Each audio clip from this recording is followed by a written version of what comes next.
Make sure to press this button so that my microphone isn't muted. Ha ha ha ha. Make sure the screen share is actually capturing the game. It is. And we press the button. Hey, we're back. Yep, that's working. Everything's working. Give the viewers a hello, friend Mars. Ribbit. Yep, that's working too.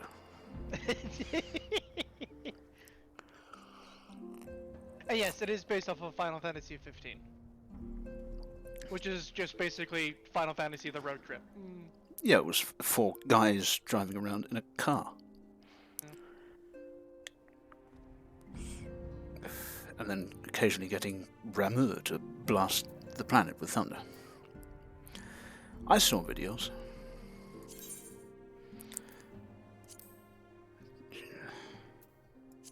You can actually, the event for it is live now, by the way.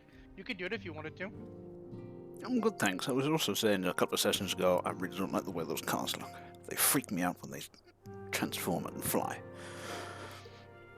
Also, aesthetically, they just don't fit in the rest of the world. You don't have to get... The way you get the car does cost MGP, which is the currency for the Golden Saucer, right? But you can get various musics and you can get a different attire that works on any class. So essentially, even if you don't want to do it for the car, I would do it because the story's not half too bad, and it gives you a universal attire that you can use to mix and match with different things. So that way you're not like wearing, because obviously that armor you're wearing is only gonna last you up until about level 52-ish, 53-ish. I'm level 56. Well, once you start getting like to other dungeons that are actually that level, that armor is immediately going to go and then not be as good anymore. Well, I'll get those ones instead. Yeah, and then so like that way you're not looking like garbage. You have a universal armor that you can wear instead, or universal clothing. And if it looks nice. You wouldn't saying, happen like, to when be you have somewhere like, in the mix local area to, just put on talking a bit about of a when you have fashion to show, mix would and you? match, Well, that's the thing about leveling up in MMOs. At some point, you're always trying to mix and match something that doesn't look absolutely revolting. Because that one hat you had, all of a sudden, just ain't cutting it anymore. Alright. Well, whilst I await the fashion show, let us resume talking to Alphino. I assume that's why I'm here. I can't remember what we were doing last time. Story stuff. All story stuff. Right.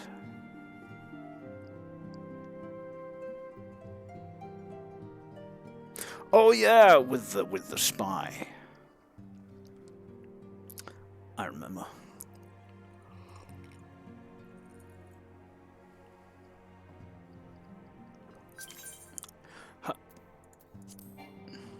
Unable to join party.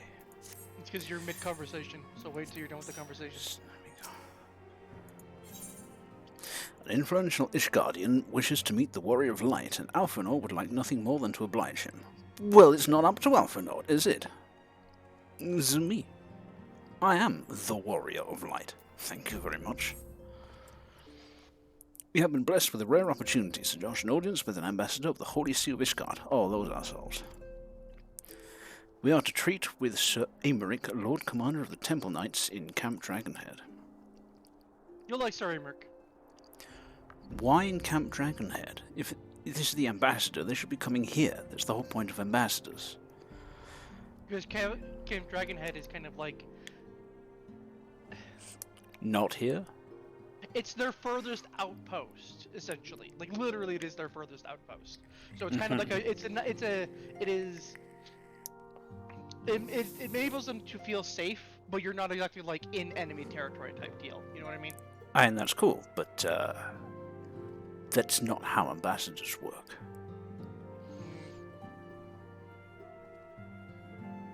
It's like if every time somebody wanted to meet with an ambassador from the United States, they had to travel to Coney Island.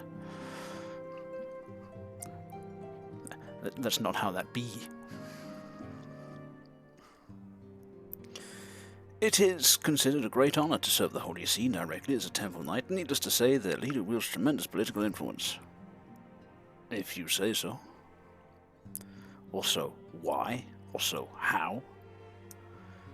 Doesn't appear to have done anything useful at all recently.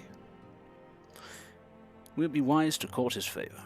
For that reason, I consider your attendance essential. If Sir Aymeric wishes to meet the man behind the legend, I would not deny him the pleasure of your company. I would. Or at least say, if he wanted it so badly, he could have come and fucking got it. Well, I haven't been gone 10 minutes and already started swearing. Eorzeans. The antecedent should see the wisdom of this plan when you request her permission to accompany me to Kurthus. Mayhap you feel this to be a waste of your talents. I do, which could doubtless be put to a noble use. They could. If so, I should remind you that more good can be accomplished with the stroke of a pen than the thrust of a sword. Really depends what's on the other end of the sword.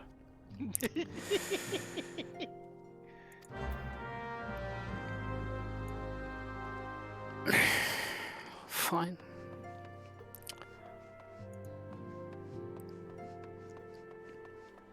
Not necessarily just what, but also who is on the other end of the sword. Well, yeah. Who's what, shall we say?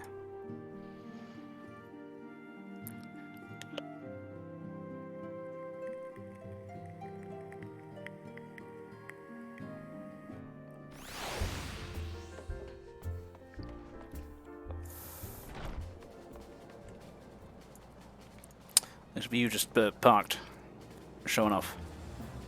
Yeah, hop in. With the arm leaning over and everything. Yeah. Okay. Should give you the option to pick which seat you want.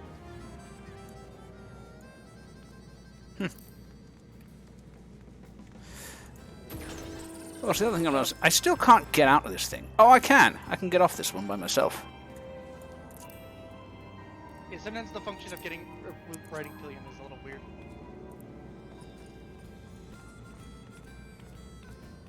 You don't want to ride a shotgun? Well, this makes it look much more chauffeur-y, see? Oh, okay.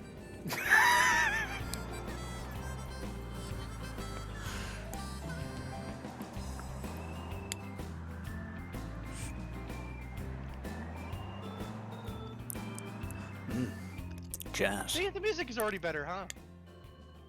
It is.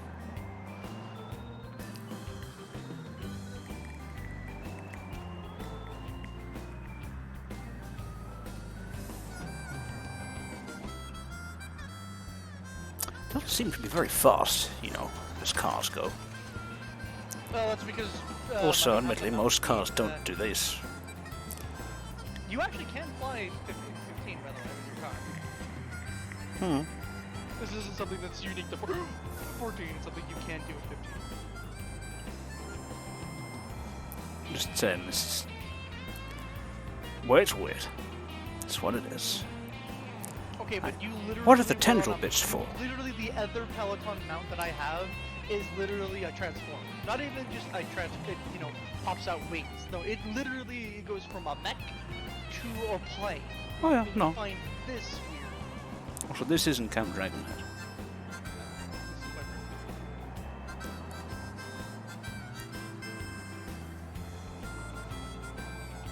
I mean, it's not that I find it weird. I mean, I do. It's objectively weird, Miles. It's a flying car.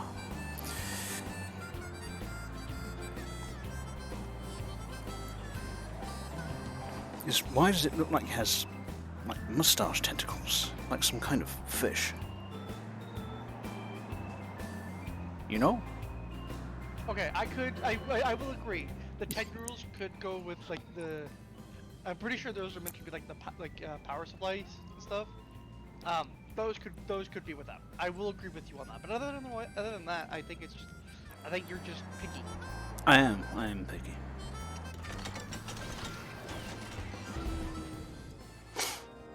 Well, thanks for that.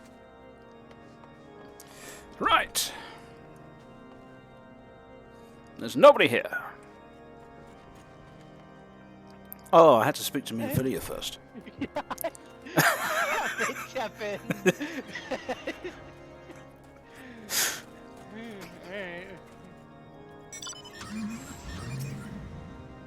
Yep.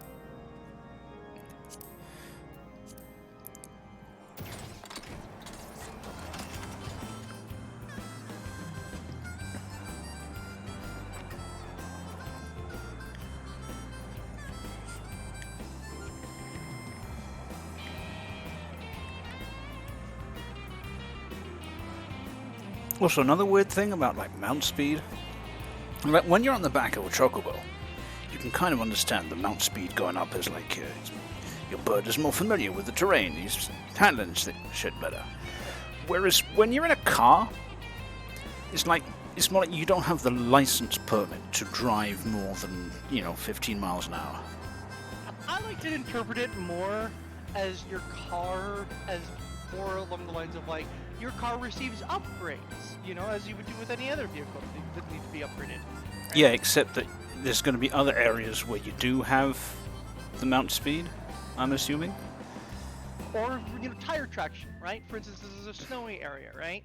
Right. So I don't have winter tires, but we go somewhere else where I like, for instance, here I do have winter tires. Also, when it comes to mount speed, aerial mount speed is always the same. Always. When it comes to, but the only time mount speed is different is when your mount is walking or driving in this case. That is the only time mount speed comes into play. Aerial mount speed is always the same.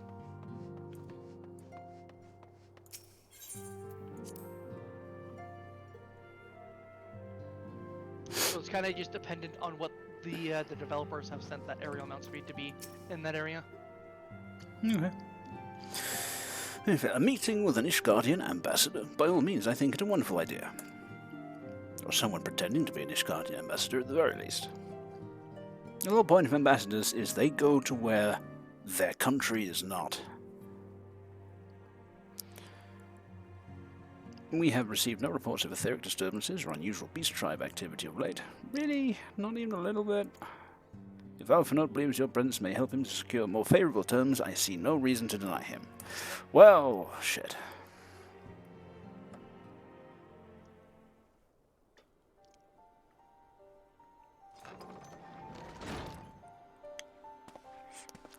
Antecedent, I take it Sir Josh has explained the situation. Yes. Regretfully. He has, yet welcome though these overtures are, I cannot help but wonder what prompted them. The Ishgardians have spurned all contact with the other city-states for decades. Why reach out now? Also a good question. You see, you can't spurn all contact for decades and have tremendous political influence. It's not how that works. No. You're misunderstanding. The political influence he has is within Ishgard. He is, when it comes to like in charge of the military, he is second in command. Right. Okay. Yeah. So it is literally the Archbishop and then him when it comes to military command. So you're kind of misunderstanding the sentence there.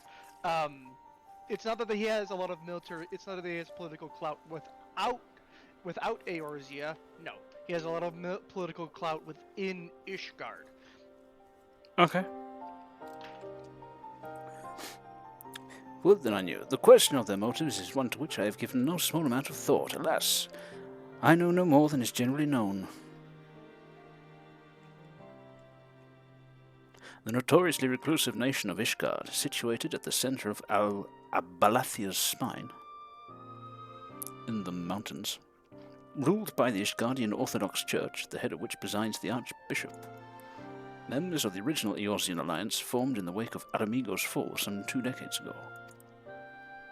Friends of convenience who withdrew from the alliance as soon as the Imperial fleet was routed at the Battle of Silver-Tier Skies. Cool, and we need to seek the help of these dumbfucks for what? We're not really seeking their help, more that we acknowledge that the more that a stronger front means a more unified front means better chances against against Garlemald.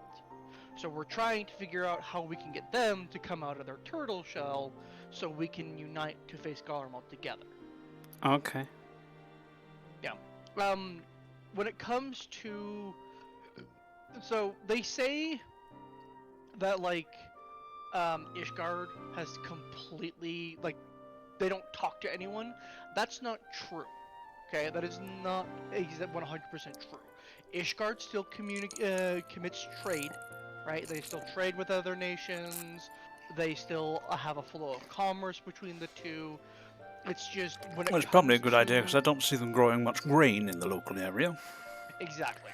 So it's trade or die. They do have outside sources like other, like bear in mind, it's literally just Quarthus that's frozen.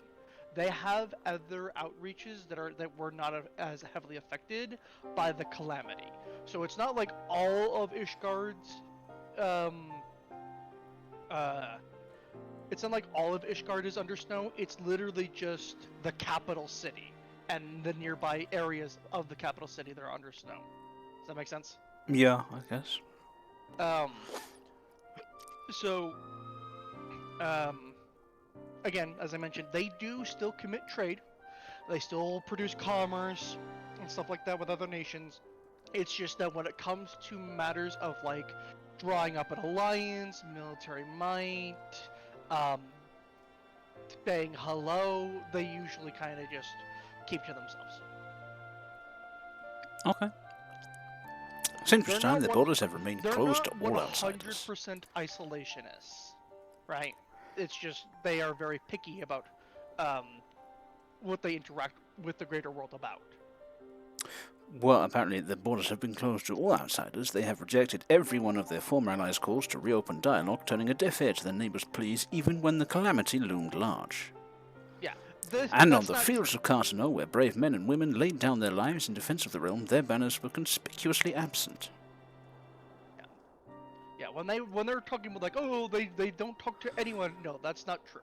They still commit. It's usually in the form of proxies, right? But they still do like do commerce and stuff like that. So this place looks straight out of Dark Souls. Yes, it has I a very have dark tried to convince Ishgard to rejoin the alliance at every opportunity. I have explained over and over again that unless Eorzean stands united, we cannot hope to preserve our freedom. One by one, our nations will fall, as once fell an amigo.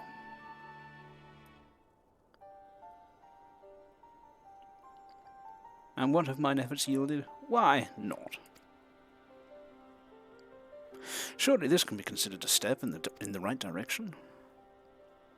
I should hope so. Rather than the lowly messengers we have been fobbed off with in the past, this time we shall meet with a man of genuine influence. Of course, I am not so naive as to think that they come to us out of the goodness of their hearts. We have something they desire, though I have yet to find out what. Probably the thing they asked for. We don't know what they've asked for, because we haven't talked to them yet about it. Me. They asked to meet me. But such is the nature of diplomacy. They will bring their agendas to the negotiating table, and so will I, along with a handful of incontrovertible truths. The Empire will soon be at our doorstep once more. Indeed, you may be assured that I will expound upon this point and others. Let us depart for Camp Dragonhead, Sir Josh. Our old friend Lord Horchefant is expecting us.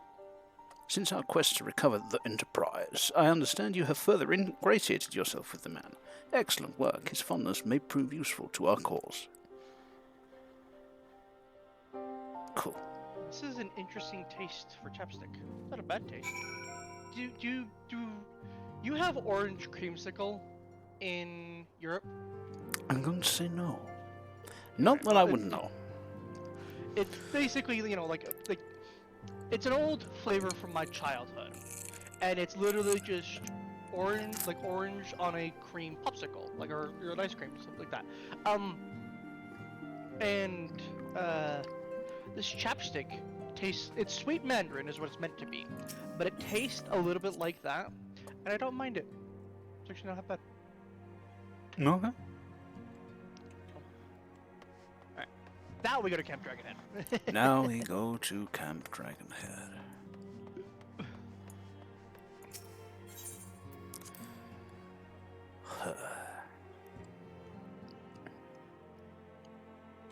Oh, hang on. Yeah, I totally forgot to make food this session.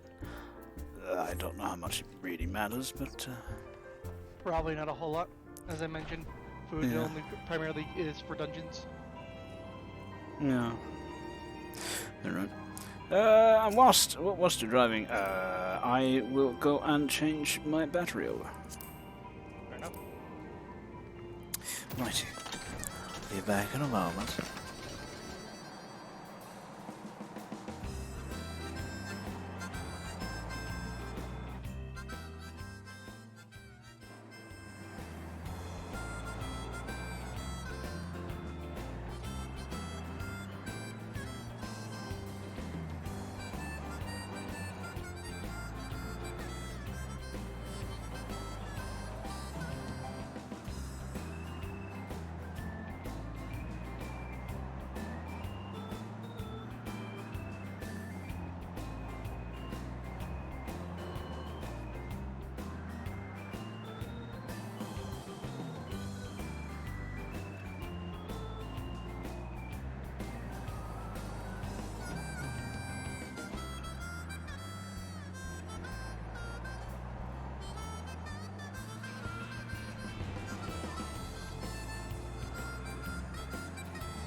Ha ha ha ha.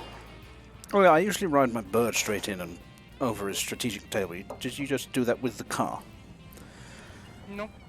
Just drive a whole ass car into the wardroom. I figured you would enjoy the chauffeur aesthetic. So, but you know, like pulling up right up to the front door and stuff. It's quite pleasant. Huh.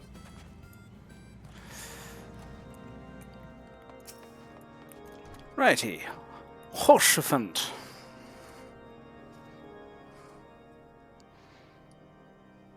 Ah, Sir Josh, ever a welcome sight. Our hearths have been stoked to blazing in preparation for your arrival. It would not do for such a distinguished personage to catch cold whilst enjoying our hospitality. Well, quiet. The gesture is much appreciated. I fear I shall ever struggle in cold climes. He wasn't talking about you! Ah, good Master Alphinaud. No, as always. Likewise, Lord Horshafant, forgive us yet another imposition. I fear we have relied overmuch on your aid since you so generously assisted us in locating the Enterprise. Nonsense. Any debts incurred have long since been repaid. Besides, who can say what the future may bring? House Fortin may even seek the aid of your newly formed Crystal Braves. In any case, I am simply delighted that the Holy See is at last willing to grant you an audience. No doubt your discoveries at Snowcloak helped to justify the decision. This recent resurgence in heretical activity is of grave concern to us all. But to the matter at hand, Sir Aymeric arrived in Camp Dragonhead earlier, and I am told he is eager to meet with you at your first convenience. You are doubtless weary from your journey, and desirous to rest a while by the warmth of our hearth. But if you are willing to forego such comforts, pray inform the knight stationed outside the intercessory.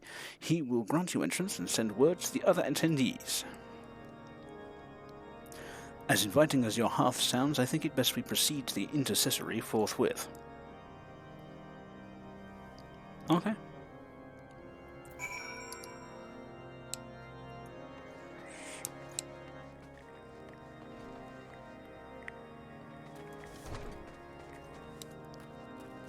That other guy looks exactly like you. You're going the wrong way. What? Down this alley. It's over that way. Down this alley. What? Oh. Down this alley.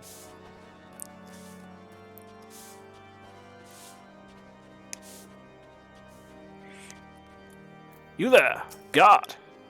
Get out of the way. We have been expecting you, sir. Pray take your ease inside, and I shall summon the others. Yes, do this.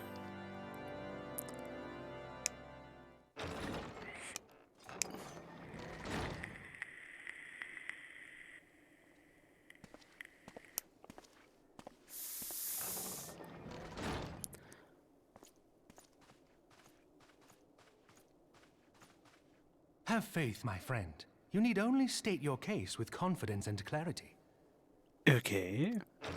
Bit of a cozy little room. It's not bad.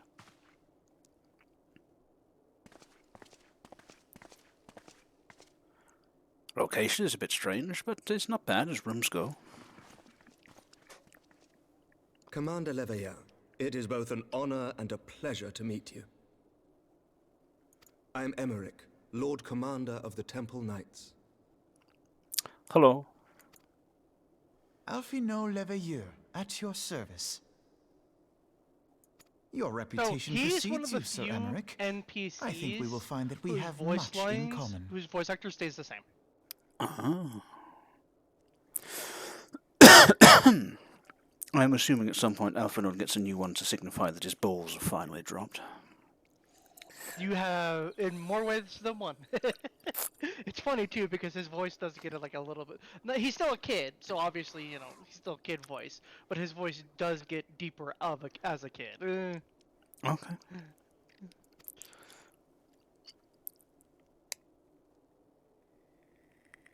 Speaking of reputations, yours towers over us all. Does it not? It's the kind of thing that'll happen when you actually get shit done.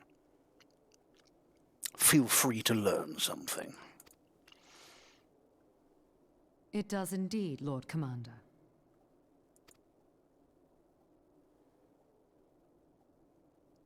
I am not too proud to admit that I have followed your activities with an interest bordering on fascination.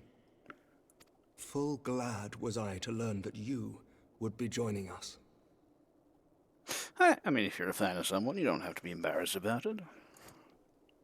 Now then, shall we begin?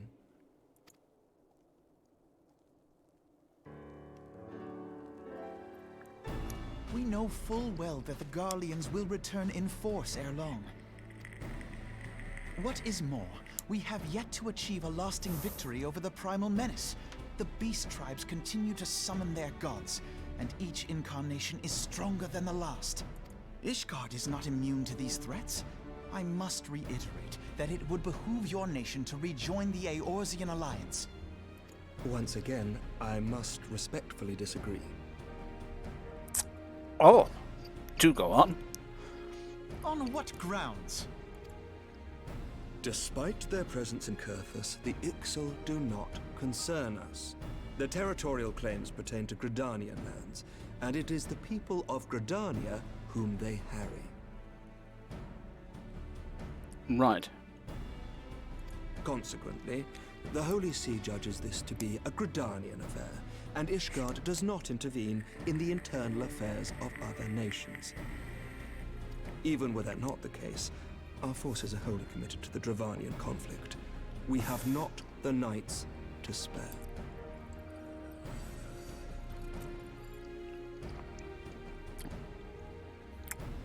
I mean, so long as you don't mind every other nation coming in and taking military action on your doorstep to deal with the problem that is on your doorstep, and apparently only bothering them, I suppose that's fine. Also means that you won't get the likes of me helping you solve your puny little private war over there. Because, you know, that's how alliances work. As for the Garleans, we are not ignorant of history.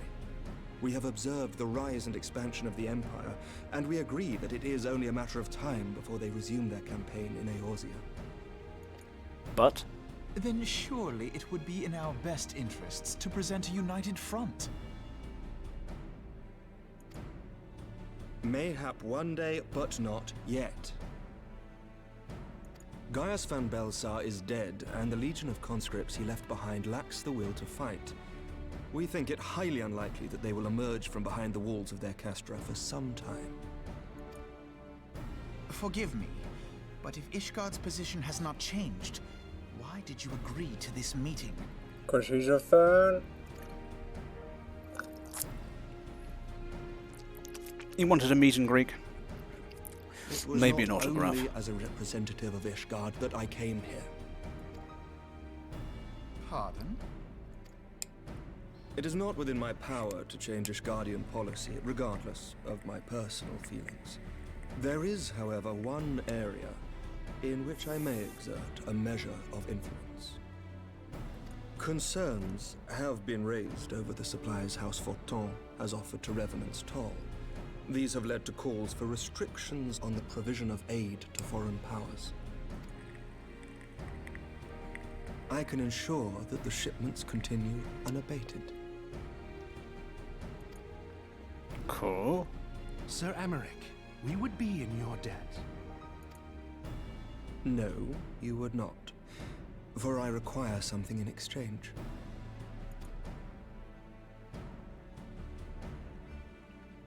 Of late, there has been a flurry of Dravanian activity, the purpose of which was not immediately clear.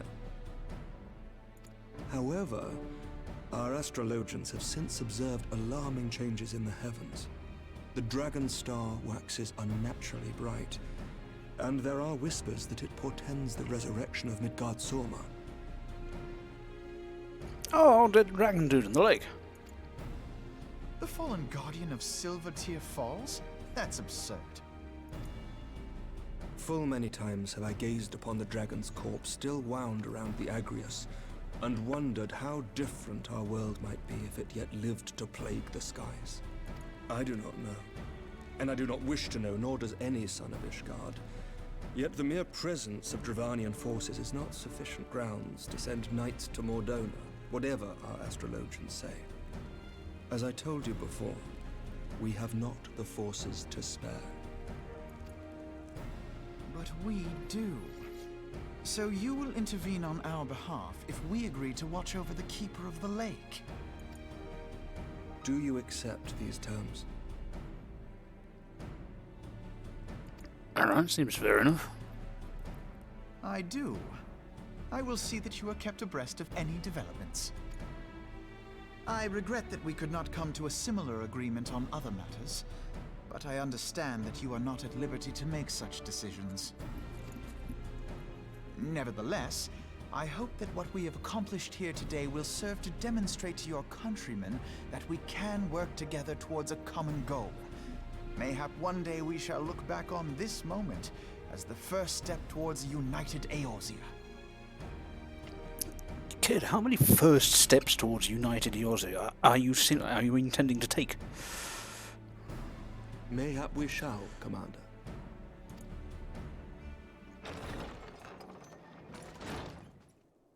What is the meaning of this? The caravan, my lord. It's been attacked. Again? It was Iceheart, my lord. Again.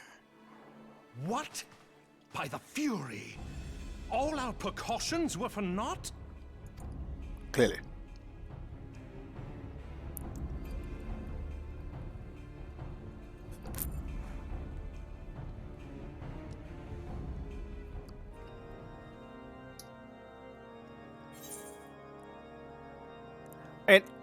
I was offering to do something about this last time, but,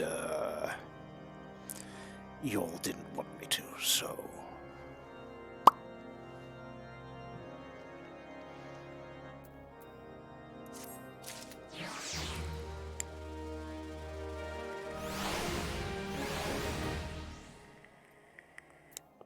Right. What up, Alphanol? Sigh, just when we were starting to make progress. And to make matters worse, the caravan they spoke of was bound for Revenant's Toll of all places. I mean, where else would it be going? Honestly, were I so inclined, I should think the gods were conspiring against us. Happily, however, I am not. I would know more of this attack. Let us speak with Lord Hoshfont and find out what he has learned. Oakley dokley.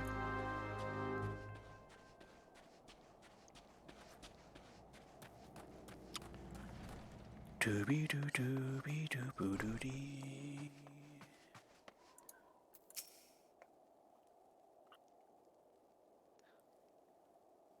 My sincerest apologies for the interruption, my friends, but the situation is such that we must act swiftly. If you would be so kind as to elaborate. Iceheart's heretics fell upon the caravan bound for Remnant's Toll as it was passing through Boulder Downs. 'Twas an ambush, swift and ruthless. In an instant, every knight was slain, every crate seized. Then, as quickly as they had appeared, they were gone. It would be an impossible feat without knowledge of the route. Knowledge to which only a select few are privy, I presume.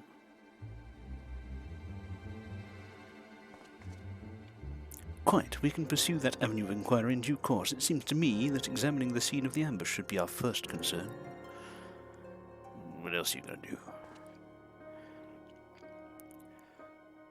Obviously you have a traitor in your midst, but, well, they can be a little difficult to suss out. Especially when nearly a one of you is trustworthy in the first place. The trail is yet warm. We must act swiftly, as Lord Hodgefont said, lest crucial evidence be lost. You have a knack for discerning hidden truths, Sir Josh. Why don't you go and inspect the ambush site in person?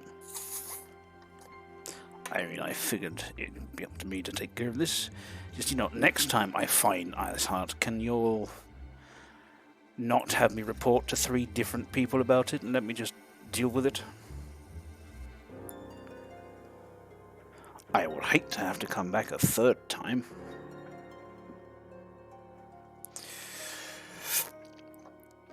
An excellent idea. Inform my men of your intent upon arrival, and they will gladly share their findings. Ookity-dookity.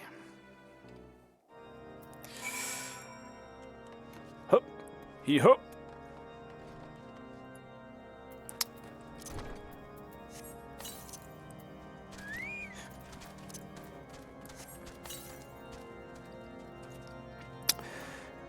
Speak with the house for Tom tonight at Boulder Downs. Ah, it's just in front of the way to Mordona.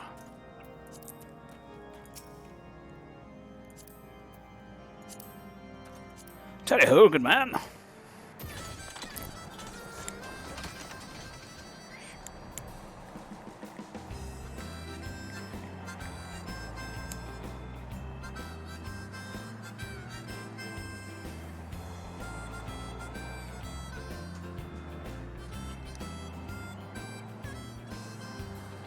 I can see this music becoming really inappropriate at some moments, though.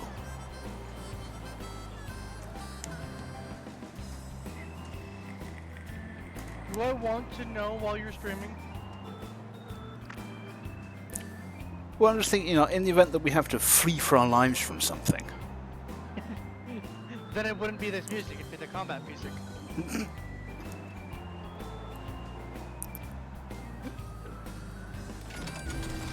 These are around here somewhere. Yeah.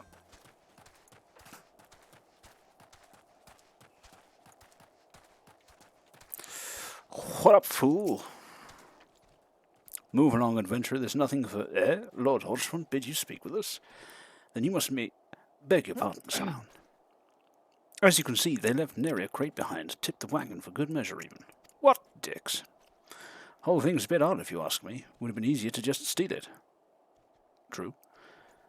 Though a damn sight harder to conceal it, I'll allow. Well, then you just, break it up when you get wherever you're going. Reckon they came prepared, probably with wagons of their own, hidden away off. Ah, but pay no heed to my ramblings. Absent of proof, 'tis naught but speculation. Might be as the squire receiving care at the observatorium could tell you something more factual. That is, if he's awake. Unlike myself, he was there during the attack. Not that his presence amounted to much. Clearly. Right. To the observatorium!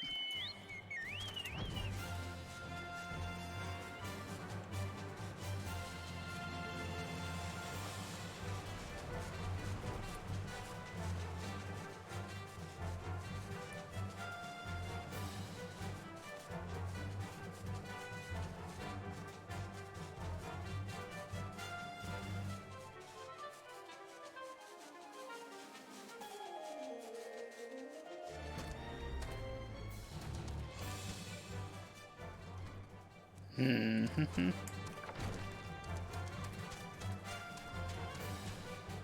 Ah-ha-ha! Ah-ha-ha! You've come to ask about the attack, haven't you? We came upon them before the entrance to the Hall of the Seven Echoes. Pilgrims, we marked them as lost and ill-equipped for a journey further north. Our leader called out to them, and one stepped forward to answer. Slowly she approached, her silver hair flowing in the wind like melting snow. Just a young girl, I thought, some poor lost lamb in search of salvation. Our leader must have thought the same, why else would he let her draw so close? They exchanged some words I couldn't hear, and she leaned forward as if to kiss his cheek. And then he sighed and crumpled to the ground. Ah. The death kiss. It does not pay to be pent up when one is meeting pretty girls. I didn't know what had happened till I saw the snow turn red. Really pent up. And then there was red everywhere I looked. I tried to fight, but took a blow to the head, and by the time I came to, the others were dead, and the heretics were unloading the wagon. I couldn't. I mean, they'd have killed me, so I just lay still and listened. Iceheart's people spoke of deliverance and resurrection, and they spoke of Shiva. Is that another primal? It will be.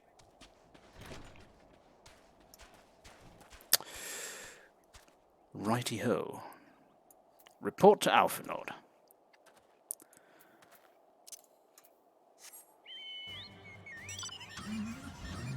Shall we race? My chicken horse against your, I'm assuming, 200 horsepower car. Depends. Are we flying or running? Well, run. Sure. Go! Okay.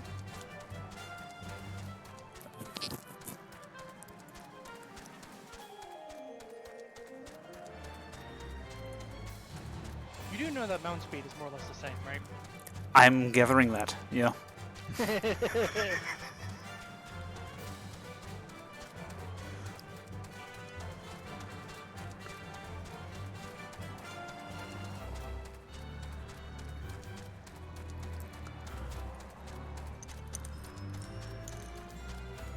See, it's also due to the desync too. On my screen, I'm way ahead of you, but on yours, you're way ahead of me. On mine, you haven't caught up. You've stayed the exact same distance behind.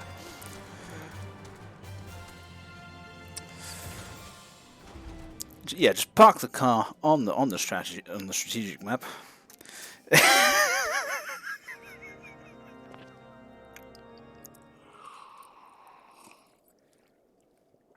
Ah, you've returned. What news have you for us?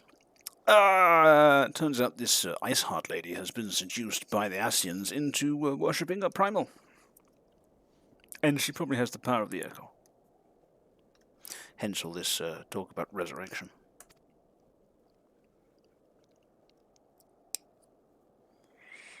It seems the Lady Iceheart does not scruple to sully her hands with blood. Who is this Shiva the heretic spoke of? Have you not read a single line of the Enchiridion, Master Alphanord? Shiva was a traitor to kith and kin, an apostate who laid down with dragons. Ah, she boned dragons. Happens a lot in certain universes. Generally considered a challenge, shall we say.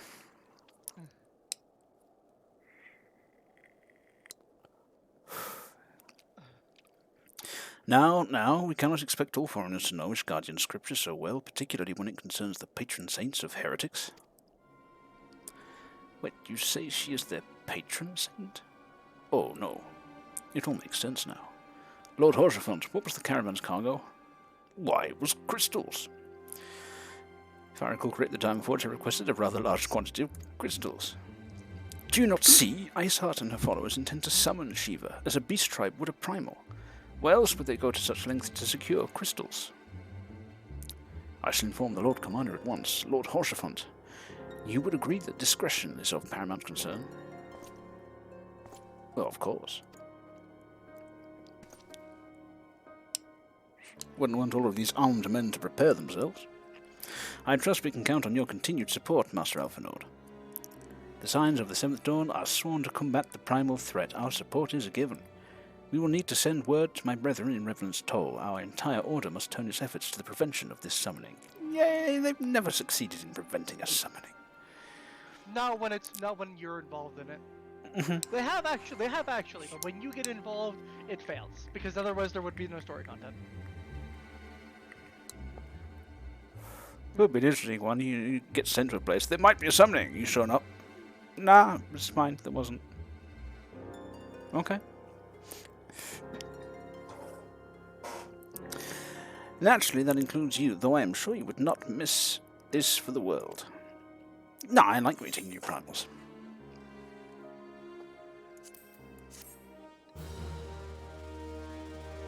Probably should have looked at those trousers, but, well, I don't care. Excuse me, Maeve Lockhart. Alphinaud. Chrome boots.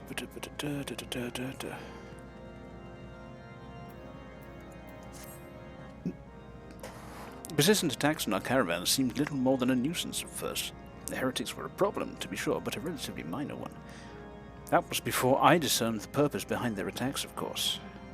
I mean, you discerned. Now they have my undivided attention. After apprising Minfilia of the situation, I shall summon a unit of Crystal Braves to assist us. As for you, Sir Josh, pray join me in White Brim Front. Since the incident at Snowcloak, the Knights of House Durandare have redoubled their reconnaissance efforts in the region. It is my hope that they have information which may help us to determine precisely where the heretics are hiding. At the end of the ravine over there. Given our mutual enemy, Lord Drillmont should be eager to oblige us. I shall see you there, then. Good.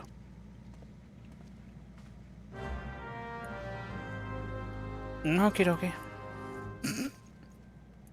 You told me to park it on the important table, so I parked it on the important table. Yeah. Let's away.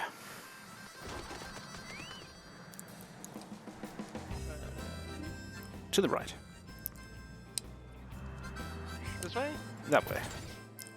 There's that tower over there. Well, not that tower, but the tower behind that tower. White Brim? Yes, one, yeah.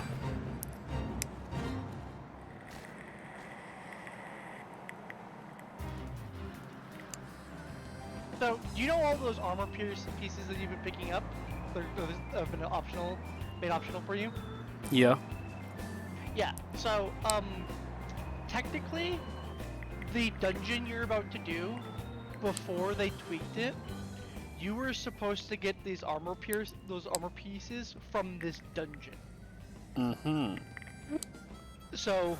Does that mean they're not in the dungeon anymore? No, they're still there. They still let you farm it in case you want to, like, for cosmetic purposes. So I'm just letting you know, what you're mostly gonna see in this one is mostly, like, earrings and, like, accessories. You're gonna see a lot of accessories. You're not gonna see very much armor. In fact, I don't think there's actually any armor in this dungeon. Oh. So. You need to speak to Drillmont, right? Yes.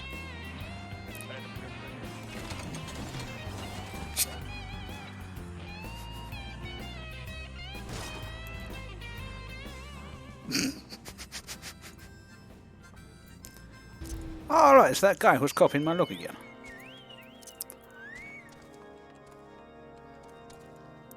And he has the indignity of being taller than me. Me, actually. What? That is Oh, yes. That is a female, Rodagan. Really? Yeah, it's a Rodagan. Well, that looks like a... Alright, if you say so. Yeah, the female Rodagans aren't as, like, square as the male Rodagans. I see. So, did you have to copy my hair?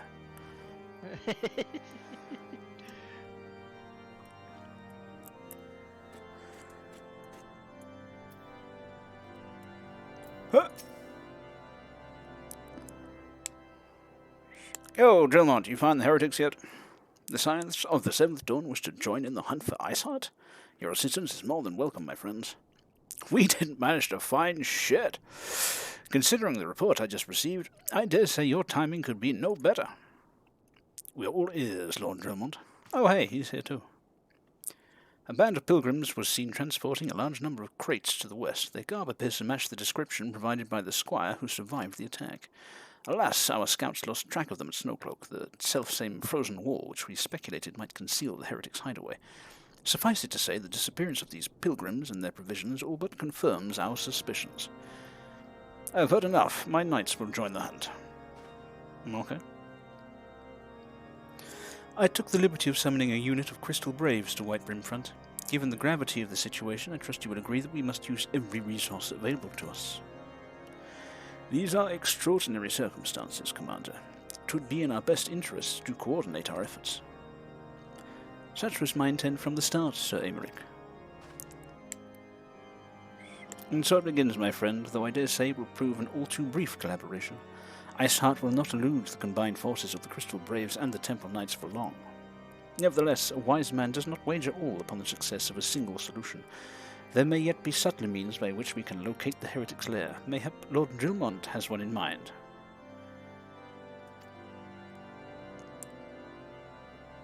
Anything's possible?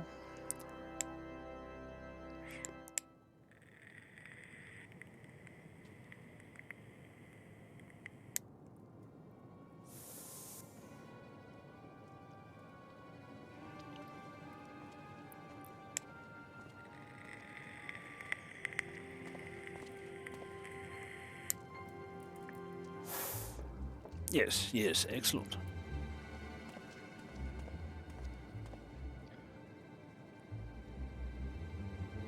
My lady, everything has been accounted for. If there is aught else you would have us do, pray speak, and it shall be done.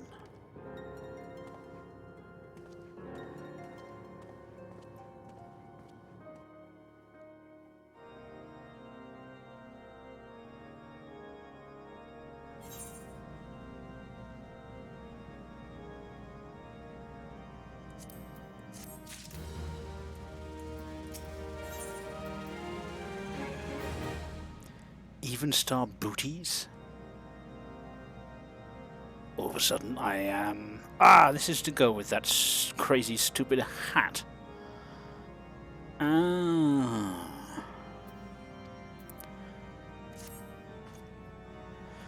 It seems as though we are always one step behind, our quarry ever just beyond our reach.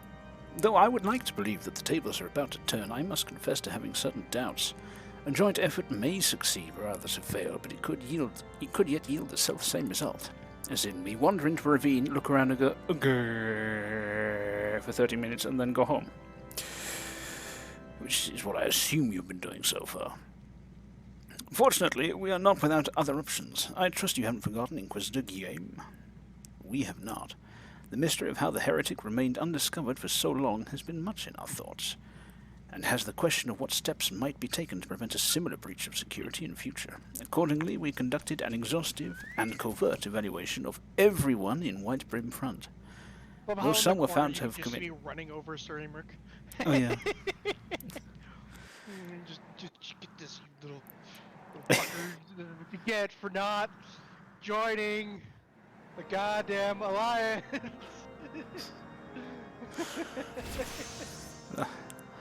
Though some were found to have committed certain minor transgressions, we identified only one possible heretic.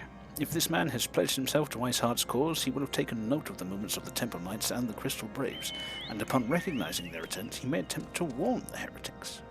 The man's watch is to end soon, at which point he must report to Sir Jean-Tremont in the yard. I would have you keep an eye on him. If he ventures beyond the walls, follow him discreetly. Maybe I should pick up my ninja gear again. Should he meet with a heretic, do not interfere, simply watch and listen. I have seen to it that the suspect knows nothing which could endanger our plans.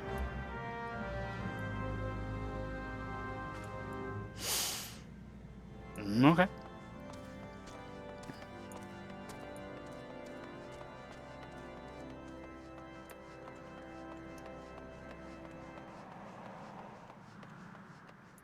Cars just shouldn't work that way. What'd you say? You shouldn't be driving cars upstairs and then doing a 360 kickflip off a balcony in them.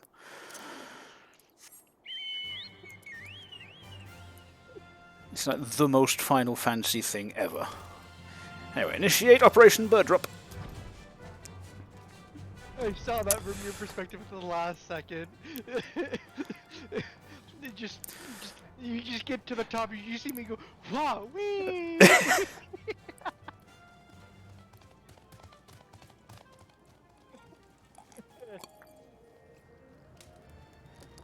Anyhow. Ah, here's the destination.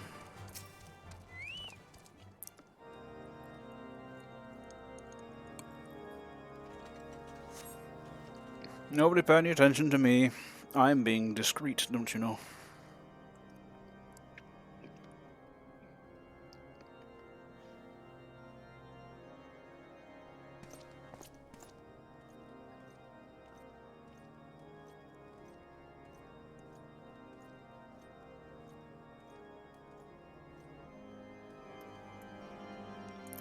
The suspected heretic leaves through the southwest gate.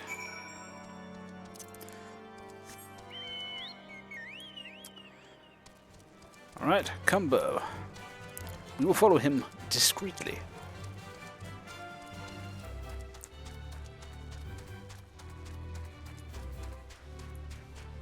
Goose Knight, you stand right there. I will watch from behind this rock.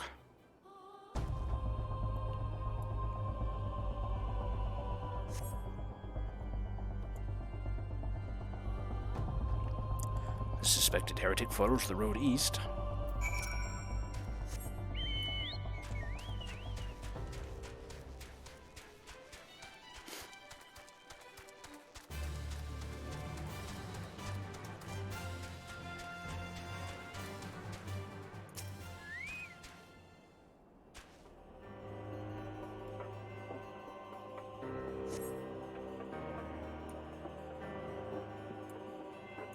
And head south.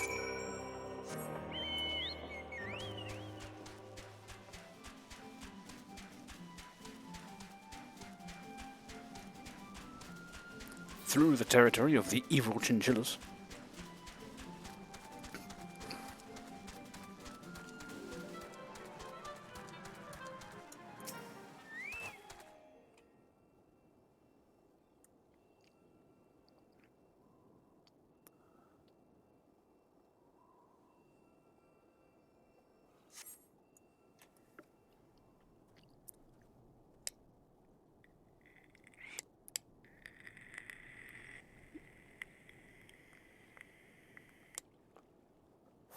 Hey, hey! Where in the seven hells I am freezing my bollocks off here?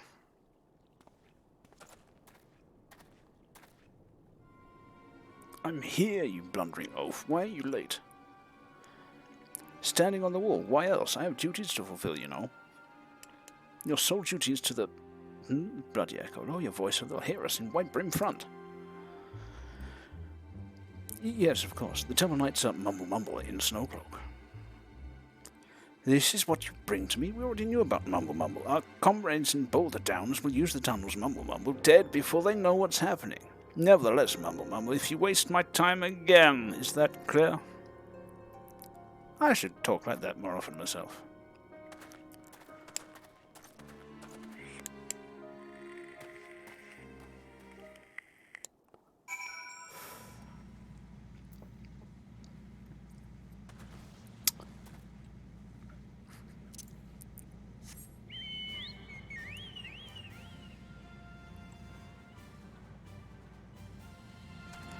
Right.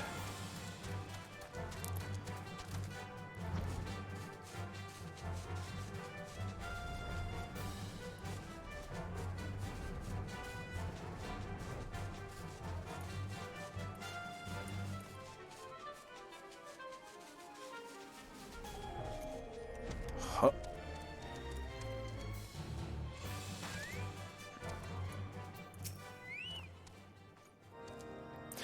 Well, did your investigation bear fruit? Yeah. It sure did. I see. I shall have the man detained at once. His guilt is plain.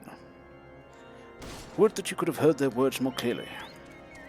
Yet the few snatches you were able to make out are nonetheless enlightening. It would seem the heretics are aware of our operation and confident that they can thwart it.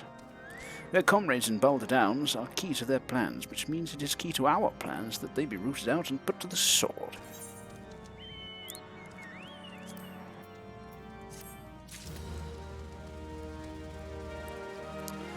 In other words, kill them all.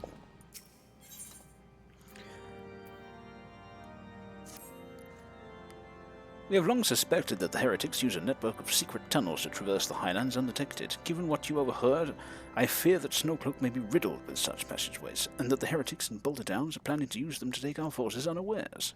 Needless to say, we cannot allow that to happen. A contingent of House Durandare knights are on patrol in the area, and I shall order them to begin searching for the heretics at once, but knowing nothing of our enemy's numbers or readiness, I cannot say for sure that they will be sufficient. It would put my mind at ease if you consent to assist my knights with the search. I know they would take courage from the presence of so storied a warrior. Pray rendezvous with them at Ul'dah Downs. If Harone is kind, we may catch these heretics before their plans come to fruition. Show them no mercy, Sir Josh. The lives of our allies are at stake. In other words, kill them all. Right. Devin, look at me. You don't believe you've arrived in the tower by accident. You're playing around with your fancy flying car and you just crash right into the side of a tower.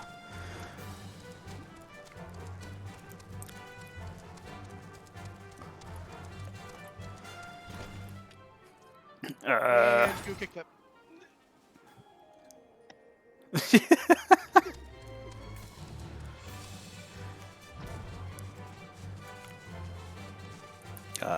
There's a mountain in the way.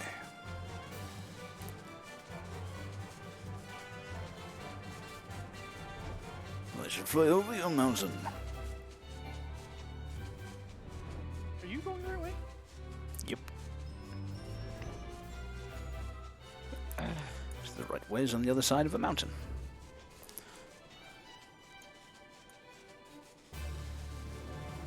Ah! I have found the patrolling guards. They are dead. Why'd you kill him?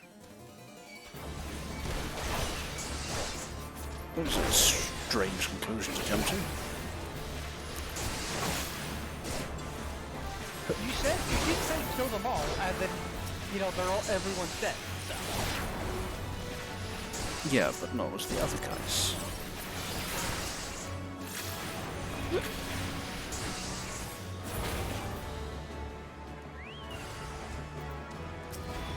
Ah, more ambushes. Can I help Devin? No, it's fine. They're only level 50.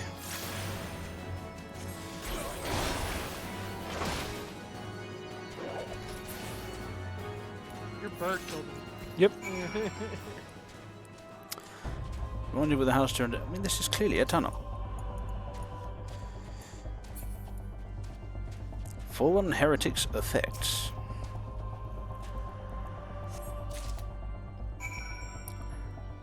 Deliver the heretics' parchment to Drillmont. Of course. They've got me backwards and forwardsing again.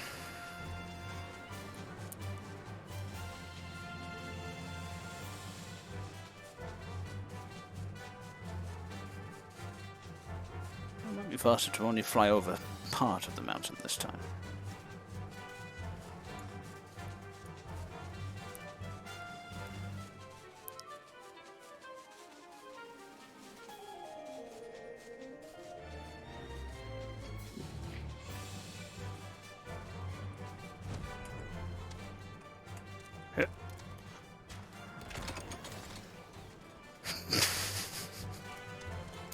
Oh, I went down to the base of the tower.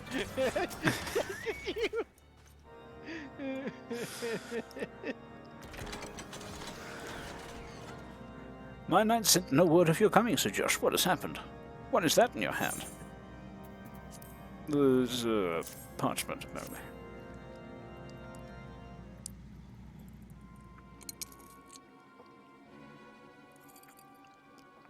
By the Fury. Those were veterans with years of service. And now they lie dead in the snow. Their bodies must be recovered, and... No, we have not the men to spare. Not now, not while Iceheart prepares to summon an abomination. The heretics you dispatched were not of sufficient number to contend with the combined strength of the Temple Knights and the Crystal Braves. There must be others, and I'll wager they are on their way to Snowcloak as we speak. To make matters worse, it seems the traitor you followed managed to pass the heretics something of value after all. The parchment you recovered is a timetable of the guardsmen's watches at our outpost in Snowcloak. The traitor was stationed there long before he aroused our suspicions. Would that we had caught him sooner. With this information, the heretics would know when the watch was weakest. They could use their tunnels with impunity and prepare their ambush. The timetable has not changed, you see. Why not? It's a very long time not to change a timetable for guard rotations. Of course, it will be changed now, but the heretics may already be in position. House Durandare must send reinforcements, even if it means withdrawing knights from the Stone Vigil. I can see no other way to safeguard the lives of our allies. I mean, I could just go there myself.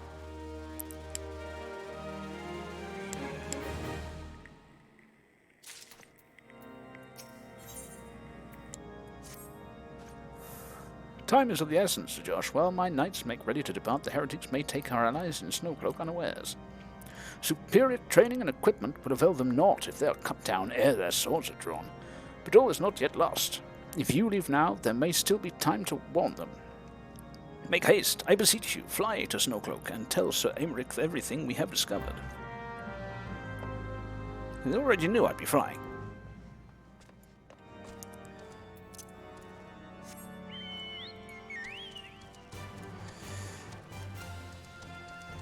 Back up the steps we go. That way.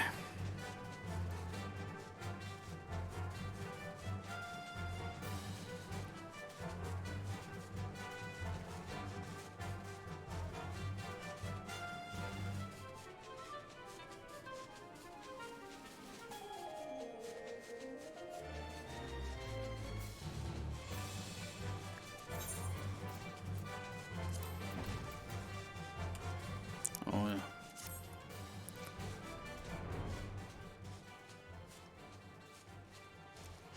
Hello, everybody. We're all about to get ambushed. So, Josh, this is a welcome surprise, perhaps the only one thus far. As you can see, we have yet to uncover any hidden. We're all about to get ambushed. You have my gratitude. Truth be told, we suspect the heretics might be plotting such an attack. Now that we have confirmation, I shall place my knights on high alert. Has Commander Lovere been informed? The Braves must be made aware. I mean, was he not paying attention? He's just over there.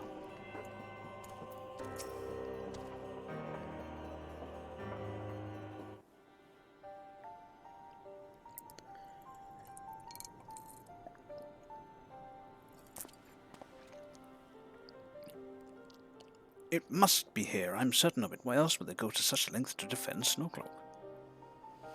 'Tis but a pity this discovery comes when our enemy has us at such a disadvantage. Forewarned though we be, the heretics know the terrain far better than we. I dare not think how many are watching us at this very moment. Confound it, this is all wrong. Iceheart has us scrambling to save our own skins, and we should rightly be straining every sinew to find her and stop this damnable summoning. There she is! Come here, girl.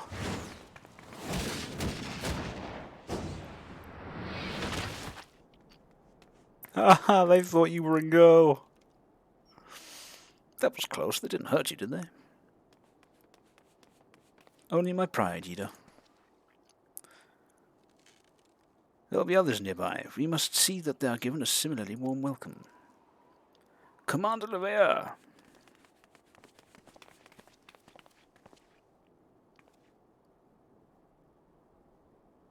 There's been a development, sir. Together with the Temple Knights, we have secured the entrances to some half-dozen tunnels after spotting the enemy breaking the surface. But that is not all, sir. We think that one of them may be important. Certainly the heretics near flung themselves upon our swords to defend it. Aha! Just as I suspected. Among this warren of tunnels lies the entrance to Iceheart's lair. Summon the others. We're going in. A moment, Alphinaud. The tunnel in question is barely wide enough for 2 men abreast. We cannot say with any certainty where it leads, much less what is waiting for us there. Furthermore, we have no way of knowing how many heretics are still lurking here on the surface. What if they were to converge on this point after we enter the tunnel? For all we know, we could be funneling our forces into a trap.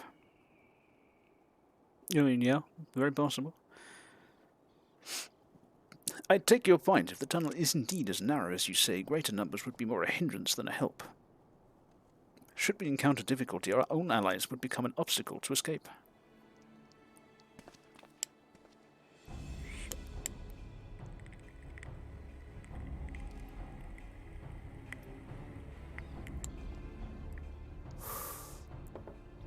Ahem. A change of plans. While we rendezvous with Sir Aymeric, and keep the heretics at bay here, you will go wherever the tunnel leads. If you find Iceheart at the end of it, do not let her escape. You venture into the unknown, so see that you are prepared for anything. I suggest you call upon your allies, though not too many, or Papalymo will sulk. Yes, my mysterious friends and allies. Okay. Stalwart Temple Knight. You there! The entrance to the tunnel, sir, is just over here. Have we not seen the heretics breaking this? We can. Have we not seen the heretics breaking the surface, we would never have noticed it. Per Sir Emmeric's orders, we will stand guard outside. Please be aware that even should you encounter significant resistance, we cannot leave our spot.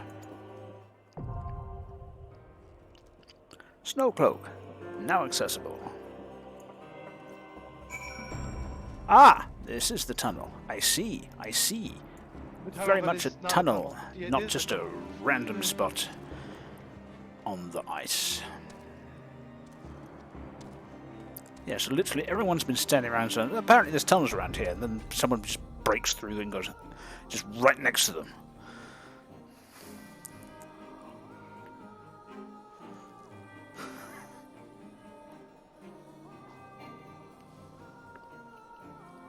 Registration withdrawn. What up, B?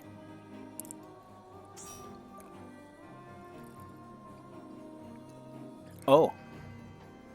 Extra friend. I should eat food for this shit too, shouldn't I? Yep. I will consume some superior bubble chocolate.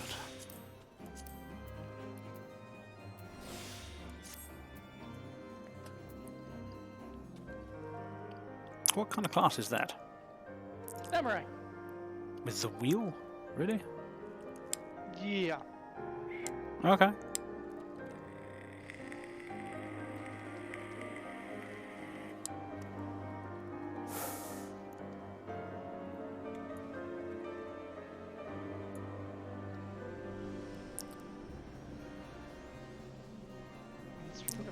And who's this tiny dude? Oh, tiny lady with the very familiar looking armor.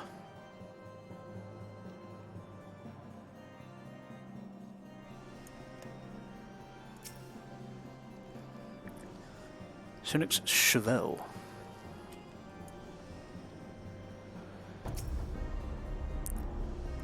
Rickety fence.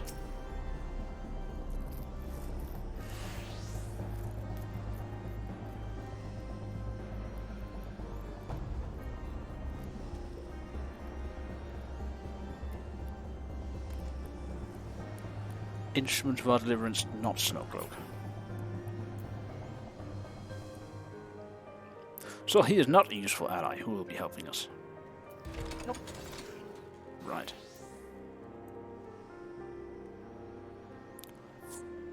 Oh hey, it's the big lady who's copying my look.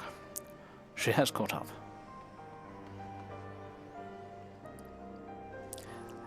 She's going to do Snowcloak in a sec. Bellatrine Cilandra.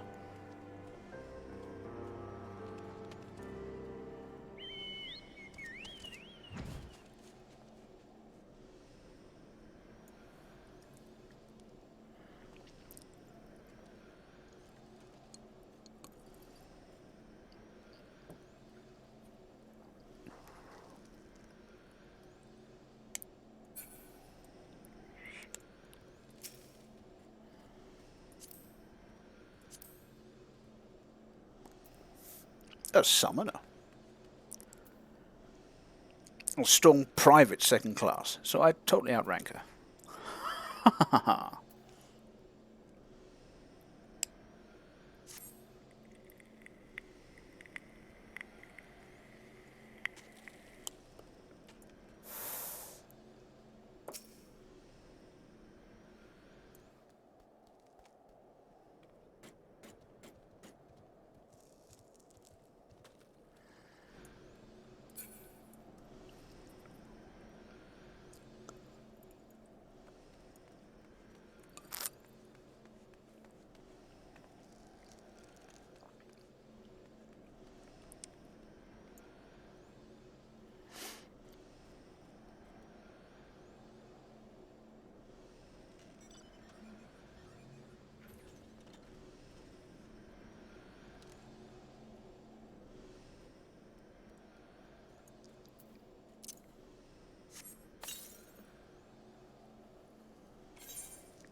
That man has a bird for a head.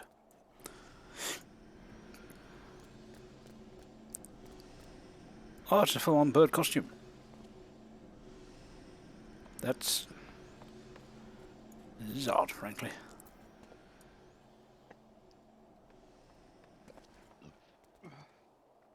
Yeah, there's this one. So I don't like toneberries. Okay, like for the most part, most game creatures and stuff like that, even horror stuff, don't freak me out. Okay, toneberries freak me out. I don't know why. I don't like them. Not too long ago, they released a toneberry getup, and everyone was running it. I didn't play Final Fantasy. I didn't touch this game for like a month. Okay.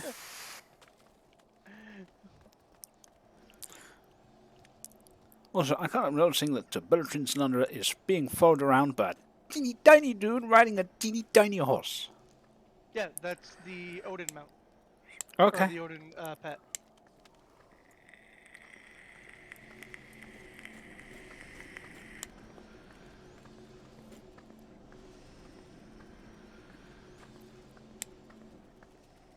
Yeah, so for context as to what toneberries look like in 14. Why, I saw a few of them in that one dungeon. Yeah.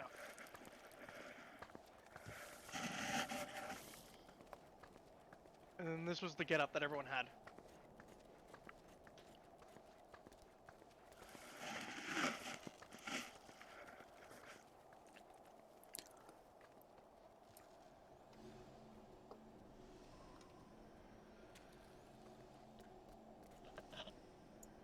You know, you might as well start crafting something while we wait. Ah, but if I change class, will that not, No, you just can't go into the dungeon as that class. You have to swap back. But it won't get mad at you. Okay, then. Admittedly, though, now that I've told you to do that, we're probably going to get into the dungeon pretty soon here. But on that same coin, if you don't do it, then it'll take a while and you'll wish you had done it. Because that's how the universe works.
I mean, that's 20 bubble chocolate.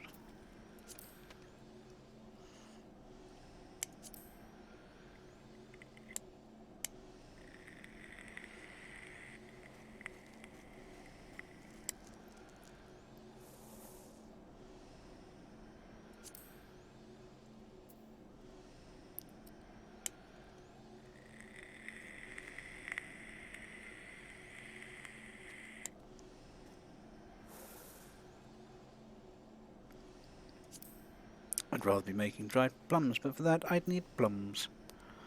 Apparently they are grown in mountain orchards around here somewhere. Yeah. I told you that. Yeah, but I can't find any. Yeah, it's because you need to be a botanist. Of course.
Marv, What? could you ask Bertrand Solandra if she has heard to do snow cloak?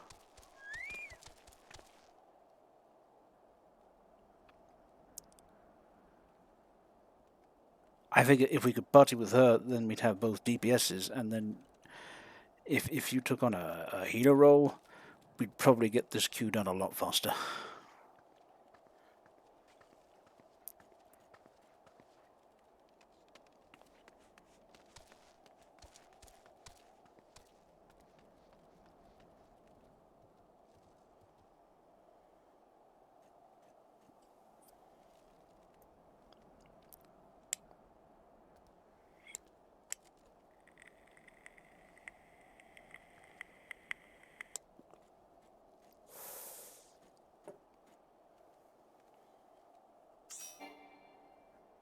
Nice.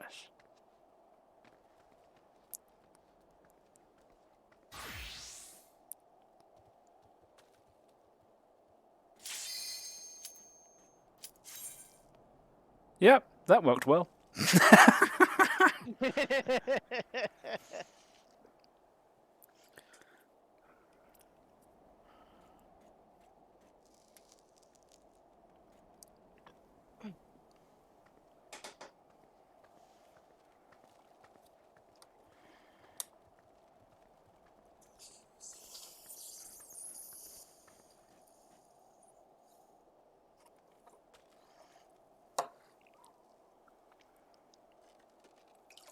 More the merrick, Mars, stop flirting.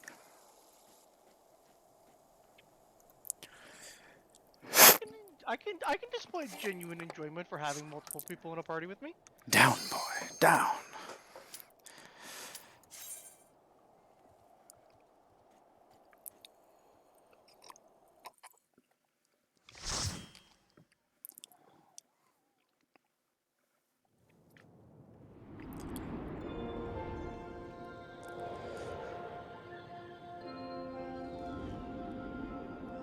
Ooh, pretty.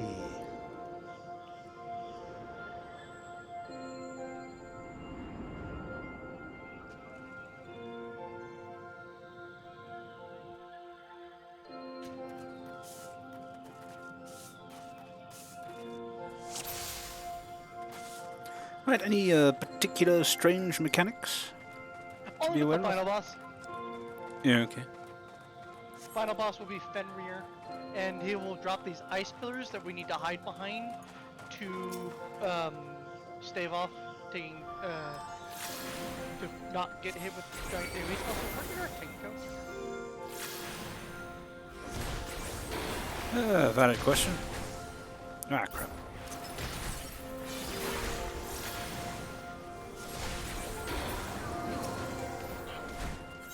I have dead it. By the one thing. What the? DBSs are not meant to tank at all in dungeons. Period. So I am seeing. I didn't think it was that bad. Yeah, no, it is that bad. It's not as bad if you're a melee fighter. With mages, you are incredibly squishy.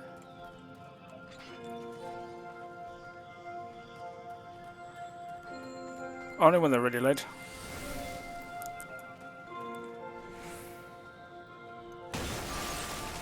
Yeah, did you see the giant icicle thing?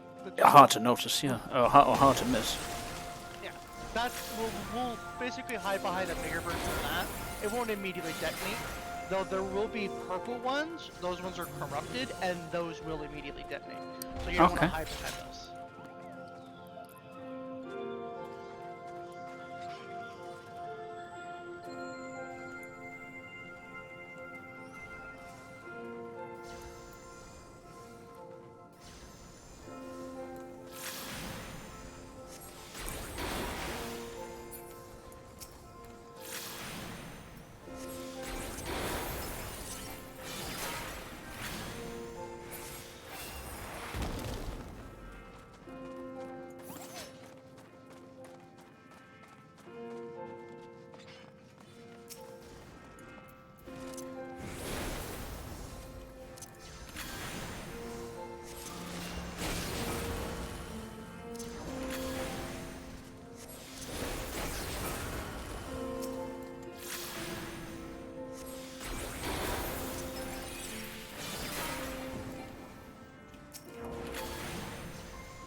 Wonderful. What a large dude.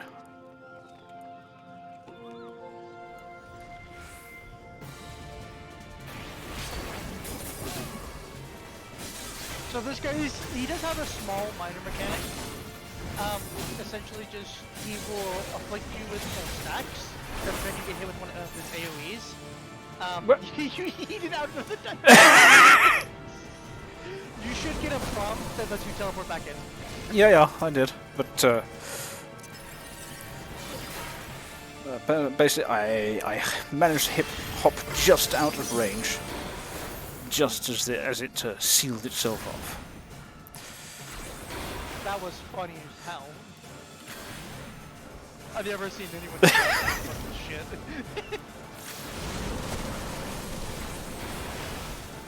Oh yes, I find all the weird stuff. You see how we're getting those stacks of defreeze? By themselves, they don't do anything. But if you let them get fully stacked up, you get defreeze and can't use your character, and take basically a bunch of extra damage. So Okay. just don't let it stack up.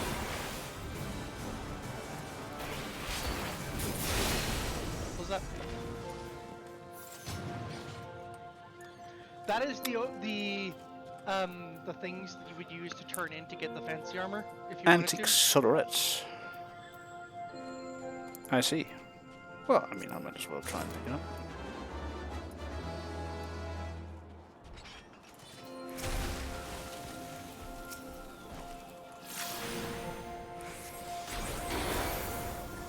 Oh, level 50 armor. Level 50 class armor.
Fire Mage is so easy. It's actually kind of like cathartic how easy it is. Well, you're enjoying your time as the Healy guy. Well, specifically, so when it comes to a lot of other mages, they usually have, like a lot of the other healing classes, they usually have some healing, right? Astrologian is all about, like, you know, tossing out buffs and, like, you know, prepping stuff that goes off later on.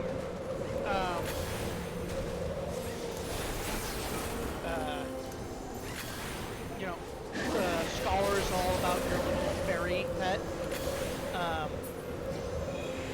Sage is the DPS, the DPS healer. You know, you're actually like a DPS in a trench coat type deal. You know what I mean? Yeah. Which is the same case for Gunblade. You're a DPS in a trench coat, literally. Because with Sage, you do damage. You heal by doing damage. That's your big thing.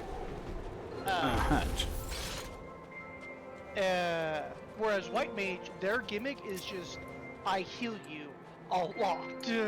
I have like 3 abilities that I can just boop, boop, boop, boop. Self-control, what?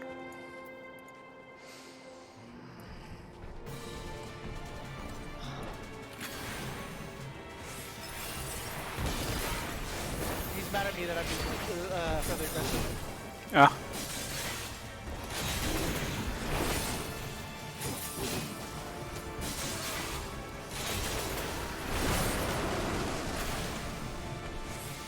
I'm not gonna give this guy a response. He doesn't deserve one. He's kind of being a bit bitchy. Yeah, so he doesn't deserve one. That was fun. Yep. He does. So the mechanic for that one is that he has like one he enlarges. Huh? Oh, get ready. He's gonna do the attack in the center. Position ourselves correctly.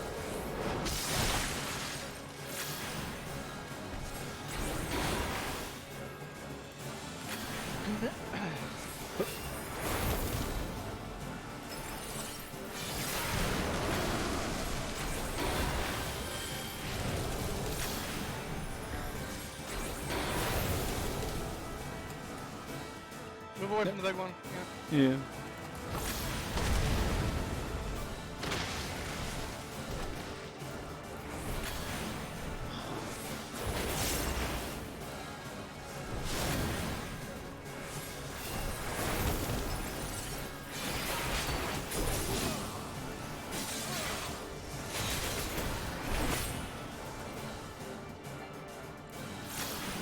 Yep.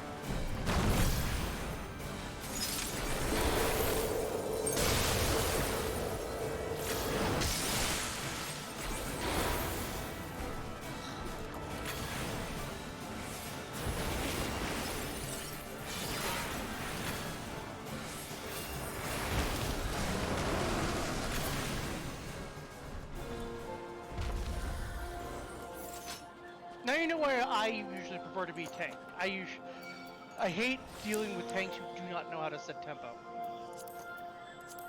And this guy does not know how to set tempo. Like he's slow. He's slow, unnecessarily slow.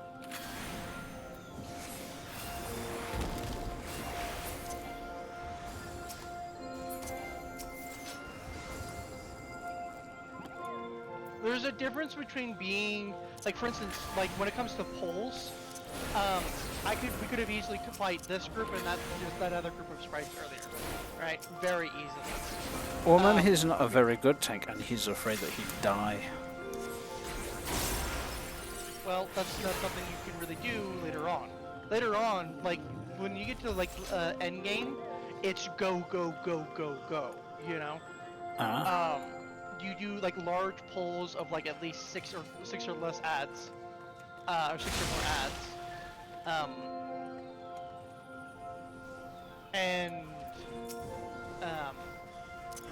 if you don't trust your healer's just gonna go ahead of you and pull everything to you and make you tank everything, which I could do. I could do that if I wanted to, but I'm, you know. Well, doesn't the tank have to manually take the aggro back? Or is that something you can literally dump on him? A good tank will usually do AoE, which is why I usually hassle you to do AoE whenever there's a large group. It is just faster to deal with larger groups that way.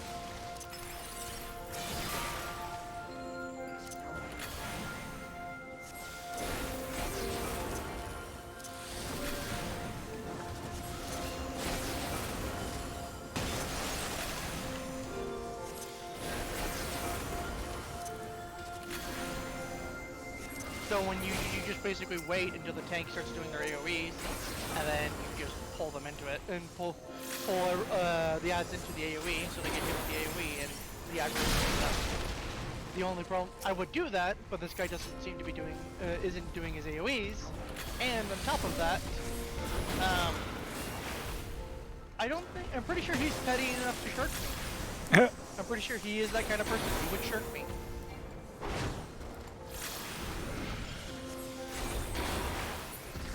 And then that would just piss me off.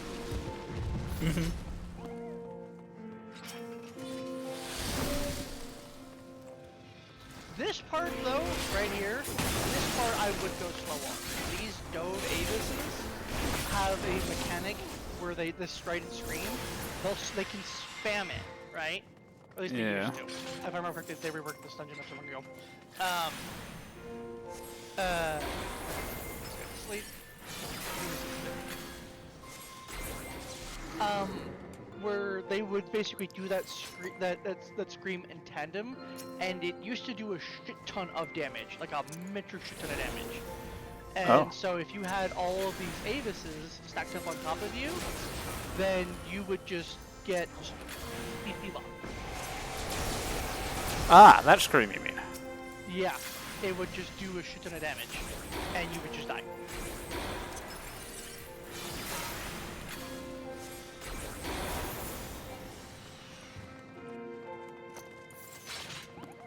Door to Oblivion. That seems like a nice door to go through.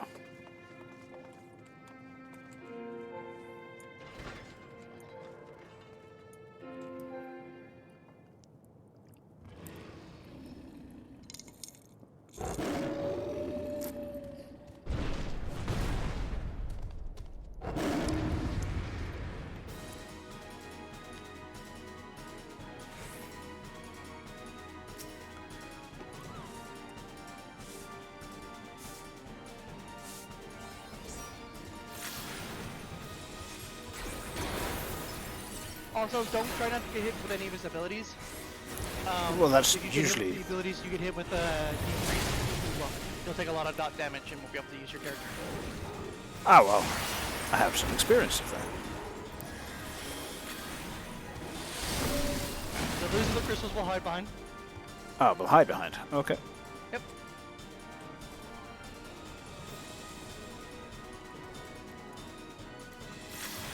Can I shoot through this?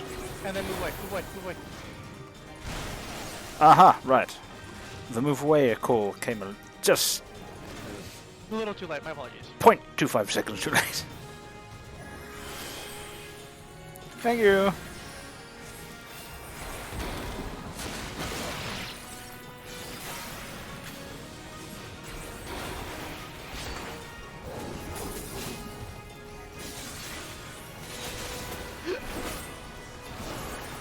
Oh crap!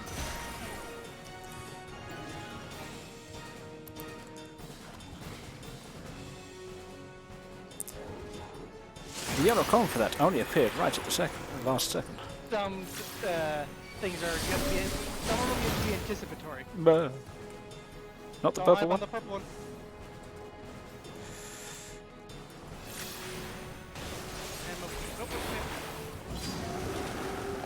And No, not yet. Yes, yet. I said move away like 2.5 seconds too early in anticipation of trying to say it in time. Because, you know, last time I was 2.5 seconds too late.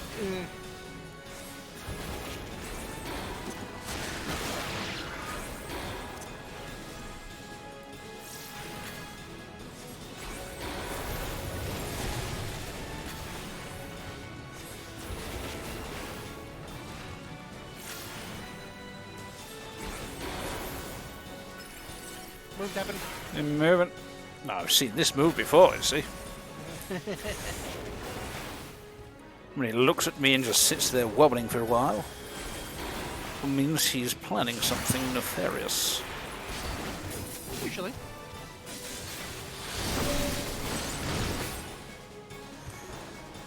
Huh. You almost backflipped to the pillar.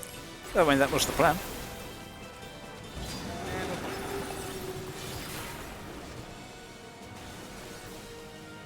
Can I limit break? I'm a limit break!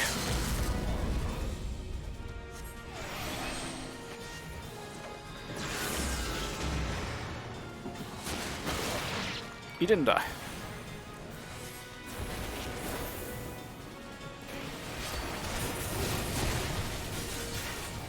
There we go.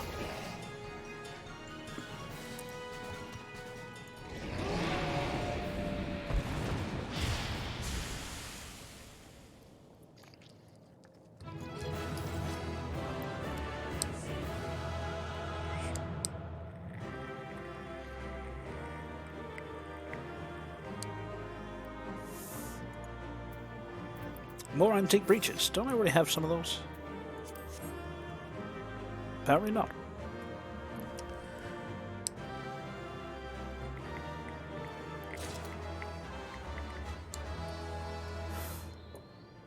Oh! Bellatrine died. Yeah, they took the tank buster with the dice.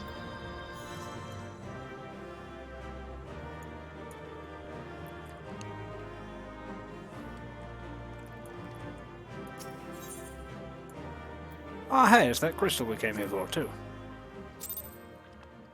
I wonder if this is going to be a cutscene of us walking up to the crystal. The tales do not do you justice, warrior of light. Hey! Yes, I know who you are, and you know who I am. I've heard stories. I was given the name Izel, but I earned the name Iceheart. To be real honest, I was expecting you to be prettier.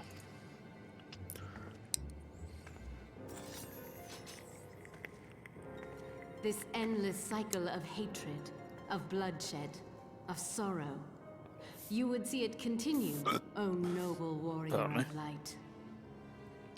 I mean, it doesn't bother me all that much. Hell, it's where I make the majority of my money. I would not. I will not. I will bring an end to this war between dragon and man, no matter the cost. Oh, by killing everybody. Okay.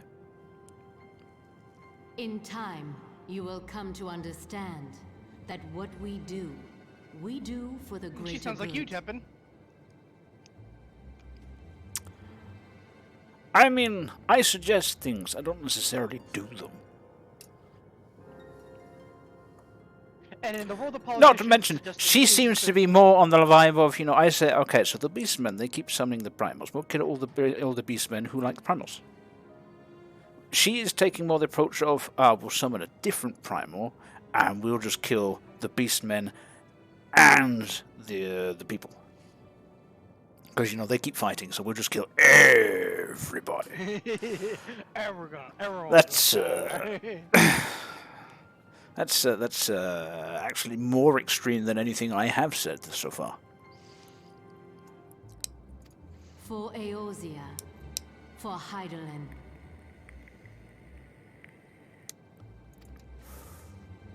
Oh, you think you're doing shit for Heidelin, do you? She's spoken to you recently, has she?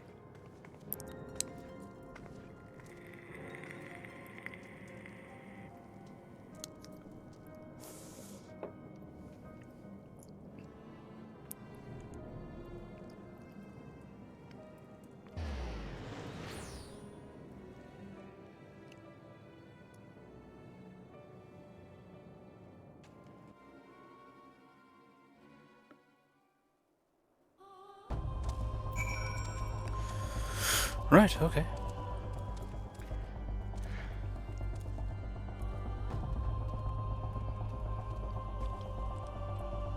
Also, if you want to change your chat to party mode, do /\P. I think it is party mode, isn't it? Does it say it's in party mode on the bottom left? It should just say party right above where you would like normally type in your chat stuff. Yep, that's where it says party. Perfect. So yeah, that means only us three will see it. Okie dokie.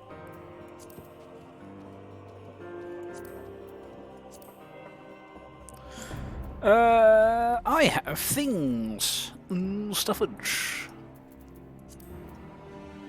Yes, I have antique swords and antique breeches. While this footwear is far too old and worn to survive any further battles, collectors have been known to pay sizable sums for similar pieces. Shop selling price none. Unsellable. Market prohibited. Because you trade it. Okay. With anyone in particular? No doubt you'll be able to point them out to me. And in the meanwhile... It's in Morgana. Alright, well, we will seek them out after this non-commercial break.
And we are returned.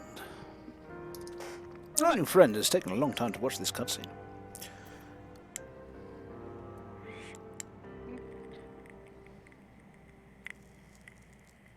Maybe they stepped away to use the restroom or something.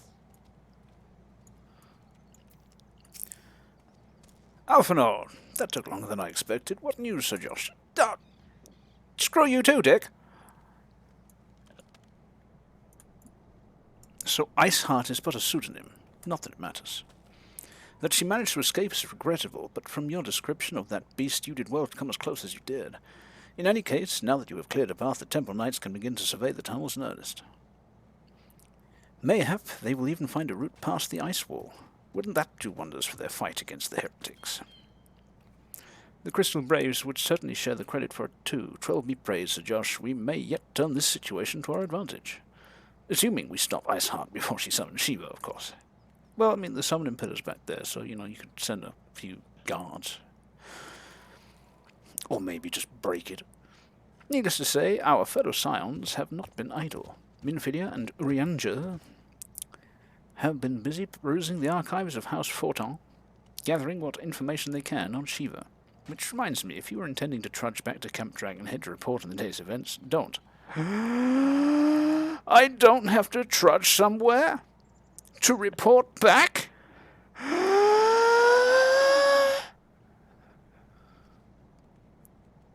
My God! I can only assume some people enjoy subjecting themselves to this cold.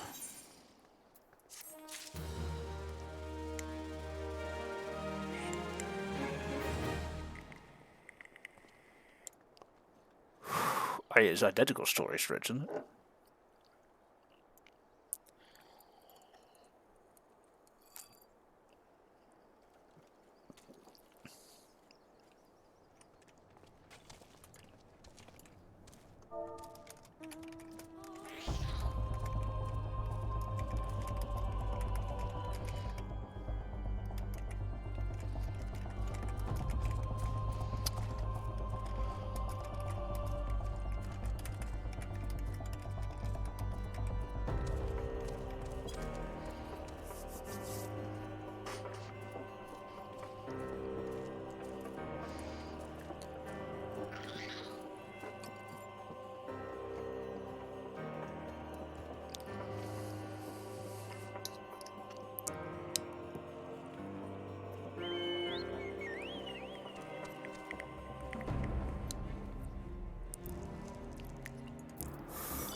Though not given to small talk, Alphanode can think of no better way to pass the time until Minfidia arrives.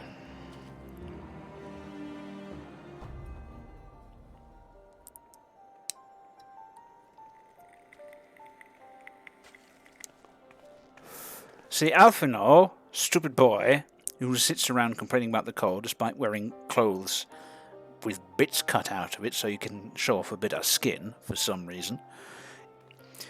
This is called a coat. It keeps you warm when it's snowing.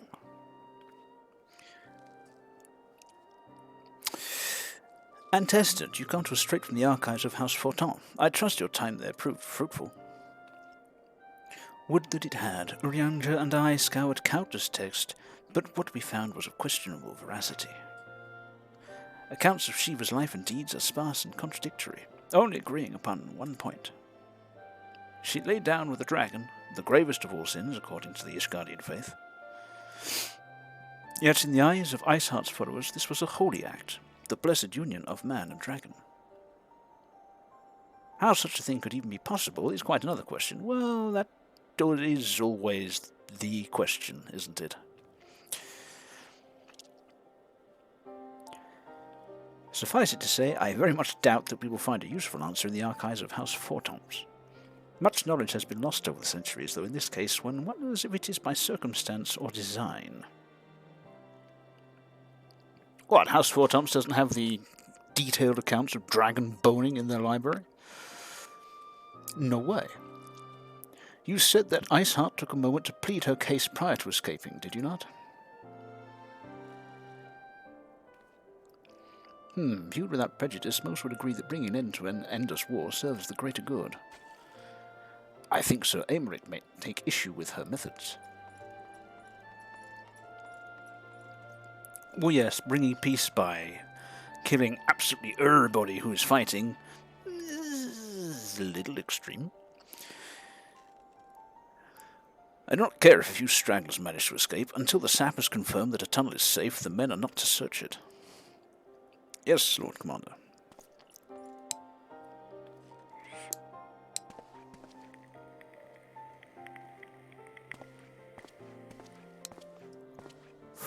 You pursue your foes with less zeal than I had expected, Sir Aymeric.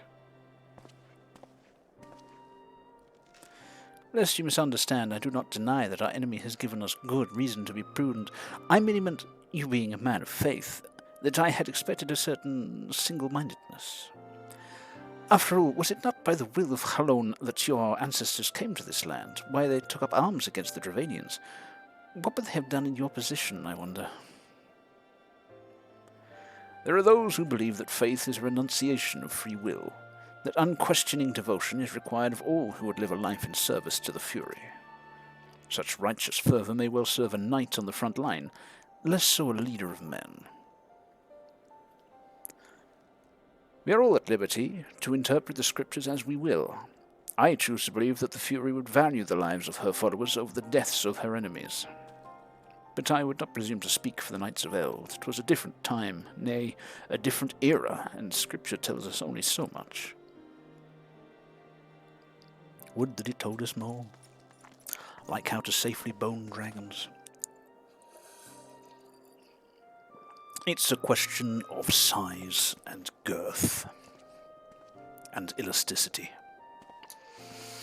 and lubrication. It is not easy to come by when everything is frozen. That man is awfully pragmatic for a servant of the Holy See. A welcome trait at the negotiating table, to be sure, less so when one's enemies are making ready to harness the power of a god.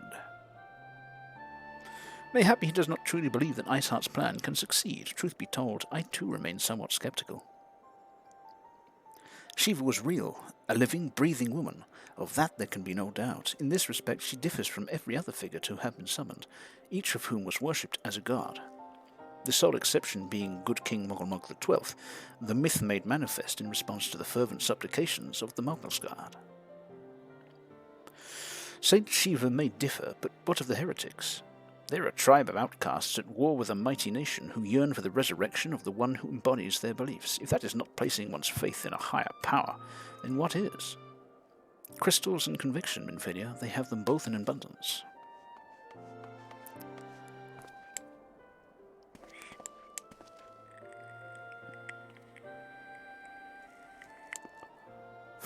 Can that truly be all that is required? But yeah, I mean, the primals and shit are made up in the first place. So, yes. My survey team has concluded a preliminary analysis of the Aetheryte Iceheart used to escape. They believe that she teleported to another Aetheryte, somewhere not far to the west. Despite the apparent proximity of this second Aetheryte, however, they have been wholly unable to detect its presence directly. Unless Iceheart has some means to mask its signal, I can only presume that she had it destroyed to prevent us from following her. Without the means to teleport as she did, we have no choice but to search for an alternate route, most likely a tunnel, assuming one exists. Let us not give up on teleportation just yet. One of our colleagues in Shiverin may be able to assist us. I pray that you are right. I dare not think how long it will take us to survey the entire tunnel system.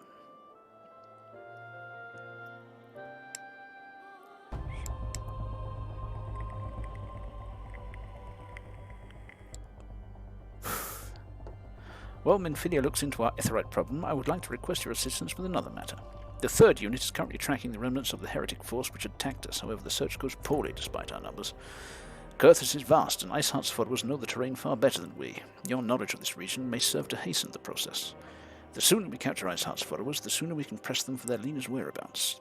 Also, though it is admittedly a selfish request, I feel that my braves would benefit immensely from working alongside you. While we have our share of veterans, we also have more than a few less experienced recruits, many of whom look up to you, in case you were not aware. I'm getting used to it.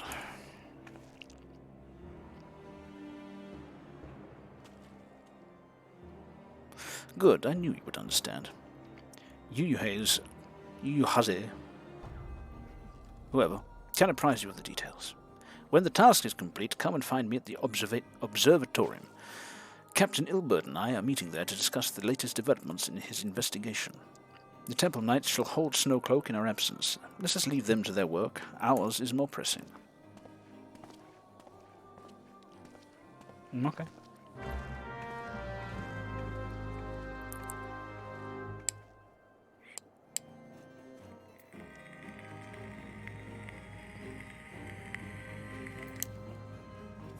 Look at this.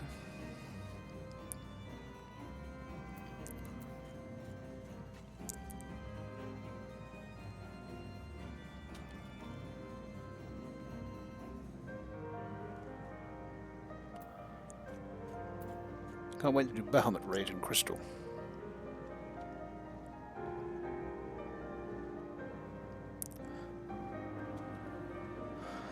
What, friend Bellatrine didn't do the Crystal Spire?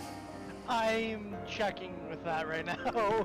Otherwise, this might get spicy.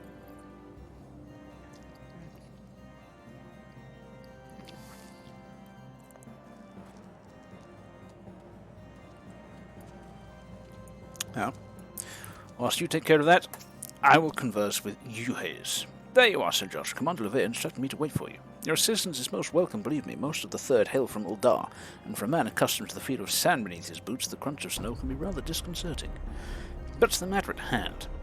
Nary a moment ago, I received word that the heretics we seek have been spotted making for Danafan Pass. My braves are already in pursuit, and I should be grateful if you would join them. I myself shall be taking part in the hunt. Never let it be said that I do not earn my coin. Good man. All right.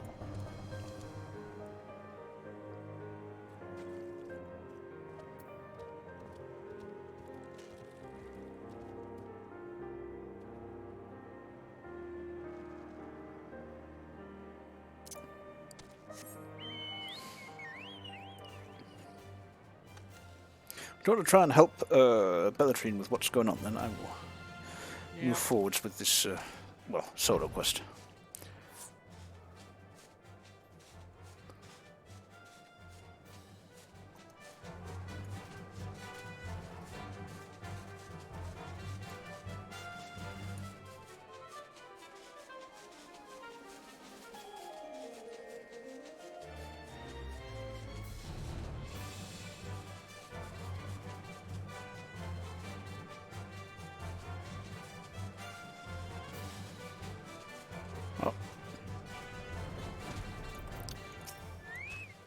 You there, 3rd Unit Brave. What's going on?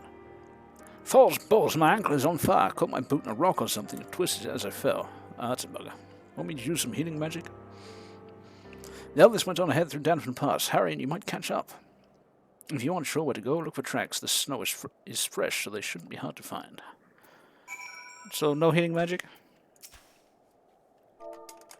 There you go, I shall soothe you. There. Be soothed. Now then.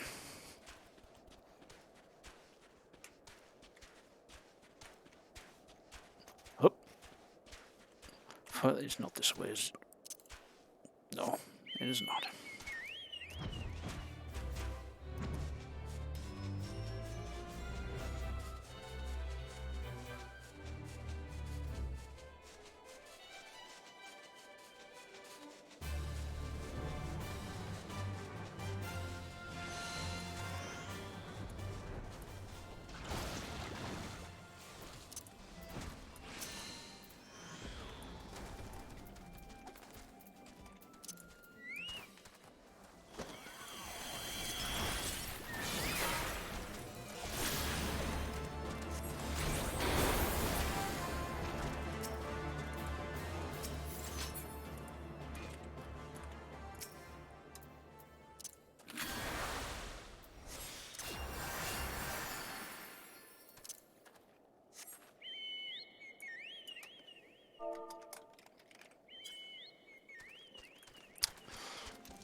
real hard to click on that guy. I would have just healed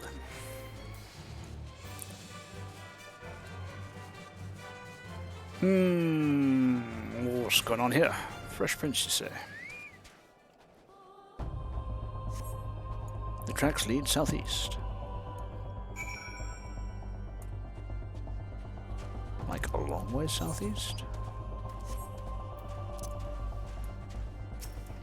Ho!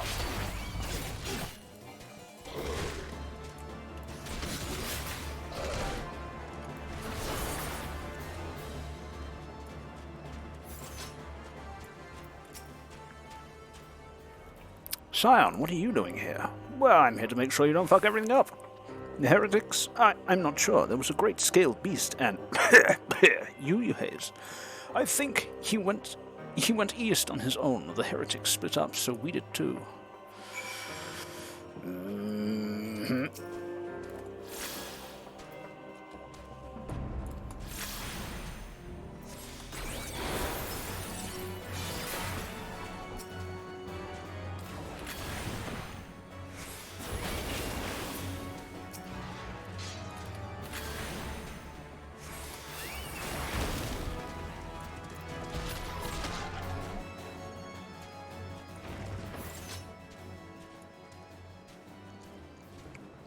You has a... What up?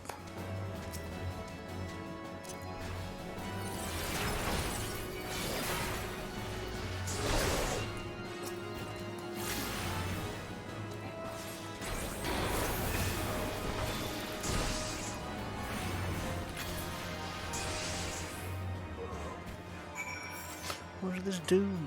Sure as the next Verthon Verero scatter can be cast immediately. For Thunder, Ferrero, or Scatter.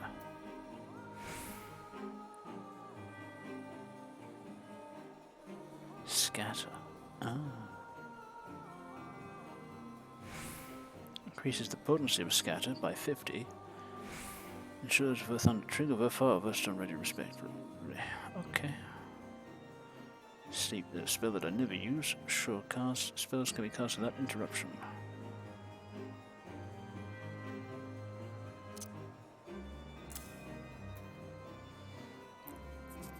Alright. You haze! What the hell? How embarrassing. I was so intent on following the heretics' track that I almost failed to notice they had doubled back. Almost, mind you. One tried to sneak up behind me and got a knife in the gut for its troubles. I thought myself alone, so I started searching the dead man's knapsack for anything of interest, and lo and behold, before his friends found me, I came upon this. Withdrawing groups of 3 or less to the observatorium. Give the signal and wait. The merchant will be waiting. The merchant will be watching. Be late and be left for dead. Speaks for itself, does it not? They can't possibly mean to rendezvous inside the place, so we should restrict our search to the surrounding areas. Let me rephrase that. You should restrict your search to the wilderness around the observatorium. I will need more than a moment's rest to recover from these wounds. Again, I have no healing magic. Hup.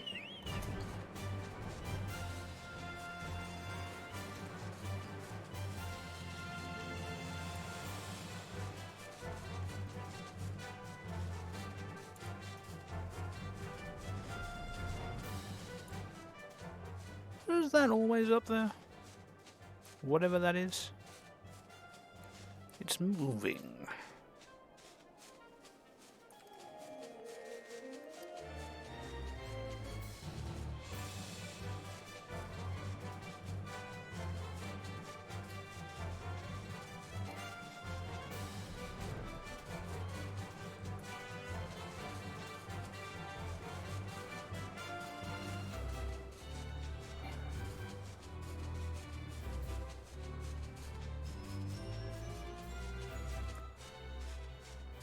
Well, what the hell? How very strange.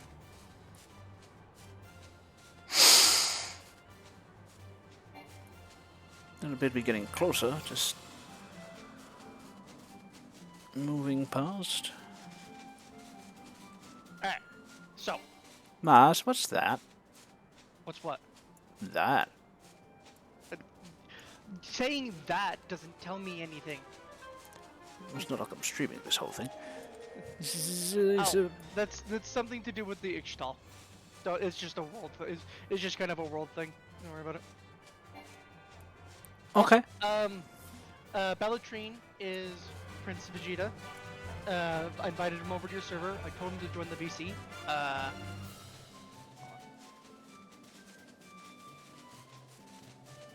Can other people see this chat?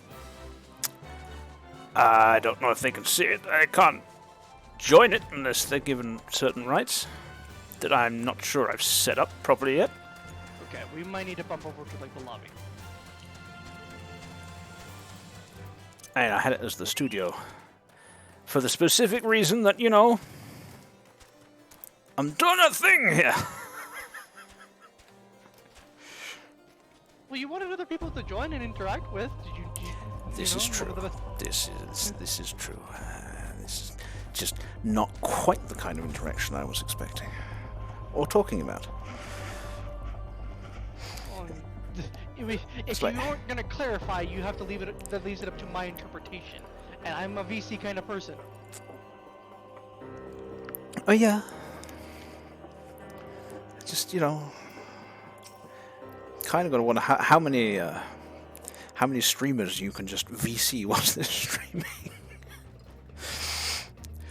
But okay, let's. There's people being suspicious over there. The lobby might have restrictions on it as well. Vegeta is just online and would probably need a role. They can become a member. What I would advise you to do later on. So they're gonna go to bed here soon, right? Because they're not going to bed. They need to eat and do a few chores. So this kind of works out. My advice for you though, is create a temp role that we can give to people and take off as needed. For like that way you don't have like an abundance of people just in the VC. You know, if and when you ever get popular. Um, that way we can give them this temp role, allow them to join into the VC, and then you know when we're done with them, because like when you're doing raids, you kind of want to communicate, right? Yes.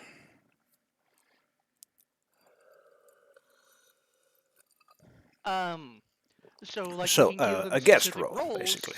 give them specific roles, not guest, but like maybe party members, party member you could call it, since you know it's a party system.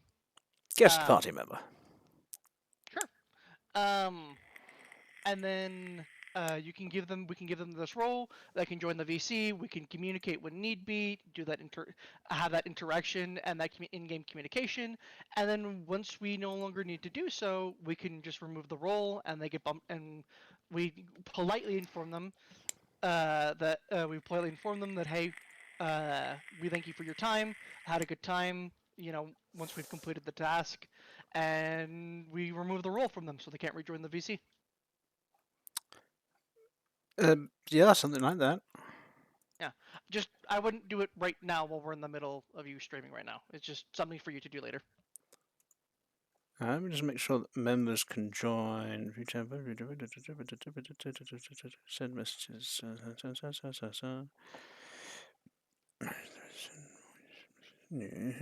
Which questions? They can connect. Allows members to join voice channels and hear others. I don't know if that includes the studio, because this should have some supplementary restrictions.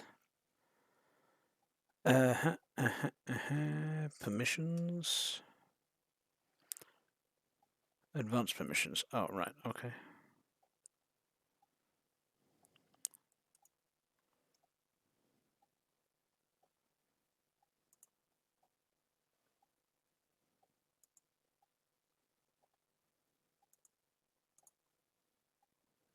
Looks like for the most part the studio is. Alright, whatever.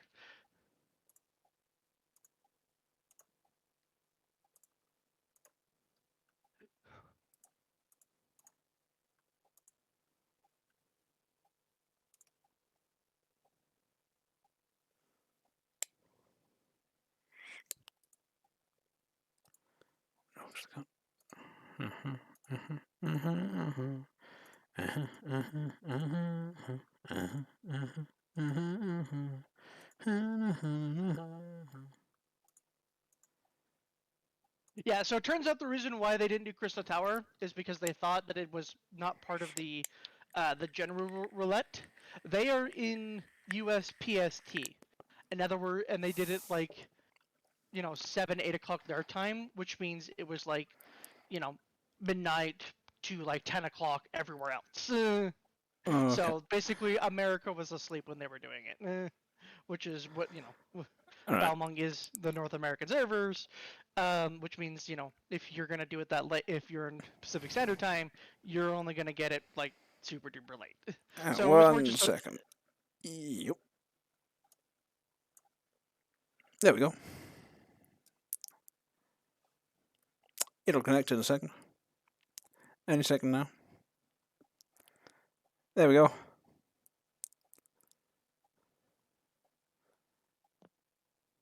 Yeah.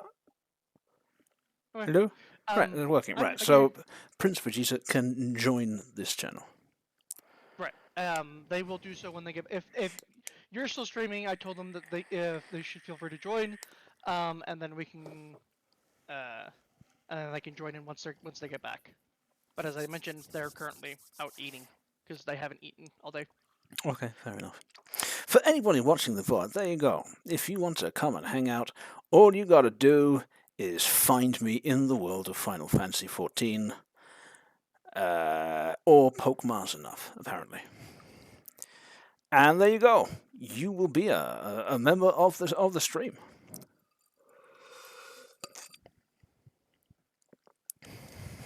It could be interesting.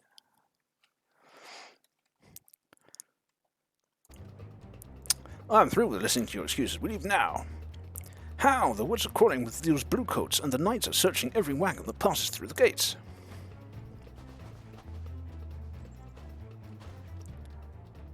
Well, stay with him then, if you think you'll fare any better. Now, there's no need for that.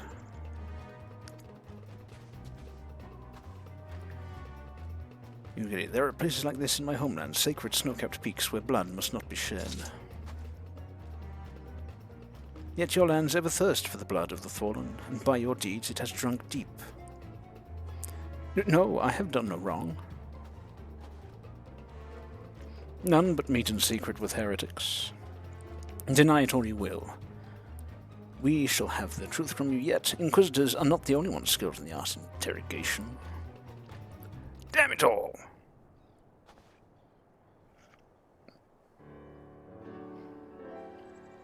Fancy meeting you here, Sir Josh. I presume your work with the Third brought you hither? What a tangled web. Lest you wonder, we came not for the heretics, but for the merchant who has been conspiring with them. He came to our attention during the course of our investigation into the Ivy. It beggars belief, I know, but it seems our favourite Guardian spy may have been providing assistance to Iceheart. Were it not for the efforts of Lady Yugiri and her shinobi, we might never have discovered this connection. Master Alphinaud is too kind. I fear my people and I have done little to aid your search for this spy. We long to strike back against the Empire and weaken their influence in this land, to prevent the tragedy which befell Doma from reoccurring. The days ahead and the work they promise will require a very particular set of skills. Skills which I am fortunate enough to possess. If you will allow it, I would accompany you until the investigation is complete. That is a most generous offer, Lady Yugiri, and one which I gladly accept. Thank you. Though I might disappear for a time, know that I shall never be far, and shall always be watching. A comforting thought. Come, Sir Josh, let us wait inside for Captain Ilbert to return and deliver his report.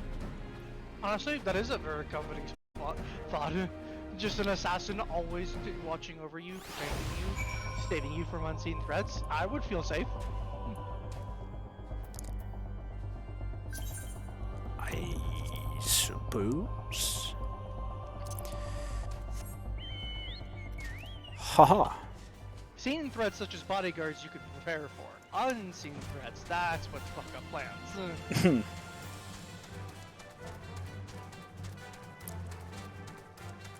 Hop.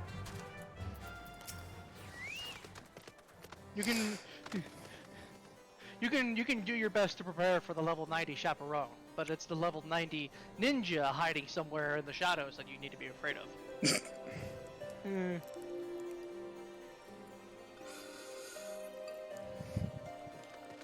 Captain Ilbert seemed confident that the merchant's resolve would swiftly crumble when pressed.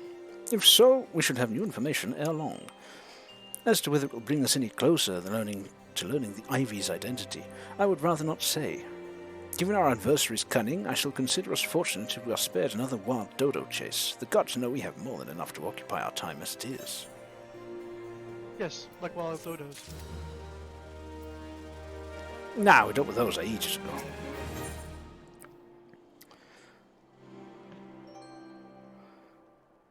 Gloom tabard. No, that does look pretty cool. A shame I shall not be wearing it. It's not even for my class. Yep, most of these undergarments they won't be for any of your classes, because they just weren't made for them. They just didn't exist when the armor was made. Captain Ilbert, your report, if you will. Aye, Commander. Firstly, with regard to the heretic we captured, I regret to say that the man could tell us naught that we did not already know of Shiva. We have since handed him over to the Ishgardian authorities. Henceforth, the Holy See will pursue the matter independently. Our inquiries concerning the Ivy, however, have proven more fruitful.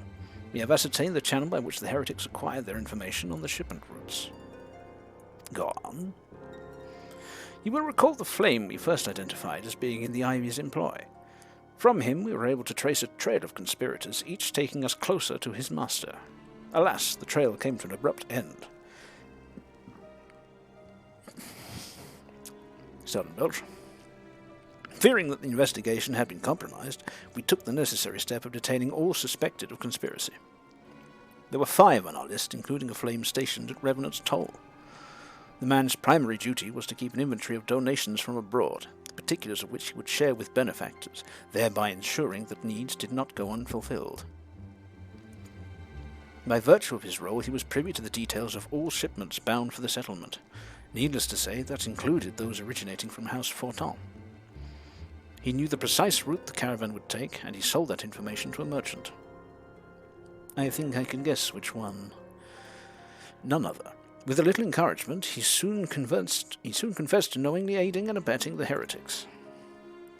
Well, that is one mystery solved at least. But what of the Ivy? Are we any closer to prizing off his mask? I dare say we are, Commander. Our relentless pursuit has forced him to commit a grave error. In a desperate bid to cover his tracks, the Ivy resorted to exercising certain administrative powers available only to high-ranking members of the Immortal Flames. If you consider then that our investigation is known to barely a handful of them, the field of suspects is greatly narrowed. You mean to say that the agent is among Rauban's innermost... How do you say that again? Is that Rauban? Rauban. Yeah, Rauban's innermost circle, someone who has been with him since the Immortal Flames establishment? 'Tis the most plausible explanation. The infiltration likely occurred during the company's founding, with the groundwork for the act being laid beforehand. To slip into a position of authority unremarked and remain above suspicion all these years. I too was surprised, though I really should not have been. Of the 3 grand companies, Ul'dah's was ever the more vulnerable to infiltration. Both Limsa and Gridania had long-standing armed forces that lent themselves well to the formation of the Maelstrom and the Order of the Twin Adder. To all intents and purposes, it was the same people, loyal ones, mind, under the same leadership. Only the banner was different. Not so the Flames. Ul'dah's military was made up of disparate orders, most of which were glorified mercenary companies that answered only to their paymasters. Hardly an ideal environment in which to establish something as high-minded as a grand company. The difficulties Rauban faced when founding the Immortal Flames, I nearly went full regal there, when founding the Immortal Flames, are well known. Even after he had convinced his fellow syndicate members to share the cost, there remained the small matter of finding enough bodies to fill the ranks. Indeed, and given the pressing nature of the Imperial threat, that meant recruiting every passing sellsword. Amidst the chaos of its founding, it would have been child's play to infiltrate the company. A good deal easier than now, aye. The immortal flames have ever been caught between conflicting interests, the public and the private. Though the monetarists ultimately agreed to support the organization's founding, 'twas not out of charity that they did so, but simple self-preservation. Had Dale von Darn's ambitions been any less apocalyptic, you may be sure that they would never have risked supplying Vrelbound with an army. 'Tis but a wonder they did not attempt to extinguish the flames the moment the danger had passed. Ahem, returning to the present. Even as we speak, our Doman allies are shadowing several high-ranking flames, any one of whom could be the Ivy. Desiring to deal a blow against the Empire, the refugees were eager to lend us their aid. I expect to hear from them ere long. Very good. Pray continue your investigation with the first. Meanwhile, have the second attend to the unrest. The third can join the fourth in inspecting crystal shipments. If they notice anything unusual, I want to know about it. If Shiva is summoned in like manner to the other primals, the heretics will be looking for further supplies. Understood, Commander. I shall send word to Sir Aymeric informing him of our success in identifying the heretics' abettors. Hopefully the information will be of some use to the Ishgardians. It is time, Commander. Yes, I am aware. An emergency council of the Alliance leadership has been called. There have been developments in Garlemald, it would seem. As commander of the Crystal Braves, my presence has been requested. I would have you accompany me, Sir Josh, as the realm's stoutest champion. 'Tis only meet that you be... What? 'Tis only meet that you be present for the discussion. We're coming up with new turns of phrases that no one can scarcely recall ever hearing. Oh, and the antecedent has already given her consent, lest you worry. I mean, I wasn't.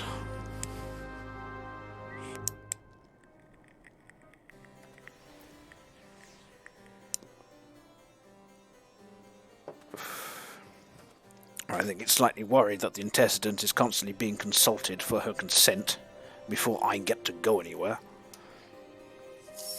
Well, do you think people think I am? Well, to be fair, technically you were under the antecedent's payroll. You are her employee. She is your boss. She is paying you. Yeah, but not any kind of regular salary.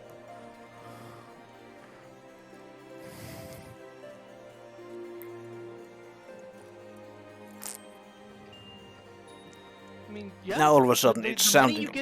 The money you get from quests is your salary. This is yeah, just but it's not like the regular. Like that, it's that's when bonus. shit happens, I get paid for dealing with it. I don't get paid when shit doesn't happen. Therefore, it is not a salary. Hell, she doesn't even pay to keep me on retainer. Yeah, retainer. So, the fact that she has to be consulted before I get to go and deal with anything is a little odd. Also, you should interact with more of the side characters more. They have some of them have very interesting story tidbits, like Ilbert. It's a little too late now. You should start doing it in Heavensworth though. Well, I'll think about it, but so far I haven't really had the time, or, I'm going to be real honest, the patience. The desire? You know, you cannot burn every single ounce of patience I ever had, and then said, oh, by the way, you could also waste more time and get absolutely nothing done by talking to these other people. It's like, no, that's the kind of thing you do to slow down. You know, take a minute off, take a breather. You just hang back and chill with the so-and-so person. Say, hey, what's up with you? When you have to charge around backwards and forwards and backwards and forwards and backwards and forwards and backwards and forwards and backwards and forwards to accomplish absolutely nothing, that does not put you in the mood to say, that was good. I'm going to take a breather and talk to you. Random NPC? No, that gives you rights. Like all of you, I'm going home. Fuck you guys, I'm going home.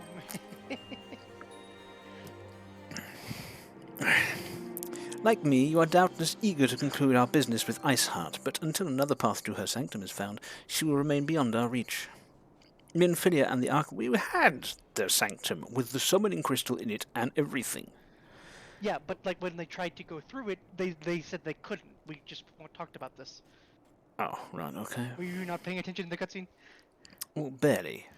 They waffled so much. But yeah, no, there was the whole like we can't do it because it doesn't work. Okay.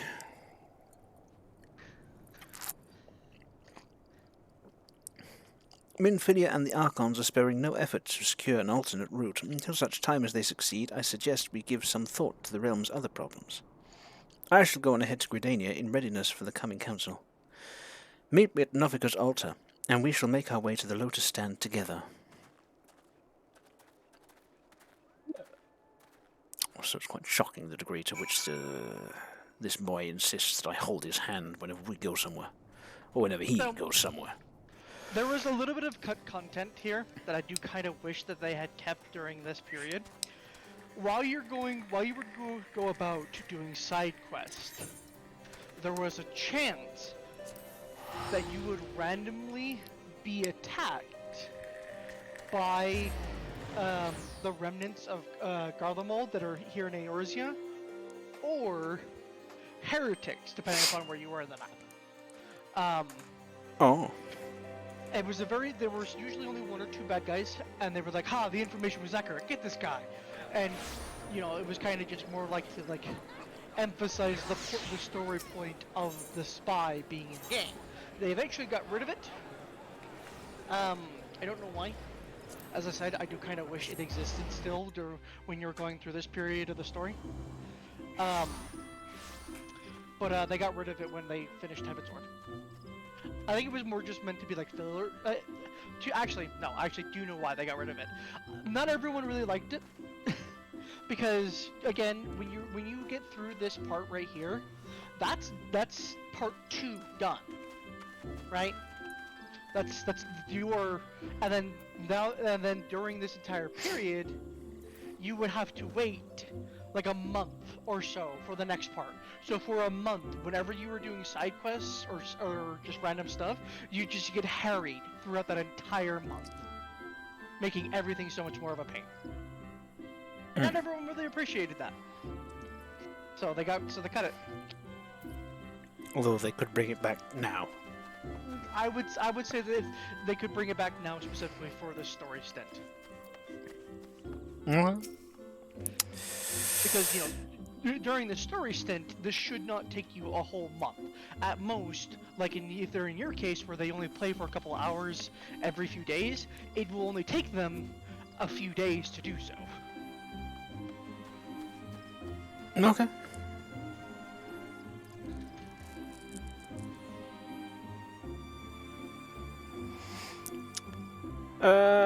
Right, let's hold Alphinaud's hand some more and accompany him into this council room. After this non-commercial break.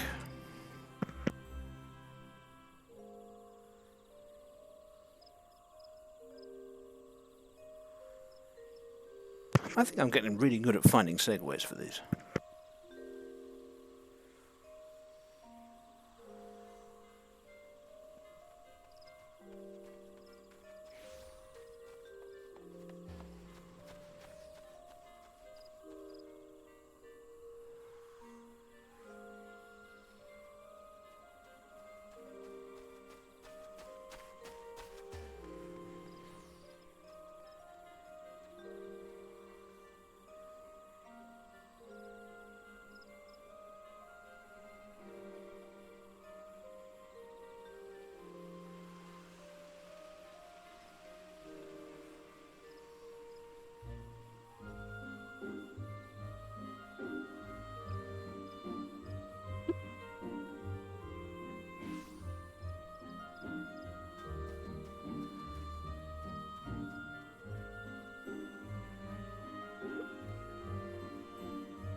Righty-ho.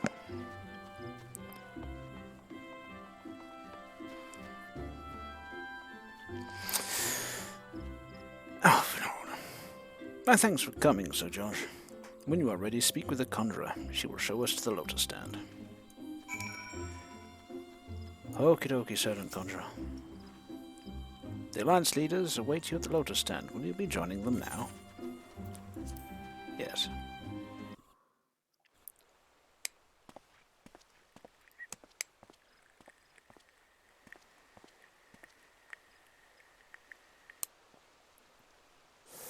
Change has come to the Garlean Empire, and we must discuss the implications. The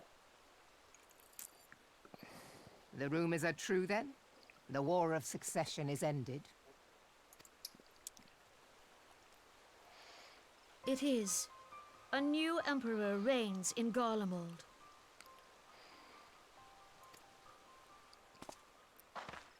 Who?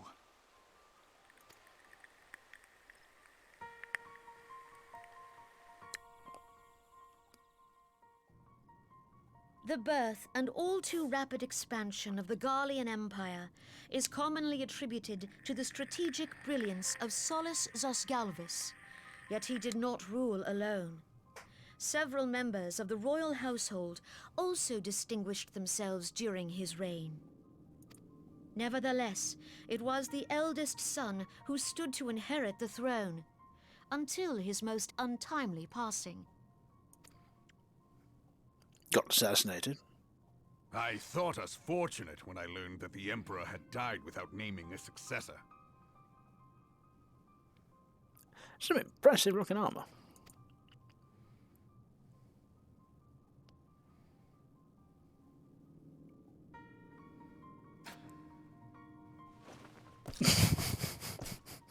Would that the Garlean Empire had died with him.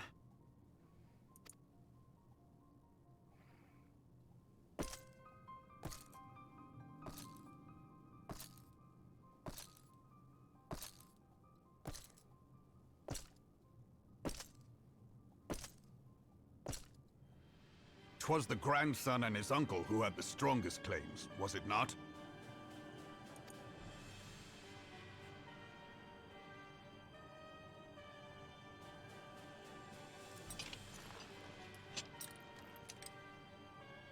Indeed. Real quick, before you Yet continue claims forward, count for little without the power to assert them. a little bit of context. High Legatus Varus Ye Galvus Garlemald is a respected has military existed leader, for quite some One time. not One so moment. his uncle. That is the doofiest helmet crown I have ever seen. It is pretty goofy.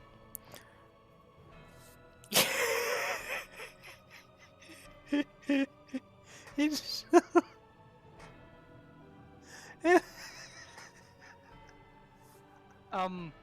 So it's, it's pretty. it's silly. like they took the German Imperial spike from the 1900s Yeah. and then put horns on the side of that, except the whole thing is mounted right up here. And it's got earrings. Yeah. It's pretty goofy. So, as I was saying, Garlemald as a nation has existed for quite some time. The Garlean Empire, though, that has only existed for about 50, 60 years. So it's a very young nation. So the Or rule it's a very young empire. the rule of the previous emperor, then, basically. Yeah, and as they just talked about, the previous emperor, just died. Yep. Hence why everyone backed off, because the first emperor just passed away, and there was a massive war of succession. Because, well, as I mentioned, or as they just talked about, his son, who was, this guy that we can see on screen, his dad, right, just died. No one really knows. Clearly, he was assassinated by this prick. Possibly. And you It know was he's a entirely- jack-off because, you know, he stands before the sarcophagus of the previous emperor, the one who, you know, essentially founded the entire empire and caused it to explode into the thing that is as massive as it is today. He stands in front of the sarcophagus and spits on it before putting on the doofy crown. The crown of doof. So the son died before the grandfather, right? Yeah. And the grandfather never stated if the other son, because he had two kids, right? There was the older son, then this guy's uncle, as he's the grandson, and then the grandson, right? So the grandfather never stated which one is to inherit the throne. And then he kicks the bucket before he gets to that point, and so the uncle and the grandson wage war against each other to see who actually gets to control the empire. I mean, And technically the line of succession is fairly straightforward, and well, the crown it is prince in K, happens but bear in reasonably. No, it's just how it works. The succession is generally quite straightforward, unless people start objecting to it. which is essentially what happened. Yeah, but so yes, it's the grandson is the legitimate prince, shall we say? But the uncle objected to it, and obviously, a massive civil war, which is what caused Garlemald. Save for now, Gaius was Splinter Cell group, right? He actually didn't have any official support from Garlemald as a nation, right? He was doing his own thing, okay? Right. So as a whole, the Garlemald Empire backed off to deal with the Civil War. The only thing they really focused on was defending the territories that they had already taken. That was all they really cared about, right? They weren't pushing anywhere. Any fronts immediately backed off. Gaius was acting independent.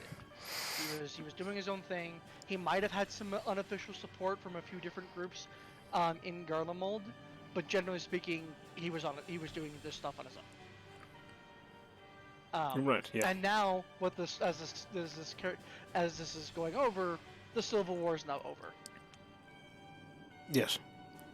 So, yeah, just wanted to give that quick little. So, and now this guy, grandson of the emperor, who killed his da to get the crown all the earlier, and spits on the sarcophagus of his grandfather. That's probably why he wasn't automatically named the crown prince. It's because he's that much of a dick. And everyone was standing around, and even the previous emperor was standing there going, he's competent, but he's such a dick. Oh, who better to be wearing the crown of doof? So, High Legatus Varus Galvus.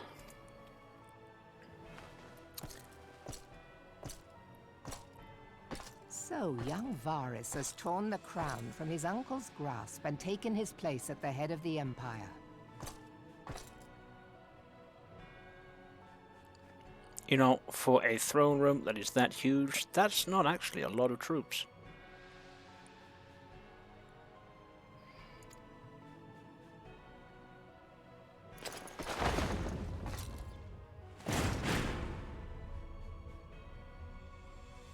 If I remember correctly, that's actually just his honor guard.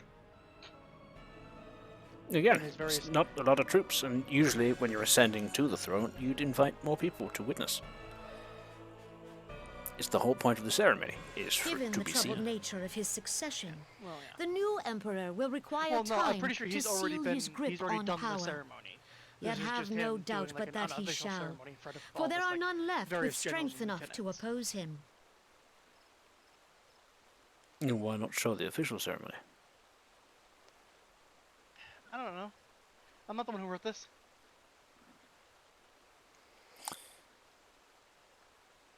Now, given the troubled nature of his session, the new emperor will require time to seal his grip on power, yet have no doubt that he shall.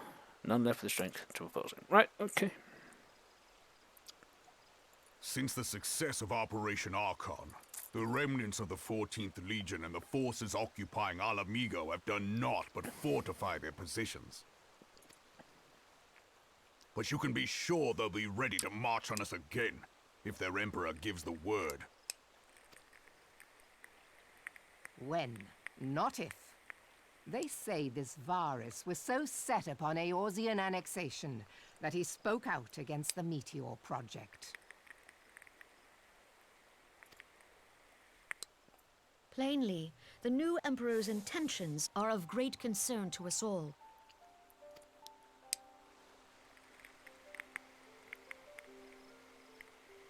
I propose that we set aside the Cartano dispute for the present, and discuss what measures the Alliance might take to prepare for a resumption of hostilities with Garlemald. Moreover, I move that we re-examine the question of how our former allies in Ishgard might be persuaded to retake their place at our side.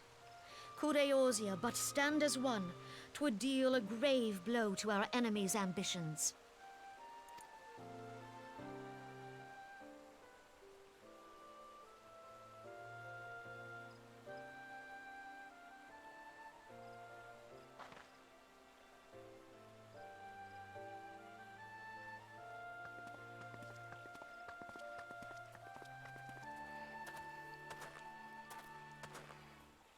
Well, I suppose we should be grateful that they have finally acknowledged the inevitability of Imperial attack.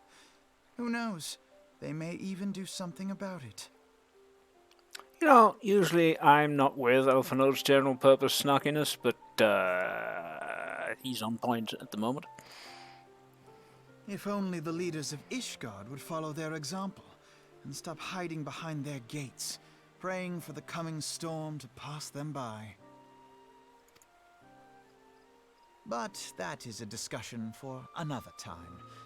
At present, I am more concerned by the fact that the Alliance's mooted preparations will be made known to the Garleans many moons before their coming.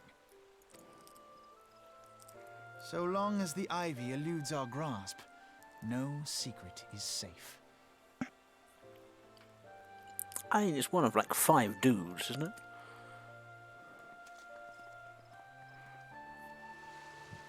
Why am I nodding and smiling at that?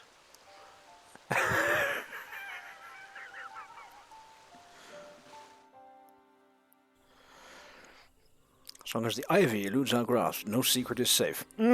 That's right. What?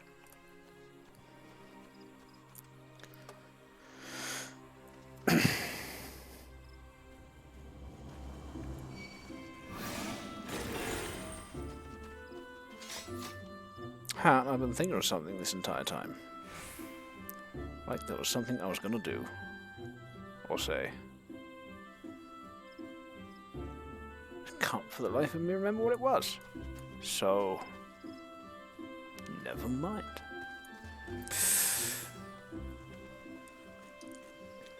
It will not have escaped your notice that the nations of Eorzea are no nearer to being of one purpose, despite their protestations to the contrary.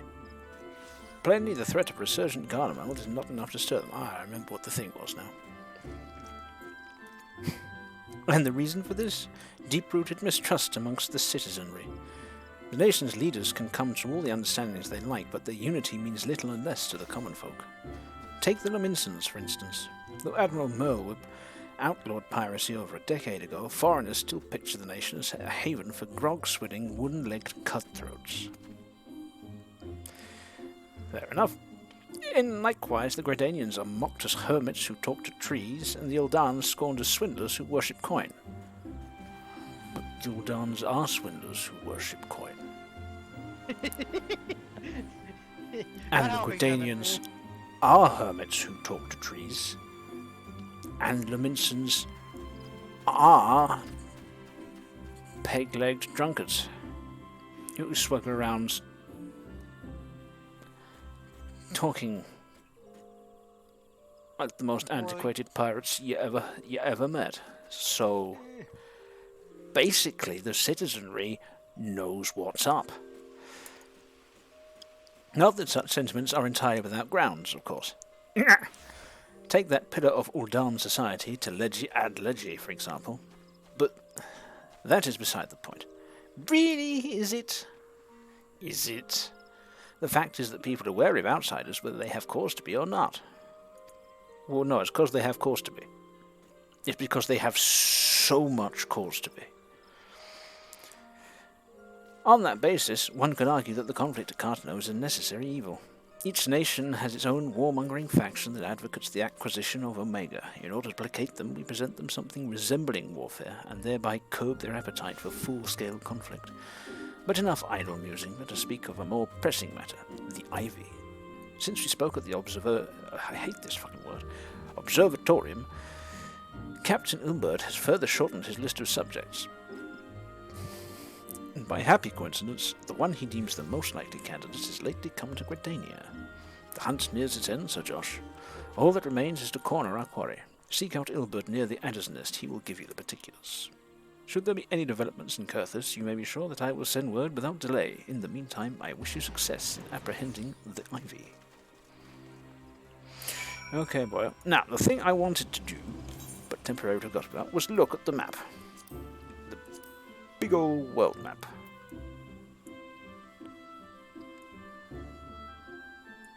I hadn't noticed this bit. Othard and Hingashi, huh? How odd. So, this is Eorzea, yeah? Continent bounded by sea on all sides. More or less. Where is Gormold? Where do they come from? Where do they invade from? Where are the fronts? Go up, like in the cloudy part? Yeah. With the big ass tower? Yeah. Big ass tower? Yeah, that's Garlemald. Ah! The good... Alright, okay, I see. So they come from that away. Yep. So we are in fact part of the same continent, because that's very clearly land. Well, there is land connecting it, but in the same sense of like So Europe this and is Asia essentially the Eorzean Peninsula. Well, I mean, it is. It's called Eurasia. I mean, it's the Eurasian continent. Yeah, ultimately, it depends on how you look at things. Some people say it's two different continents. Some people say it's one continent. It depends on the policies that you're a part of. In Eorzea, they consider themselves separate continents, and I do believe they are considered separate. You can't see it because of the cloud work, but there is a very large river system that separates the two. In the same sense of like, between Africa and like Spain, right? I realize Africa isn't actually connected to Eurasia as a whole, but like that's like the term in terms of distance. They do a very poor job of showcasing it on the map, but it is separated, I promise. By the mouth of the Mediterranean Sea in the real world, which is right a ways. Right. Like, as I said, they do a very poor job of showcasing it in the map because it's actually buried underneath the clouds. But they are separate.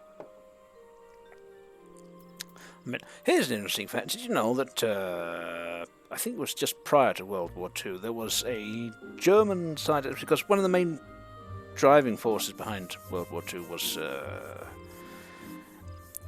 Hitler's notion that the German people needed infinity more land in which to expand and, you know, acquire resources and grow food and all that shit.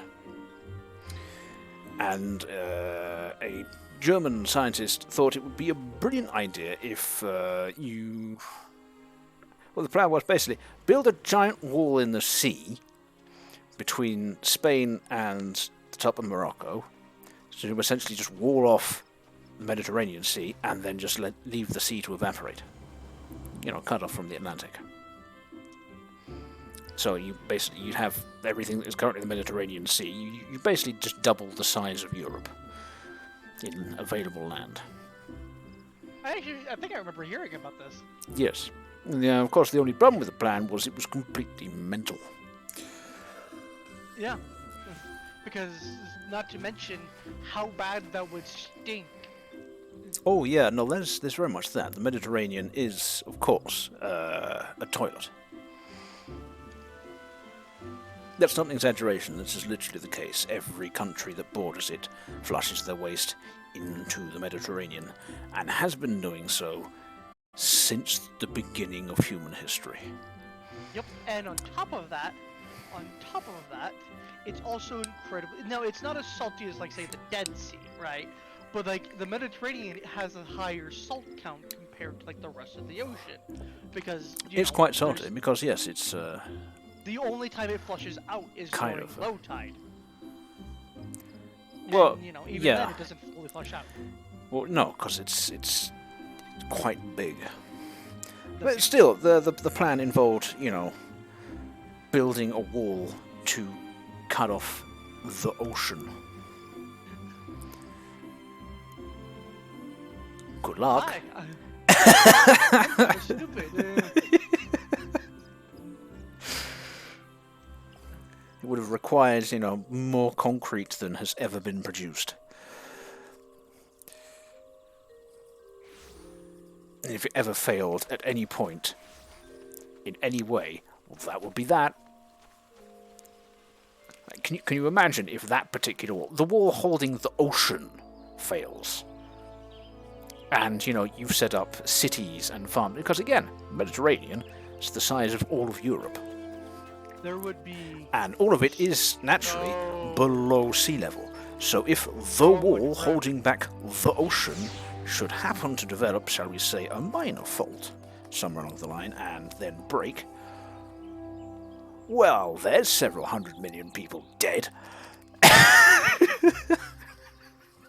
Didn't his plan also involve, like, taking land from the Himalayas to help even it out? Not the Himalayas, no, because that's way far away. But I think from the Alps. Yeah, it was like to take land from, like, to help, like, fill it in too, for specifically for that reason. There might have been, but you know, ultimately, most people had lost interest at that point, going, "You're a fucking moron. You realise this, right?"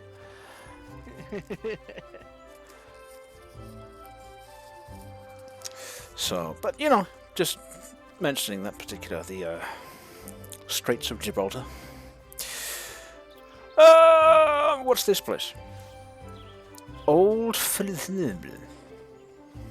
Ah, yes, may not well.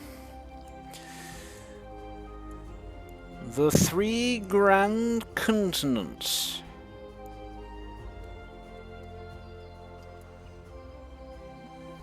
Well, I count. I mean, unless there's some water in here. Oh, there is.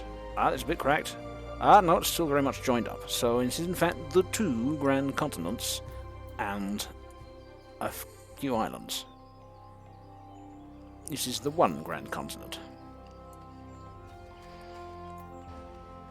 Whatever. There are essentially 3 continents. Well, no, 4 continents. The map hasn't been updated. So, like, if you take a look at the world map, right? So you have Eorzea, right? By the way, where it says the northern empty and like the upper left part, that's considered part of Eorzea, in terms of like just mapping stuff. In the same way that since like New Zealand is a part of Africa. And so you have Eorzea, which is one continent. Then you have Ilsabard and Garlemald, which is their own continent, right? You probably don't see Ilsabard because you don't have Endwalker,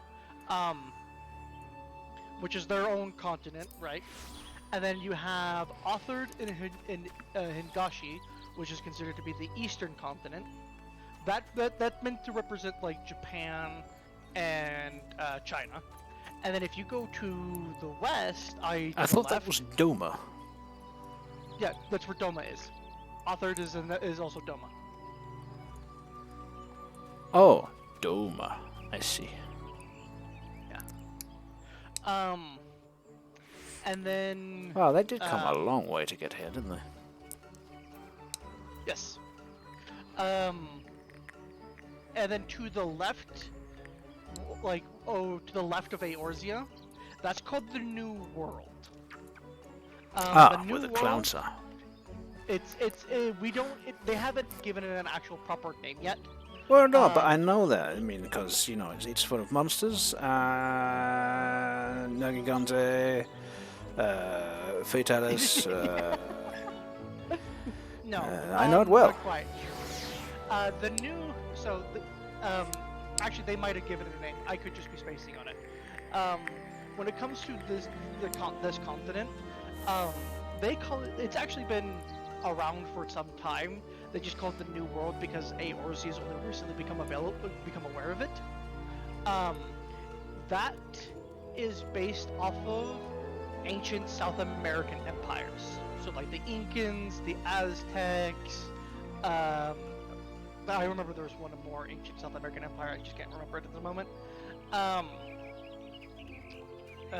That's what that nation is based off of. It's like ancient South American empires. So it's surprisingly similar to the real world. You have Europe in the form of Eorzea.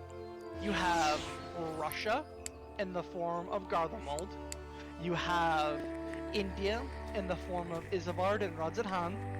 And then you have Asia in the form of China, the Mongols, and Japan.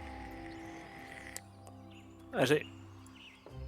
So that is literally how it breaks it up. And Girabania is like the Persians / the Pakistanians, depending on how you look at it. Okay. Alamigo. Oh, that's where it is. Have I been here before? Girabania? Yeah. No. No, You won't go there in not yet. Stormblood though. As you will also go to Doma in Stormblood. I shall look forward to it. Anyhow, what am I doing? Oh yes, I was about to go and find the spy.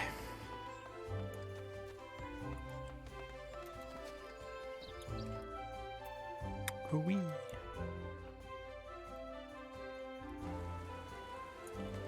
Yes, we shall search for a spy as a random person in the crowd screams, RuneScape Man!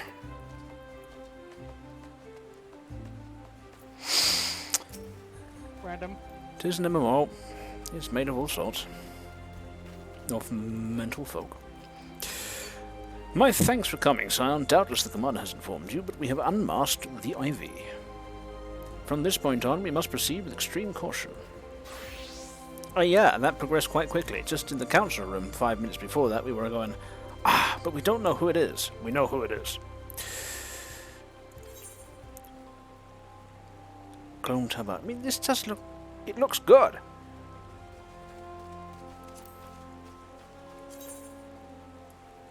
It's maybe a little purple. It shows off maybe a lot of skin. It's maybe a little butterfly themed. It's maybe very effeminate.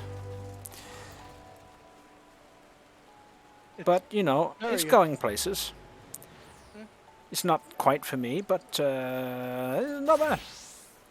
Or worse. How does this look? Okay, that's worse. On all the fronts I just mentioned.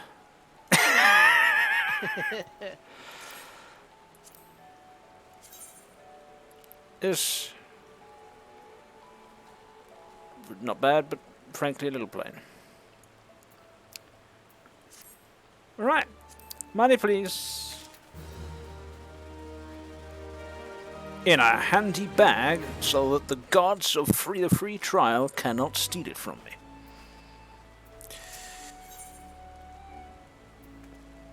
Ooh, more things. Auroral tabard. Well, that's just the other one, but with a colour swap. So I'm guessing this is... Oh no, it's not bad. You'd need some trousers with it to not look completely ridiculous. But it's not as effeminate. I would argue that's less effeminate. Yeah, very much so. This is much more unisex. Even stark coat. Ah, this is for the jesters. With that ridiculous hat and everything. Yes, because us magic weavers, we're all clowns in our entertaining fashion.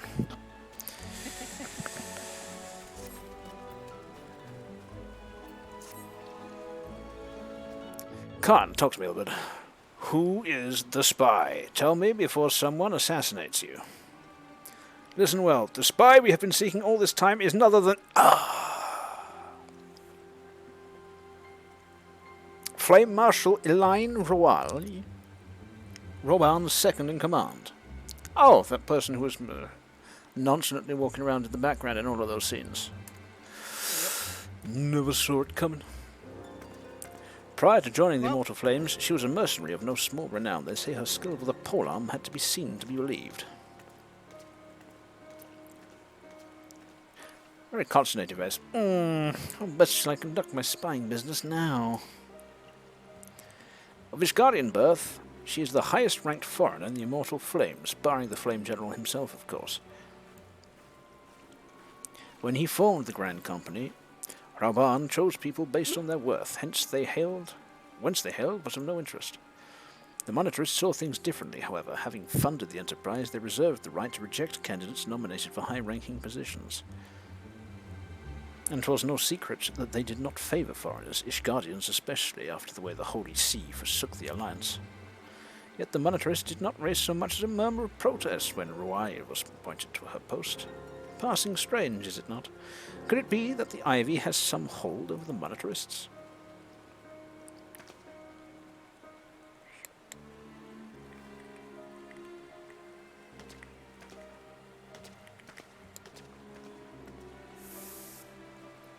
But these revelations are secondary to our current mission. Of foremost interest to us is Ruai's presence here now. As you may be aware, it is the duty of the Flame Marshal to command the Immortal Flames in the absence of the Flame General. While Rauban attended the Council of Alliance Leaders, she should have remained in the Hall of Flames. The woman has no business being in Gridania, yet here she is nonetheless, on some pretense. She is up to something, mark my words. Even as we speak, I have a dozen men trawling the Flames' records for evidence of Ruai's guilt. But if we can catch her red-handed, we shall have all the proof we need. Which brings me to the plan. I have people watching the city gates, the airship landing, and the dock. Every point of egress. She cannot leave without our knowledge. All that remains is to shadow her until she betrays her true purpose. Can I rely upon your eyes, Scion?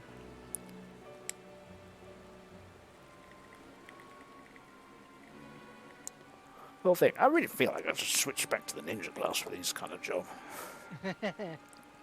You have my thanks. Let us go then, and take care not to alert our quarry. Because above everything else, if something special happens, it will be scripted, and I will immediately be put back to level 50 anyway. And I am a level 50 ninja, so I'm just gonna do it.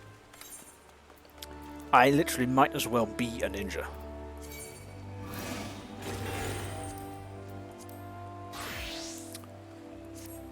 There we go. Look at me dressed up for covert activities. With my super ninja weapons, the butcher knives. For very discreet and accurate cuts. Look how sharp and well maintained they are.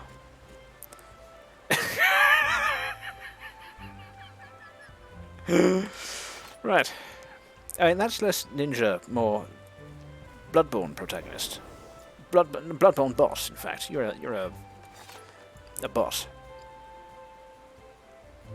Literally, I think Lady Muriel's wearing that exact outfit. Anyhow. Ninja sneak run.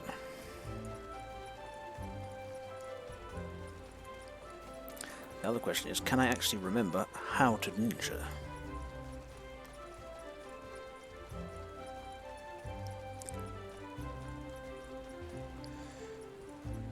Ran the wrong way.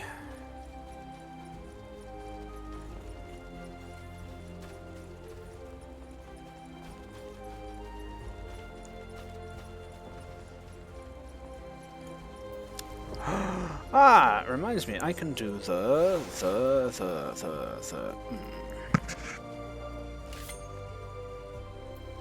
Was it that?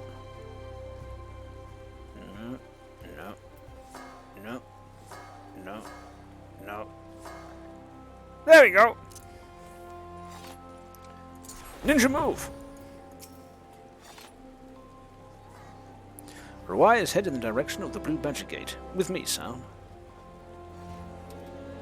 Oh, bird, you have to put on a face mask to be stealthy like a ninja. You're going to mess everything up.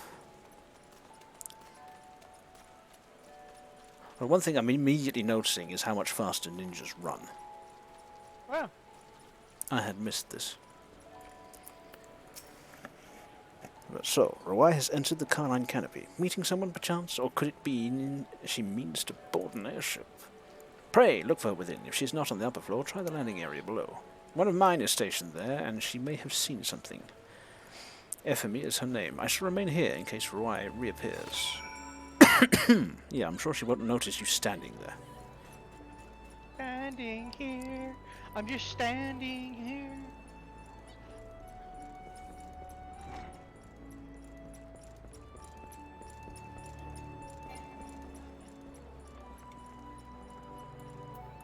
Ephemy. Sir Josh Teffin, such an unexpected pleasure. What brings you here? Ahem, a social visit, you say. How pleasant. No, she didn't come this way. I've noted every passenger. None bore any resemblance. Well, don't let me keep you.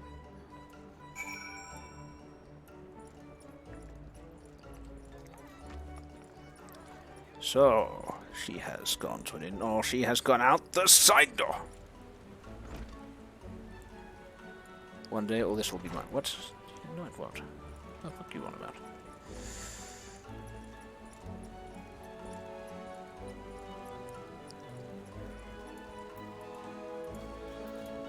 Yep.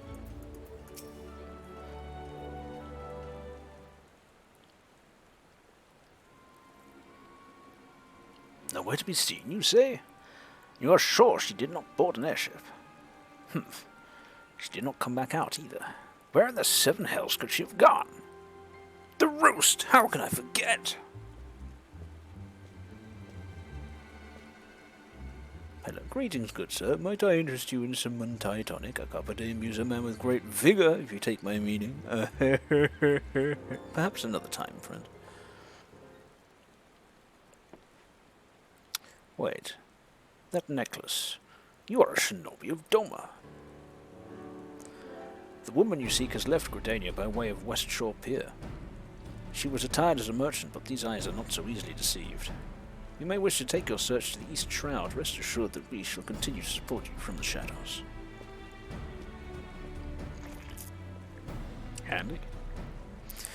Thank the 12 for the Domans. Were it not for their unique talents, Rawai would have disappeared without a trace. Yeah, apparently.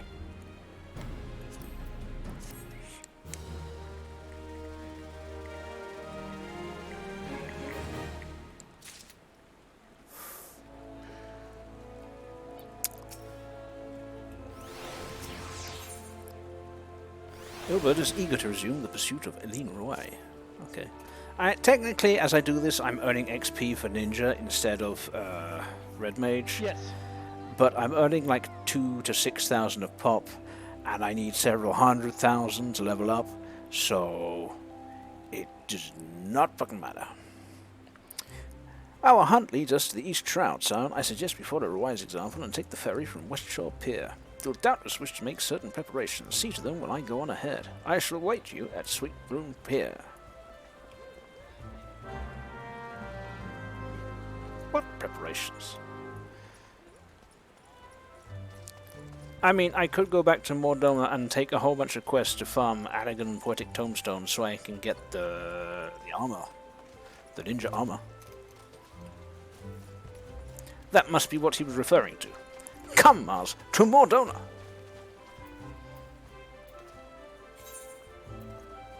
I mean, I can't be going off half-cocked in my ninja stealthy approach. I have to be wearing the best I can possibly wear. Heaven, fuck off.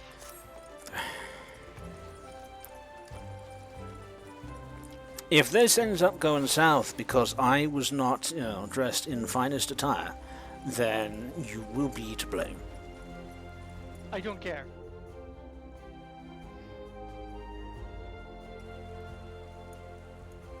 I'm kind of curious what the medium armor set looks like.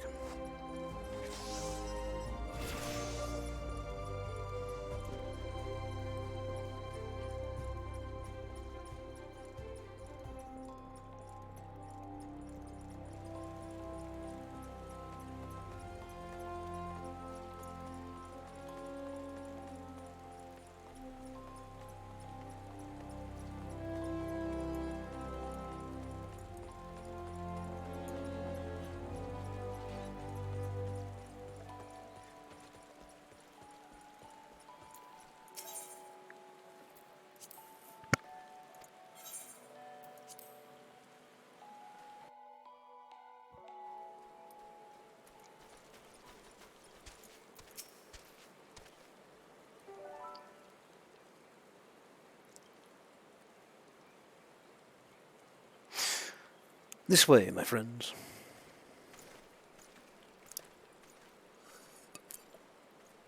Oh, hey, Yugri.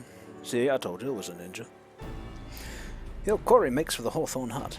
If Rawai is truly the one we seek, we expect that she means to make contact with her guardian masters there.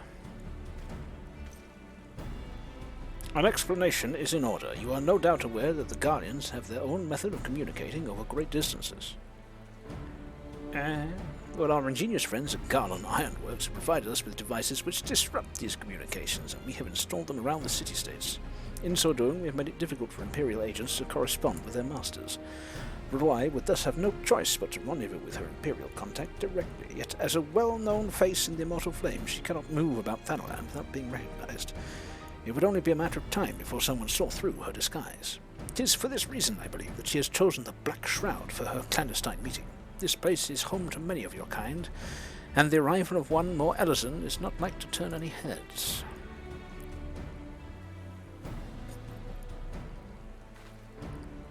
As my scouts tell it, the Guardians have sent agents with a mind to destroy the devices and render such direct contact unnecessary. Fortunately, our shinobi have thus far been successful in rebuffing their efforts.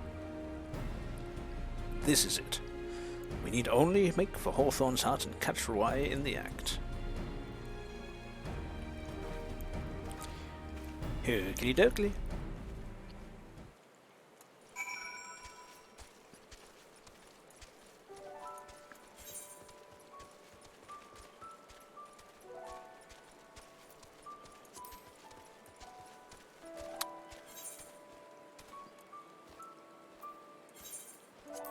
Ninja Teleport Hub.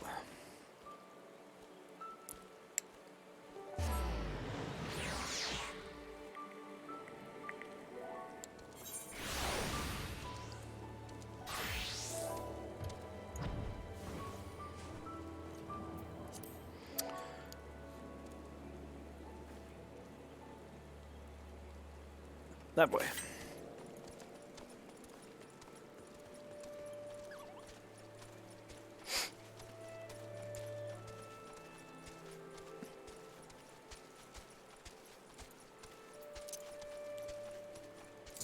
Ninja move. My people report that our quarry has departed for the Bramble Patch. The Ivy returns to the Knolls whence she came, but perhaps it is all for the better. To convict someone of her standing, we will require damning evidence against her. What could be better than to catch her in the act when she meets with her guardian masters? My countrymen and I shall lie in wait in the shadows. Tread wary, my friends. Speak with Yugri at the Bramble Patch.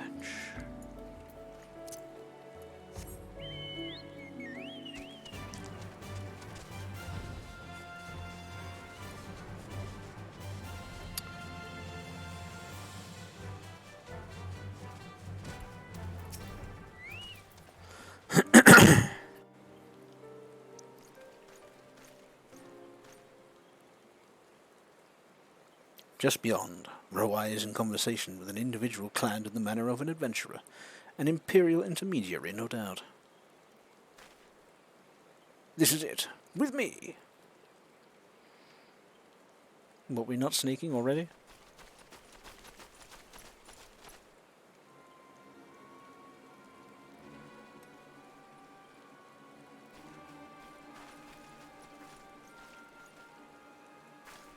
Hello, spies. Flame Marshal Elin Rawai, you are under arrest for treason and espionage.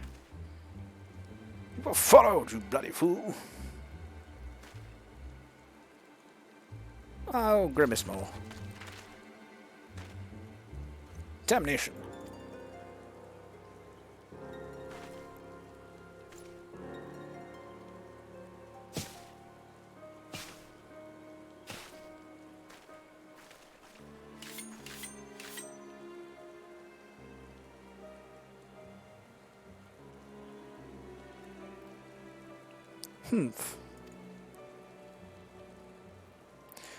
You are unarmed, my lady, and scarcely garbed for battle, but if you wish to fight, you are welcome to try.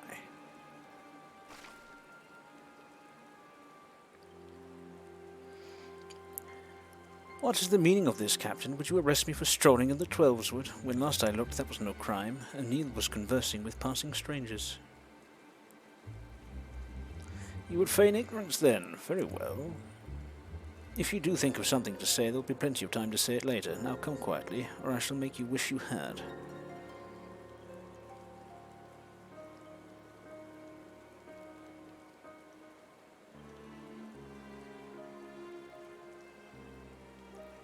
I will offer you no struggle. After all, I have naught to hide. You've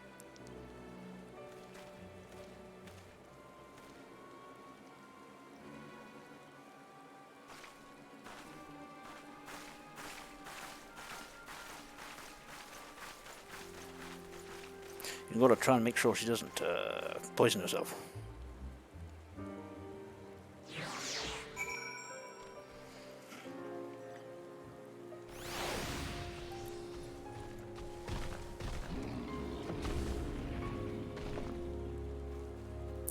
Okay, just for old time's sake.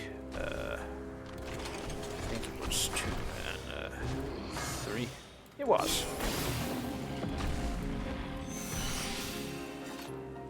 That was fun.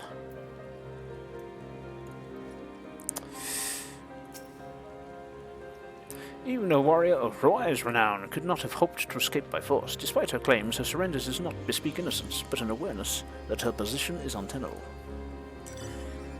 With the ivy thus uprooted, it is to be hoped that the tendrils she entwined around the immortal flames will gradually wither and die. Mayhap when the people of Ul'dah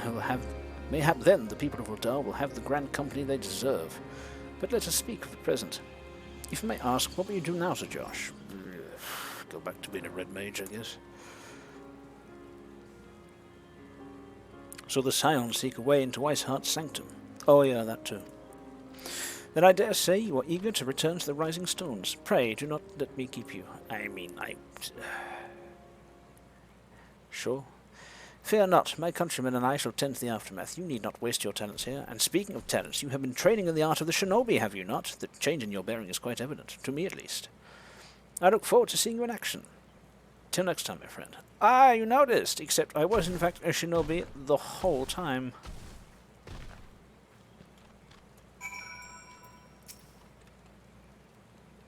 Yeah, there are a few characters that'll point out, like, oh, hey, you're this class, too. If you are like for instance, if you're a Dragoon, you're gonna eventually meet a character who you help do Dragoon stuff with. They're like, oh, hey, nice seeing you again. Ramble in my car.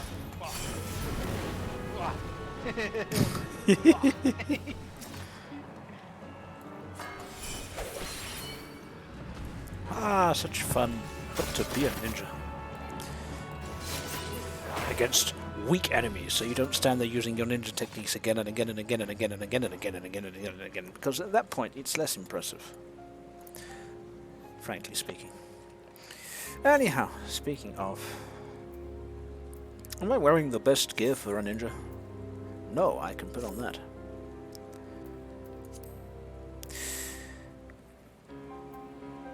Augmenting ironwork earrings of casting? Really?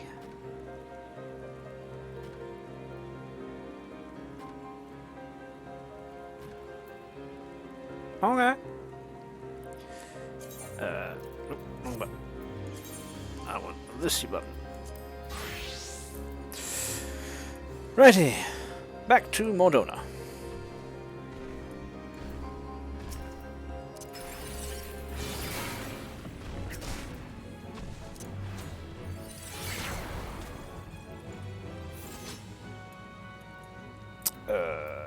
Speak with Minfidia in Mordona. That's the place.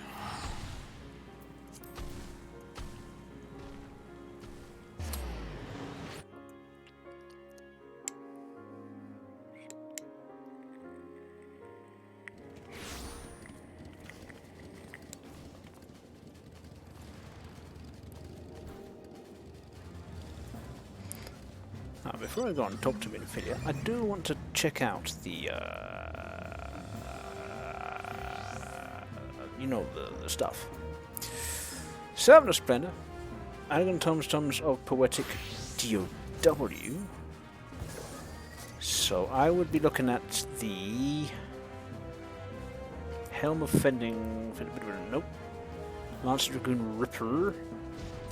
Puggle Monk Sam. Rogue Nin. Mask of Scouting. Oh, so it's the stuff of scouting, right. Corselet of Scouting.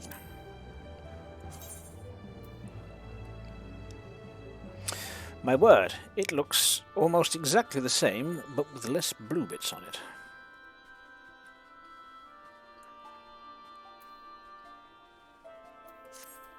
What's the Mask of Scouting like?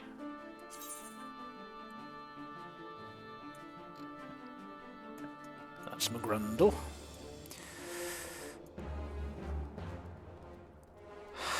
Ha.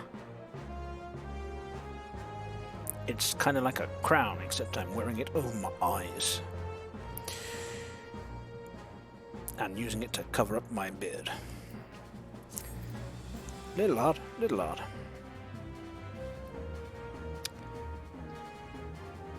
Augmented brace of scouting. My trousers look pretty much the same. Augmented networks of scouting. Yeah, basically I'd look the same, but with less dangly blue bits.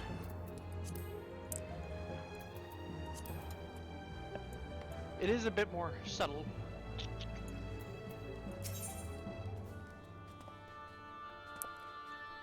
This is the Ironworks gear, isn't it? Yes. So weapons, well, magic daggers.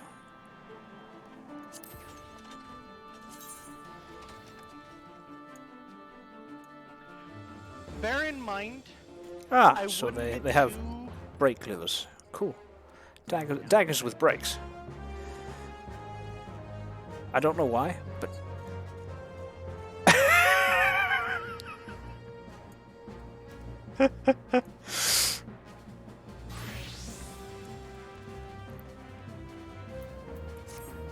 Sorry, you were saying? Just be aware that when it comes to buying different class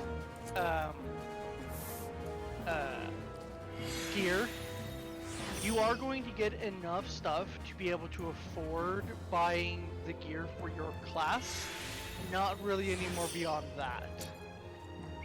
Oh, I now have to farm a whole bunch, which I'm not particularly interested in. No, I was just looking. You know, but I mean, this gear, it looks kind of nice. I have the nice blue dangly bits. It's pretty sweet. I like what they're doing with the sleeves and all that. It's alright.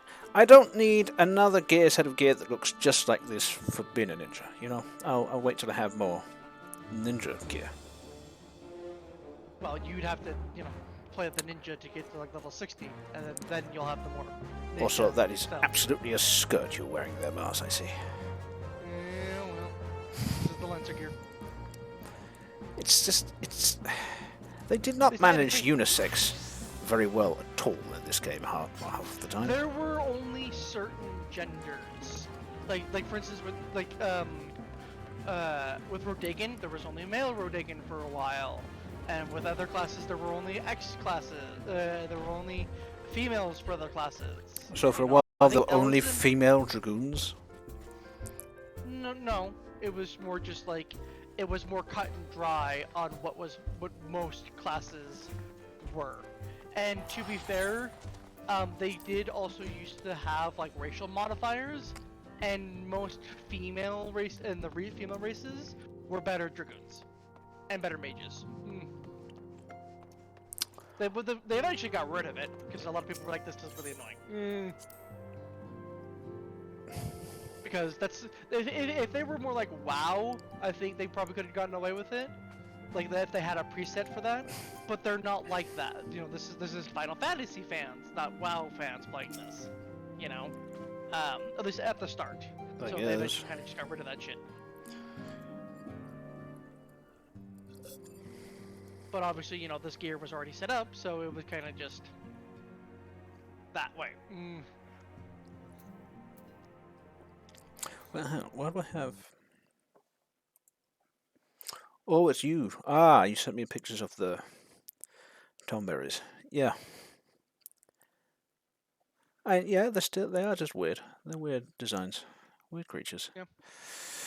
They freak me out. Alright. Let us converse with Minfidia. Charges of treason and espionage against Aline Roy, I can scarce believe it. Believe it, lady. She's a traitorous bitch. Could there not have been some manner of misunderstanding? Honey, please. Am I the kind of guy that makes mistakes? Yes. Not in this universe, I'm not. No, it avails us not to dwell on it. Whatever the truth may be, we must trust the authorities to uncover it. Let us speak of another matter. I am pleased to report that we have made progress in our efforts to find a way into Iceheart's sanctum.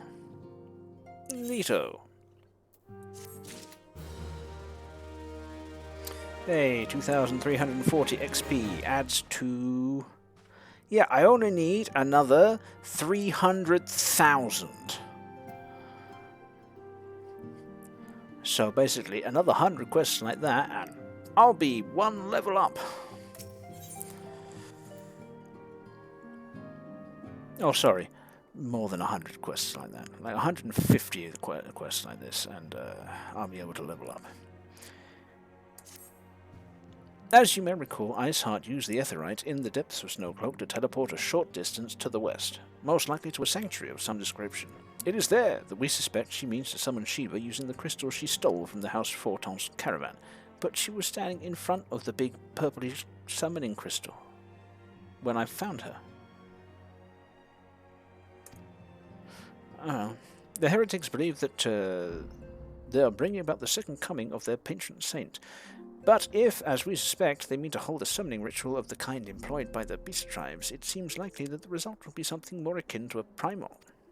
Yeah. Suffice it to say, they must be stopped, and stop them we shall. But first, we must surmount the obstacle that Iceheart has placed in our path. Ordinarily, it would be a simple matter to tap into the established Aethernet and thereby follow our quarry. However, despite our best efforts, we have been unable to ascertain the position of the Aetherite to which she teleported. Our prevailing theory is that she destroyed the second Aetherite upon arrival, a reckless, desperate measure, but also an effective one. After discussing the matter at length with Urianger, we have concluded that we lack the expertise to develop a solution. So, after discussing the matter at length, we have no idea what the fuck to do.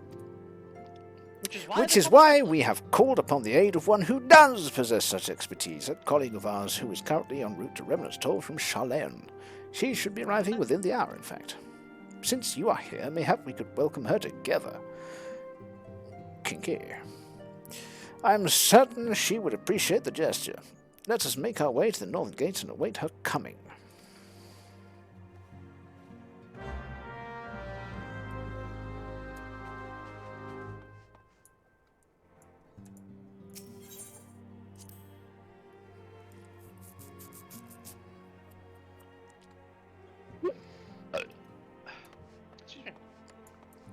You are about to be introduced to Moonbreeder, one of my favorite characters. Moonbreeder? Mm-hmm. Breeds moons, huh? Or is bred by moons.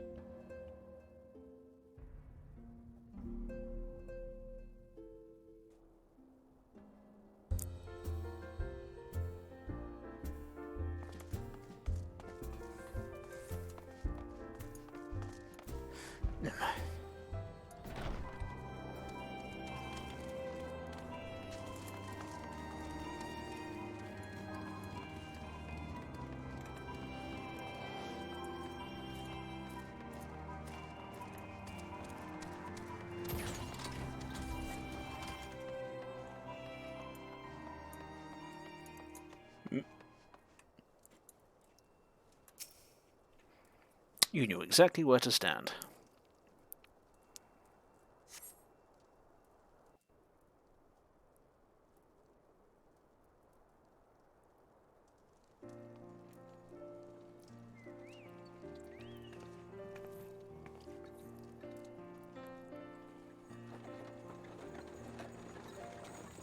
Again with the magics. Floaty caravan.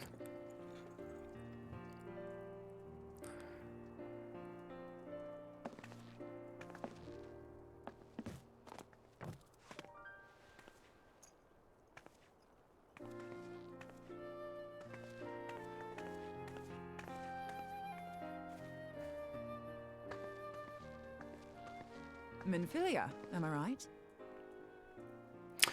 Oh, because of the Crystal Braves. She's already got the Crystal Braves uniform colours.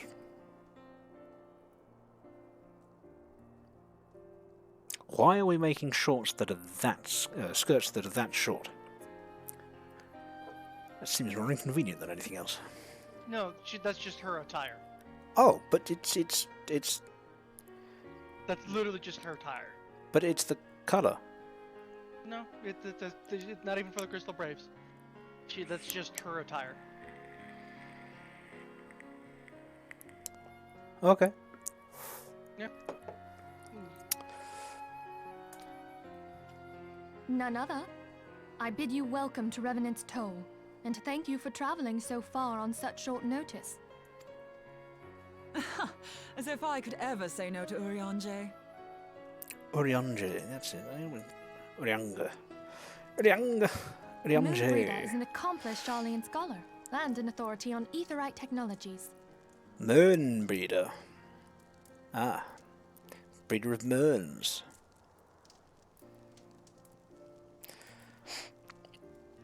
She has played an invaluable role in our search for a means to capture Arcean souls. Okay. Charmed, I'm sure.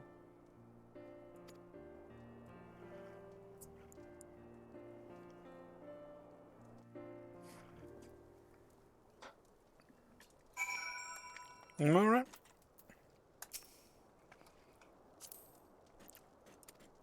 Let us return to the Rising Stones. Okay.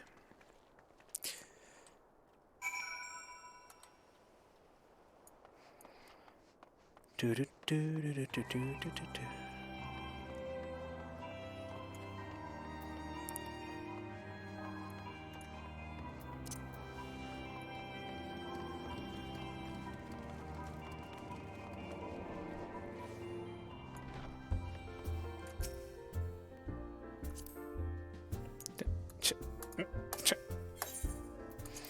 Thank you.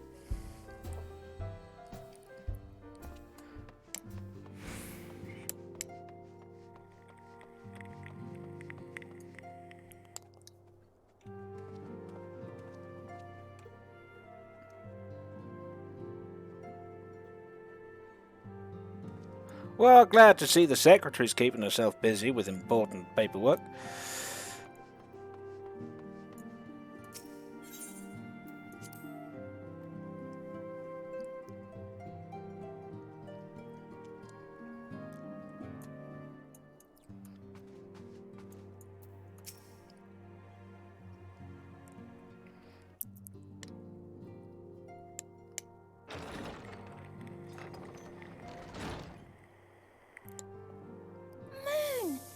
It's been ages! Oh, it is Moon.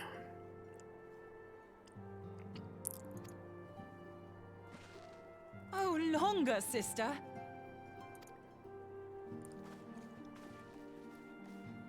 A joyous reunion indeed. Well, of course it is. Moon and I are like twin sisters.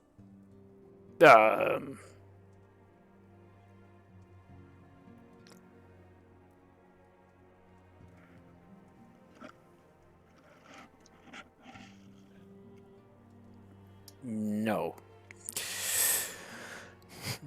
But, I mean, you all have the same neck tattoos, so I'm guessing you all went to school together? Save in appearance and aptitude.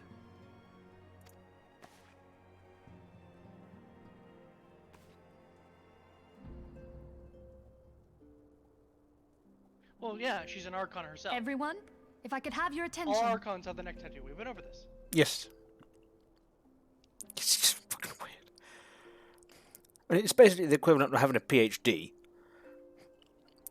And instead of just having a PhD, you get neck tattoos. Okay, but like, neck tattoo. Okay, but like. It's never not going to be weird, Mars. It's only Go to the weird because toilet. you're making it weird.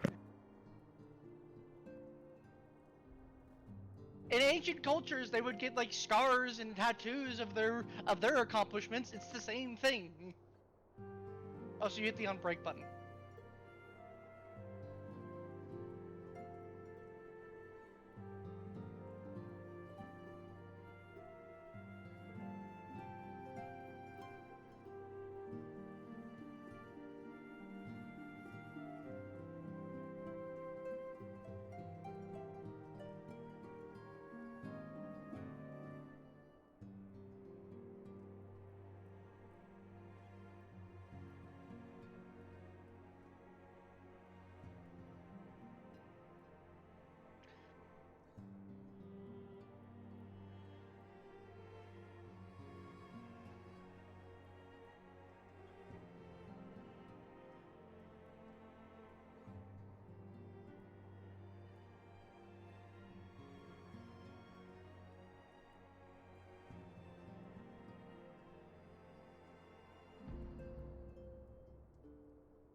Right.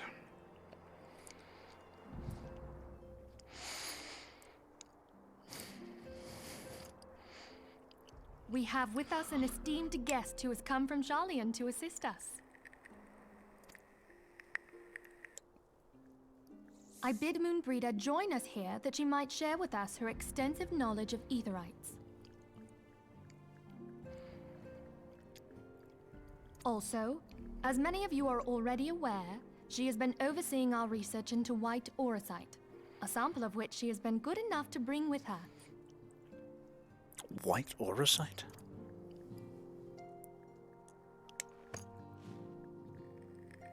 Well, I had to come, didn't I? You'd have to be bloody daft to turn your nose up at a chance like this. Where better to conduct my final tests than a land so steeped in ether you can taste it? 'Tis plain the passage of the years hath done little to dampen thy youthful spirits. And nothing at all to reform thy youthful manner. Ah. The Neck Tattoo Consortium has reached a quorum.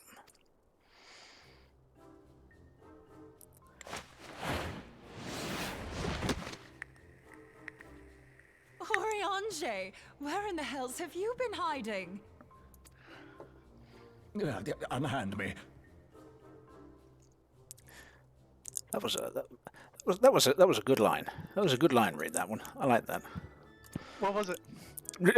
Unhand me. But done very skillfully. I've come all this way, and that's what you have to say to me.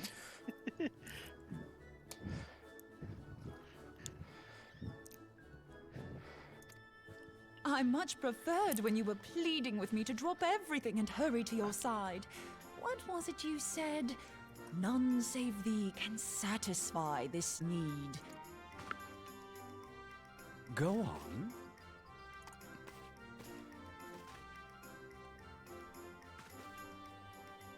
Thine artless attempts to misrepresent mine all too innocent motives do thee little credit. Mine intent, as well thou knowest, was but to impress upon thee the gravity of the circumstance.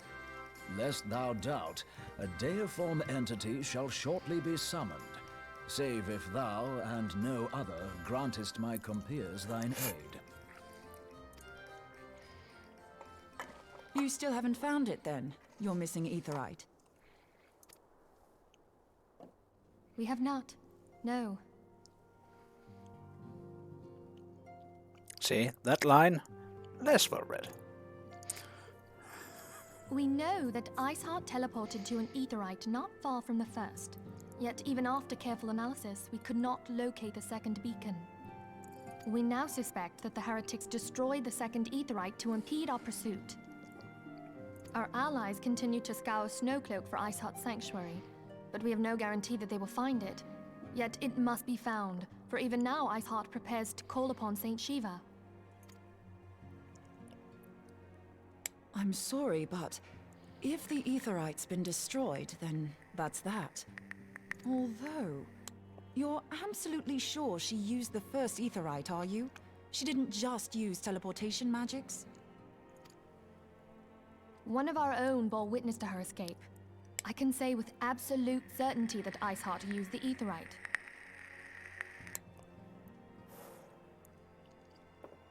I mean... yeah. I saw it.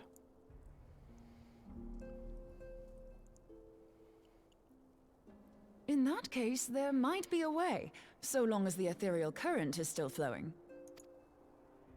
Truly? How? We use the current to recreate the beacon. As you know, aetherites are a bit like lighthouses. We use them to reconstitute our physical forms when crossing the ethereal sea. Without them, we'd lose all sense of direction and our essence would dissipate. However, we don't rely solely on these beacons. There are currents of ether which flow between them, currents which help guide us to our destination.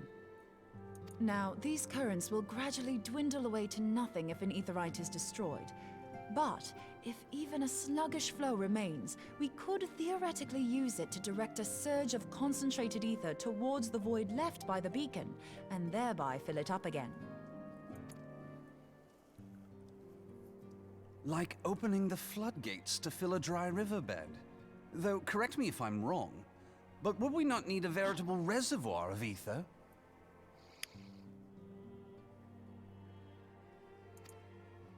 In concert, we might manage to channel a sufficient volume, yet that is not my chief concern. To direct the flow of so great a volume of ether with the requisite precision would be a nigh impossible task in itself. I barely succeeded in facilitating travel to an unattuned beacon. That which you describe sounds considerably more difficult.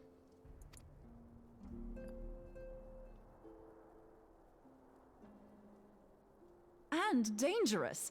Every person who has attempted to teleport in this fashion has died in the process. They, however, did not have white Aurosite at their disposal. Ah!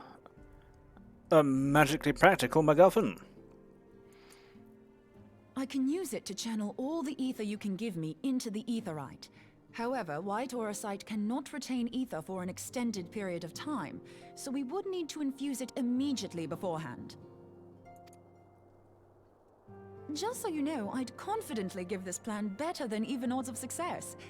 And if the worst comes to worst, your people won't suffer. Well, that's all right then. Though it risked the lives of our best and brightest, we have not the time to seek other options. If the ethereal current still flows, we shall carry out Moonbreeder's plan. Hey, I mean, what do you think happened to get me here in the first place?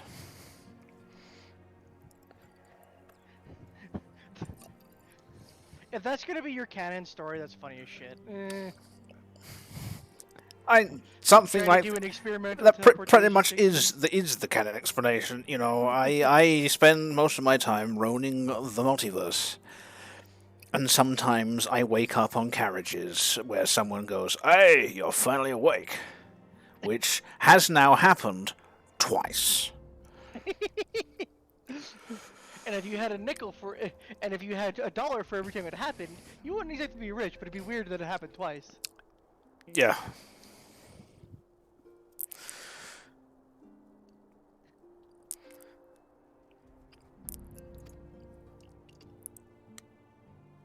That's the spirit. Let's roll the dice.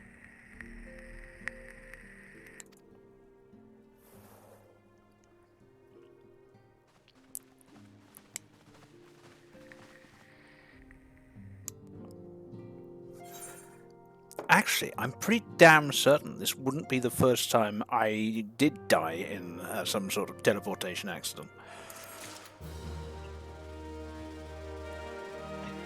Minor spoilers for late game, but there is in fact a teleport. You do in fact use it to take an experimental teleportation technique, and your character gets super sick from it.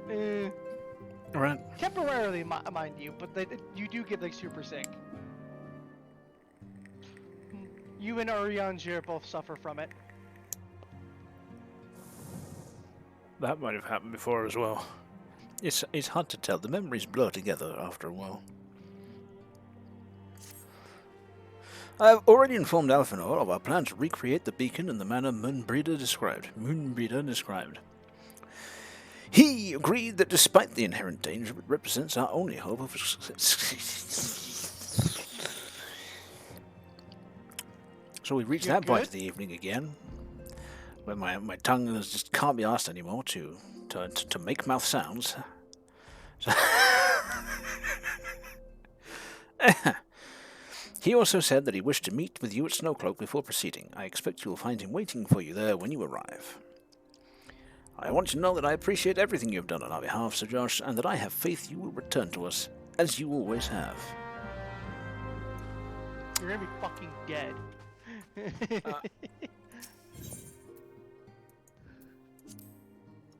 It'll probably be fine.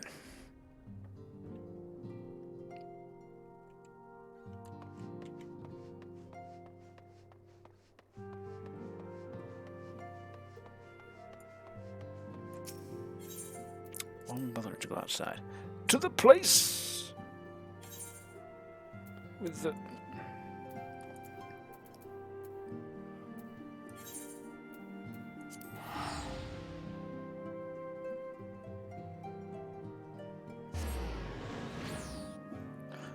the Central Highlands.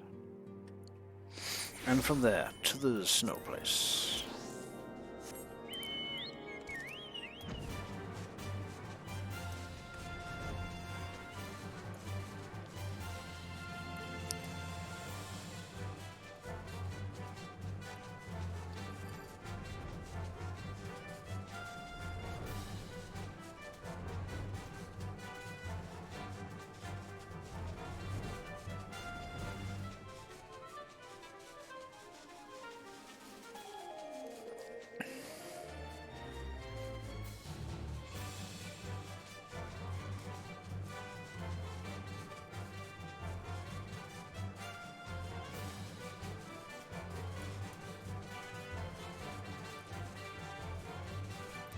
Yeah, this particular block of ice is really bright.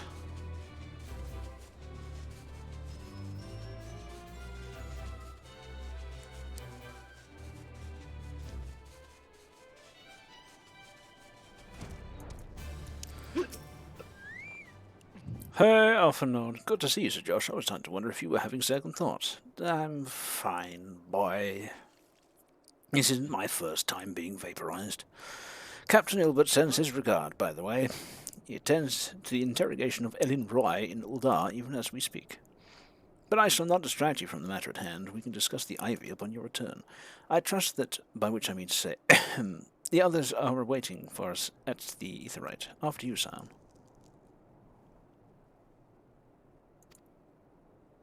Okay, boy, whatever.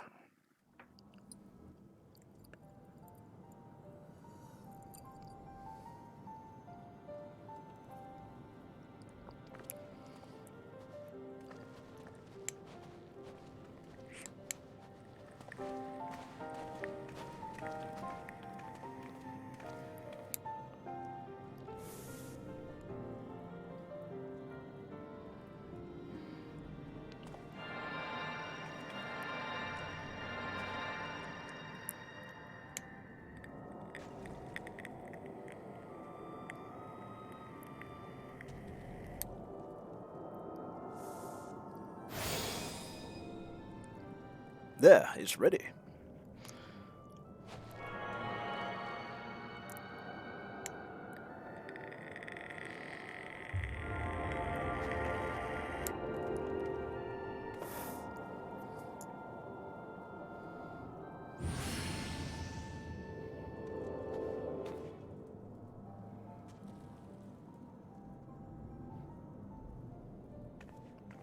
Ha! It worked, I think. Try tuning to the ether right now. Feel for the current and try to locate the beacon.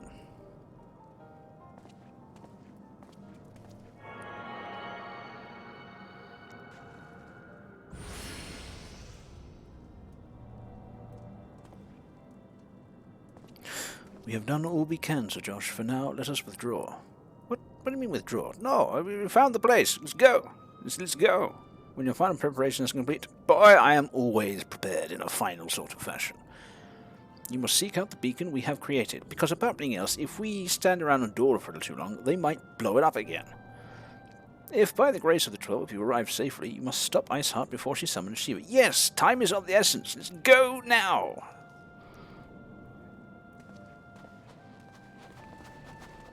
Oh, for God's sake. Why are we even doing this if we're not ready to go? You know, what with time being of the essence.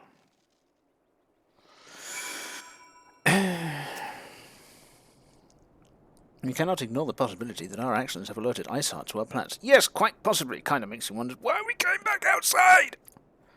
Should that be the case, she may attempt to hasten the completion of the summoning ritual, and if she succeeds, you will have little choice but to face Shiva in battle. Yeah, I mean, what can I say? You've really done everything you possibly can to set me up for it. Knowing little of this saint, I cannot say if your own strength will suffice, and so I would encourage you to call upon your allies. Ah, yes, that mysterious band of random-faced rogues.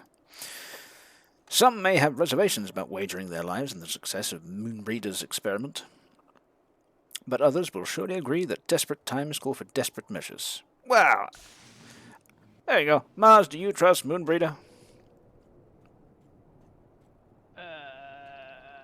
Yes. Yeah, I had a feeling you'd be more than willing to die for them thighs. Ah, before you assemble your party, pray speak with that knight. I believe he has a message for you from Sir Aymeric. Oh, that knight. Okay.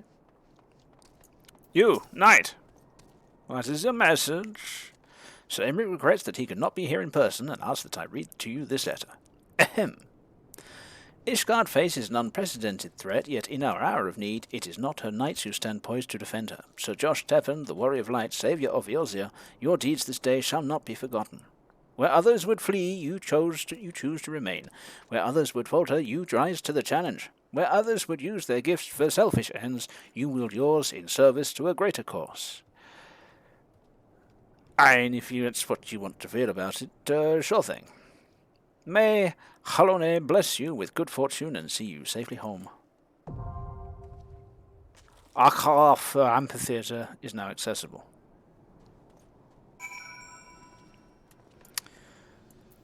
Oakley dokley. So, for the sake of time and the fact that I'm going to be eating here in a second, I'm just going to one-shot the boss, if that's okay with you. Well, that kind of sucks. I mean, I imagine it's a boss with interesting mechanics and visuals. But I'm really hungry. So unless you want to do the fight by yourself. I mean, I could. Is there anything in particular I need to watch out for? Follow your party and you'll be fine. Okay. Oh, we'll do it that away then. To the place with the things and the stuff. Aha, No, actually, it looks like something's going on. So in that case, I will just do this. Wait, what?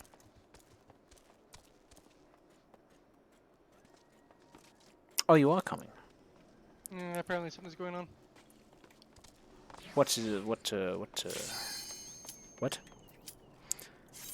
don't know. Something's going on with my order. Oh. So they're saying it's going to take a little while longer, so.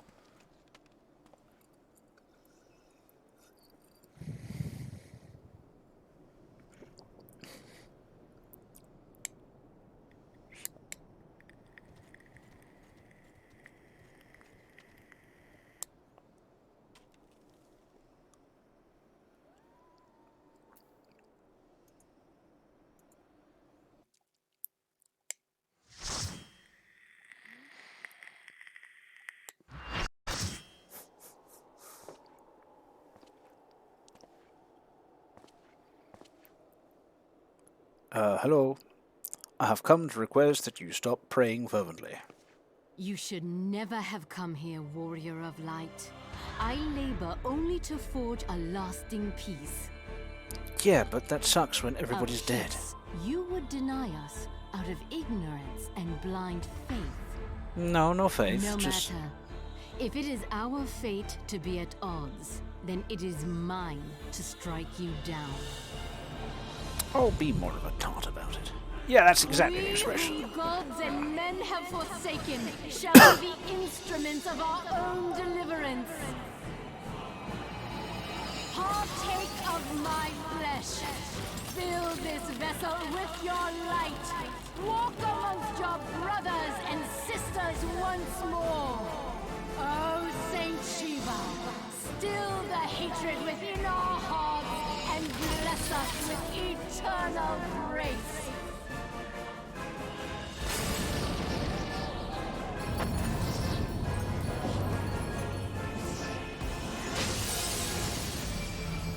I forget how long this cutscene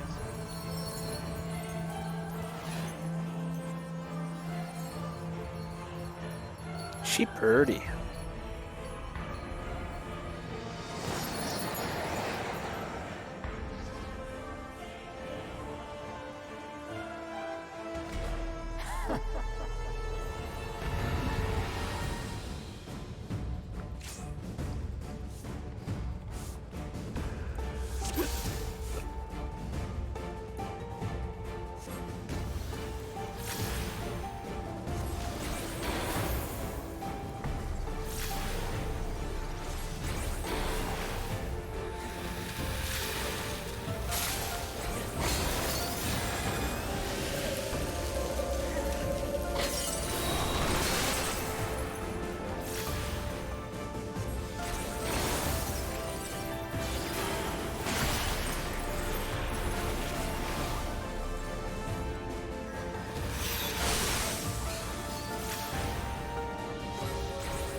She's got a lot of effects going on for someone who basically just boned a dragon.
Oh, J-Rock all of a sudden.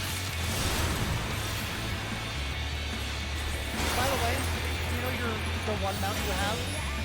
The one horse mount you have? Yeah. Yes. This is the fight that you have to do that. I figured as much.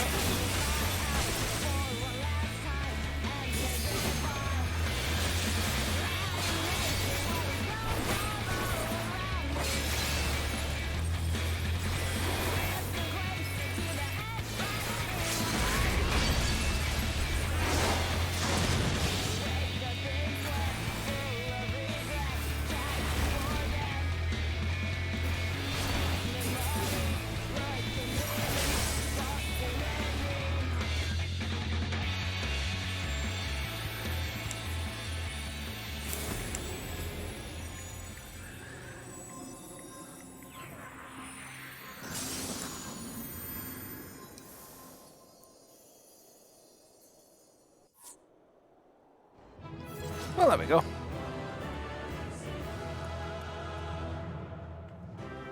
That was visually interesting. Yeah, it's a fun fight. Fairly simple as well.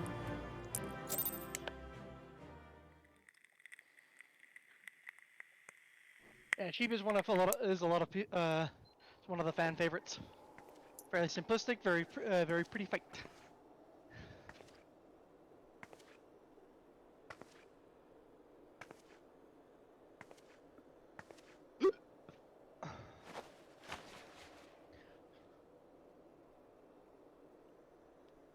Is that hurt? Fool. Blind, bloody fool. I can't be summoning primals. It's not good for anybody.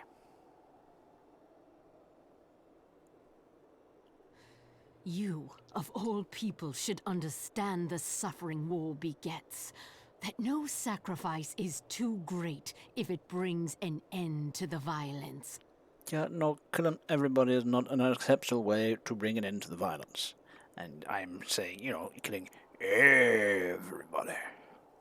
Killing all of the enemies, that's one thing, which is very extreme, but that's one thing. But killing everybody on both sides? This is just stupid. Mine is the righteous cause. No, yours is the stupid cause. You fight in a war you do not understand.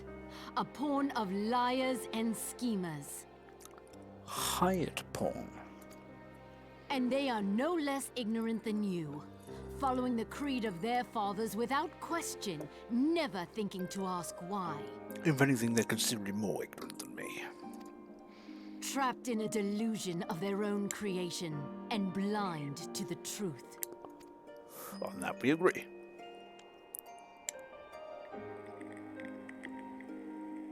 Warrior of light, redemption is not beyond us. Well, that's debatable. We who walk before may lead those who walk after. Yeah. Seek the keeper of the lake. See with eyes unclouded. Ah, young Dragon boy. Do not squander mother's gift.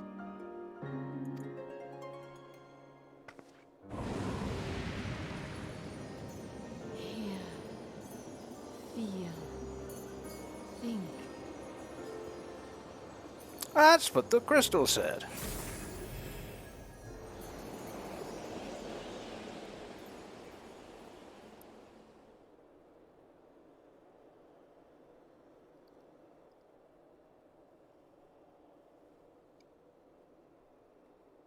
Well, alrighty then.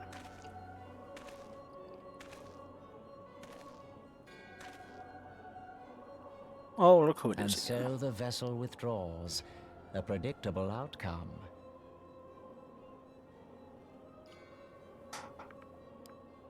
Ah, I see the sideburns. Nevertheless, La Habrea will be pleased. How unfortunate.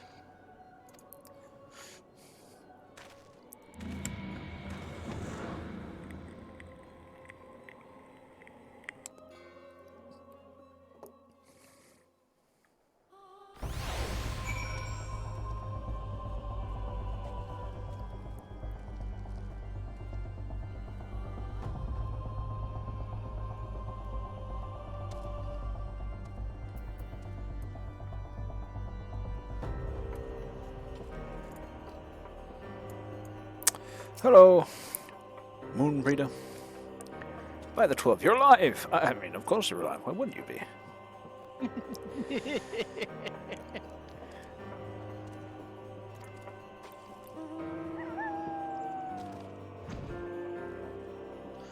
Iceheart did what? And you're certain about that, are you? Trevanians are skilled with glamours, after all. Look, if you say that's what you saw, I believe you. It's just that I've never heard of a primal being summoned like that before. Are you sure you're not injured? Head trauma has been known to cause hallucinations. Just shut up, woman. No? Fair enough, I was only asking.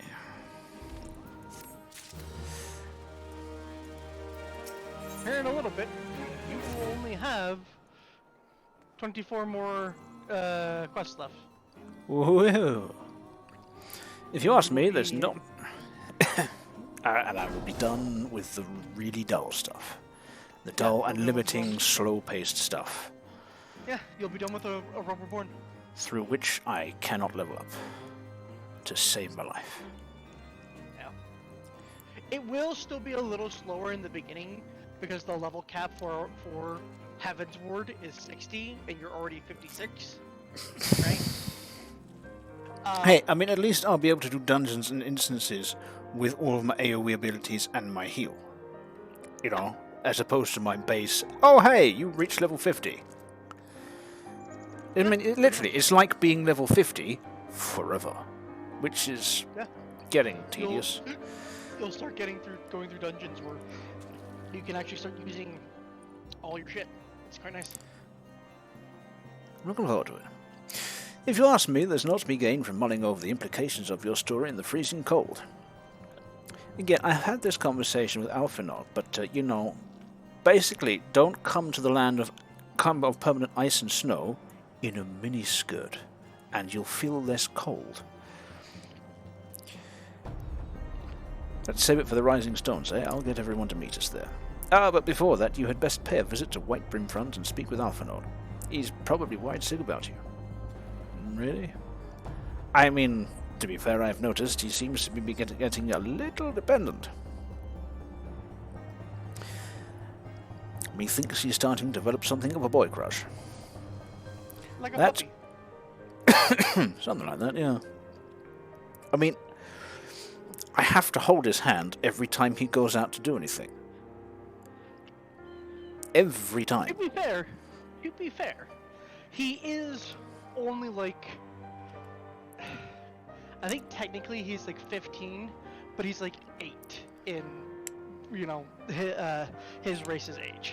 Yeah, and he's been young. tromping around as someone with a great deal of authority for some reason, despite being either 8 or 15, doesn't really matter. Yeah. You know, a lot of people are like, you eventually just give up on it, but a lot of people are like, why is Alphinaud's character? Or Alize for that matter. Either way, I'm sure that he's busy playing politics with the Ishgard, and either way, I'm sure he'll be delighted to see you hale and healthy. Speaking of which, you don't have a headache or anything, do you? No blurred vision? Oh, no reason. Yes, woman, my brain is still entirely there. See you again soon.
Anyhow, back to Modona.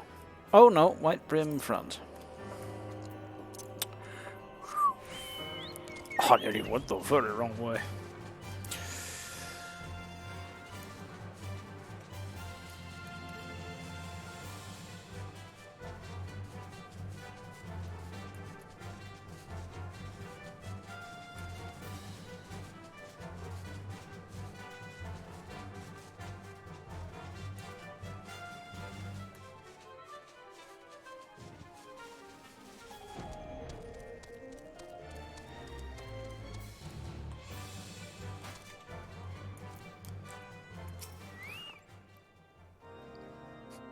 Oh, for no.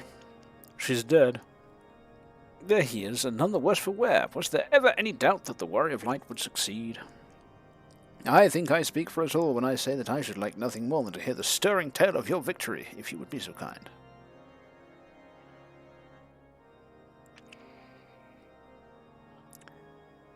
Then we were too late to prevent the summoning. Yeah! What with all the stalling and the delaying. But not too late to prevent further loss of life, an outcome worthy of celebration, and one for which we have Sir Josh to thank. Yes, you are right, of course, Sir Imric. We would be content with what we have accomplished. I, for one, could not have wished for a better outcome. Shiva is no longer a threat, and the heretics have been routed. Aye, there is the matter of Iceheart's escape, but she cannot run forever. I mean, I don't know that she escaped, more that she kind of disintegrated into ether. Whether it takes days, weeks, moons, or even years, my knights will find her. In the meantime, Lord Drillmont, is the caravan ready? The supplies that your men recovered have been prepared for transport in accordance with your wishes. Rest assured that my knights will see them safely to Revenant's Toll. Of that I have no doubt. Sure. I take it these are the self-same supplies the heretics stole from the House Forton's caravan? Less the crystals which comprised the bulk of the shipment, yes, scarcely a fraction of that which was promised, but a meaningful contribution to your cause all the same. Ah, on an unrelated note, Sir Josh, might I trouble you to accompany me to Camp Dragonhead at your earliest convenience? 'Tis not for my benefit. A certain lord was most distressed when he learned of your intent to risk life and limb to stop Iceheart. It took half a dozen knights to restrain him, I am told. I am getting way too many ardent fans. This is going to start hindering me now. Men give vent to their anxieties in myriad ways. Pray do not think less of him.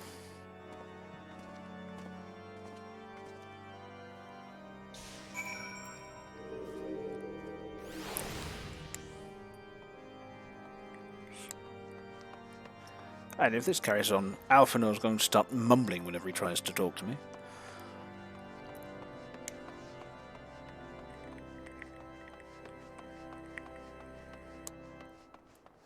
And I'm not going to be able to go anywhere without people gushing and throwing banners up.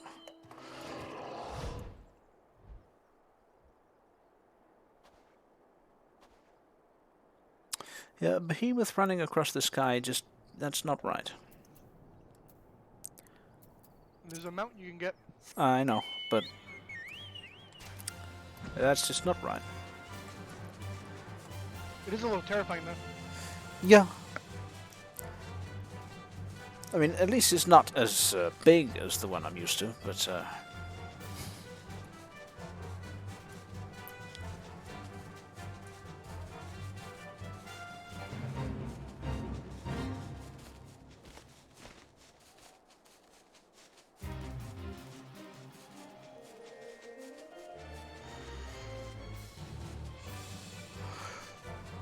Oh...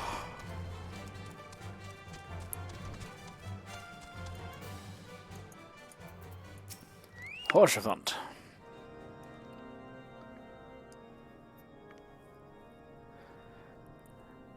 Shiverin, what were you thinking? Were you planning to get yourself killed or something?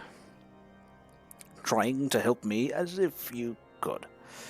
What were you thinking, Sir Josh? Wagering your very being on a dubious theory which might allow you to enter Iceheart's lair, knowing full well that she could have sufficient forewarning to complete her ritual to summon Shiva anyway? Yeah, I mean, that's my job. And then, engaging the abomination in mortal combat? By the fury, Sir Josh, 'tis the stuff of ballads, a battle for the ages.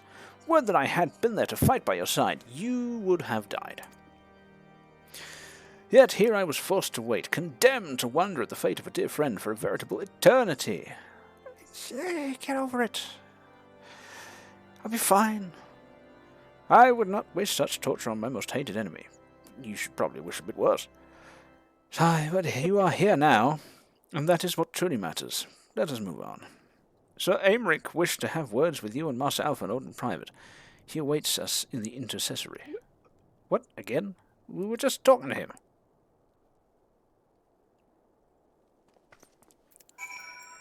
Alright, fine, let's go and talk to Sir Aymeric again.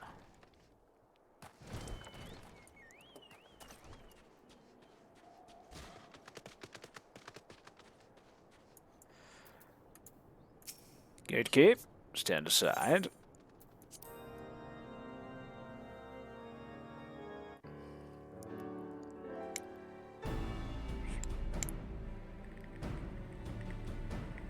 On behalf of the Holy See of Ishgard, allow me to express my deepest thanks.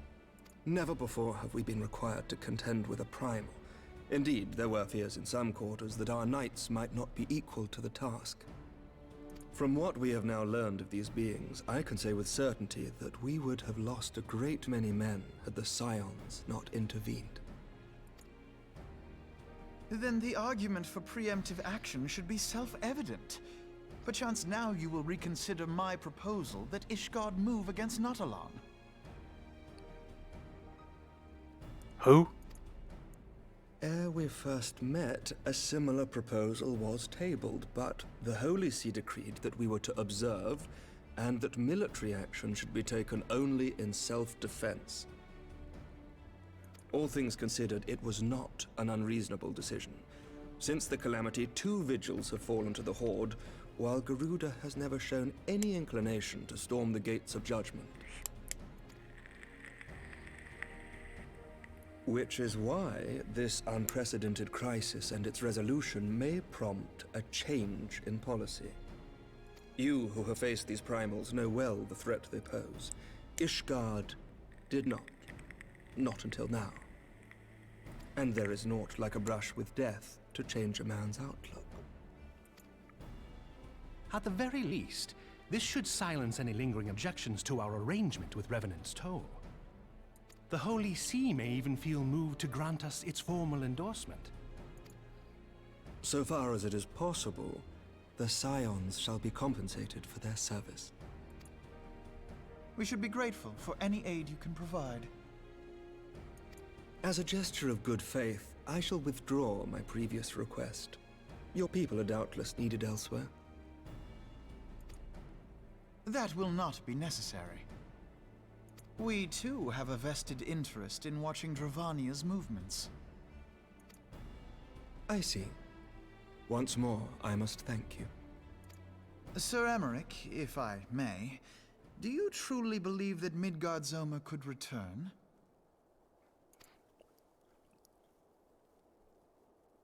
The heavens are a window unto truth, but those who interpret their movements are not infallible. I requested your involvement as a precautionary measure. But of course, you sought an excuse to compensate us from the first, mindful of what would happen if Revenant's Toll were taken by your enemies. Ishgard is not wont to aid its neighbors, but that does not preclude it from manipulating them to serve its own interests. Choose your next words carefully.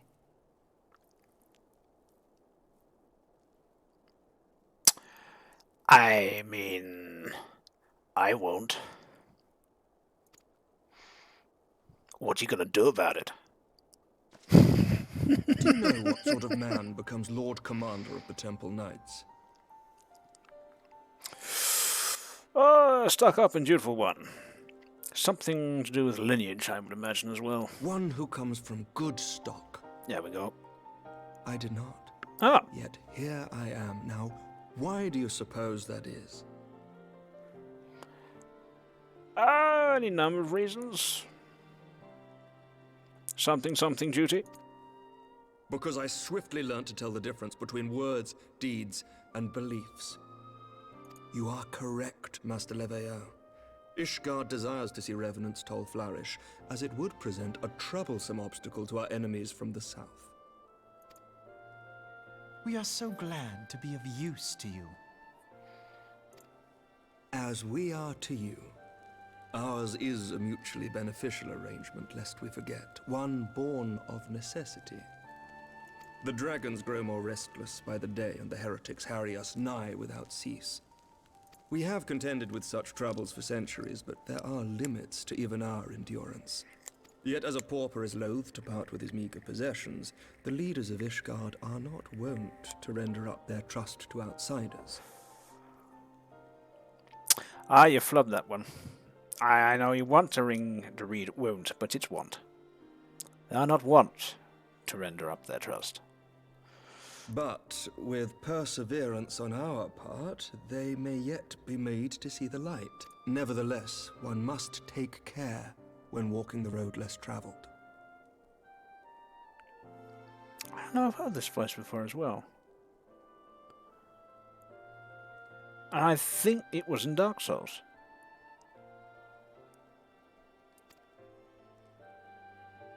Wise words, Sir Emmerich.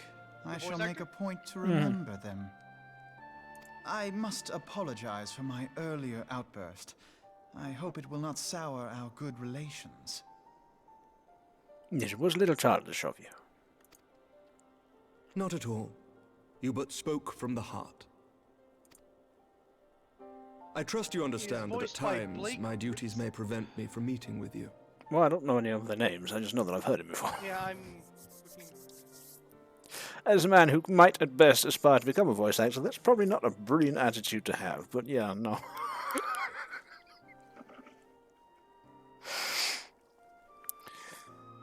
On such occasions, my second-in-command will speak for me.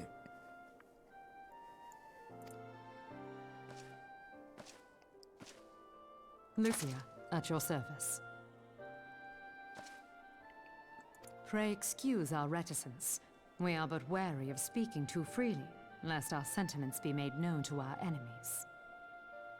Know that the Lord Commander and I are of one mind. For the sake of Ishgard and of Eorzean at large, I pray our peoples can put aside their differences. Yep.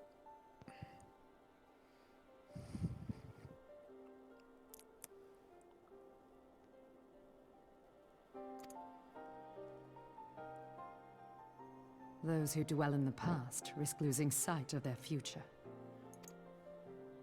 Should aught befall one of our shipments, pray inform Lucia immediately. You may also relay to her any words you might have for me alone.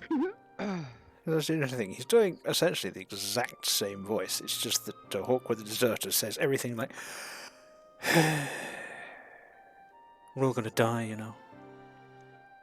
It's absolutely pointless. Everything you're trying to do right now is pointless. You know, it's a waste of time. You're going to fail. You're going to die miserably. Again and again and again and again. You might as well just sit here. An entirely different personality. Yeah, but the same voice. Exact same voice.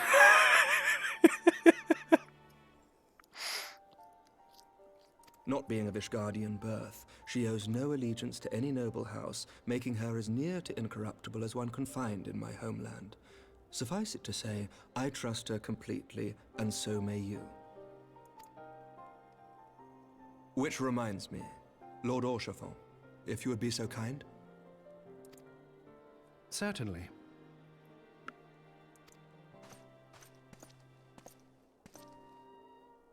In times such as these, trust is ever in short supply. Mayhap this will go some way to rectify the problem. The results of our investigation into the heretics' recent attacks, as well as our interrogation of the merchant you detained. Sir Emmerich, I cannot thank you enough. Think nothing of it. Ishgard may be many things, but it is no friend to Garlemald. Did I not tell you to have faith, my friend? You might have done, but then again, you're kind of a religious nutjob, so I didn't think much of it.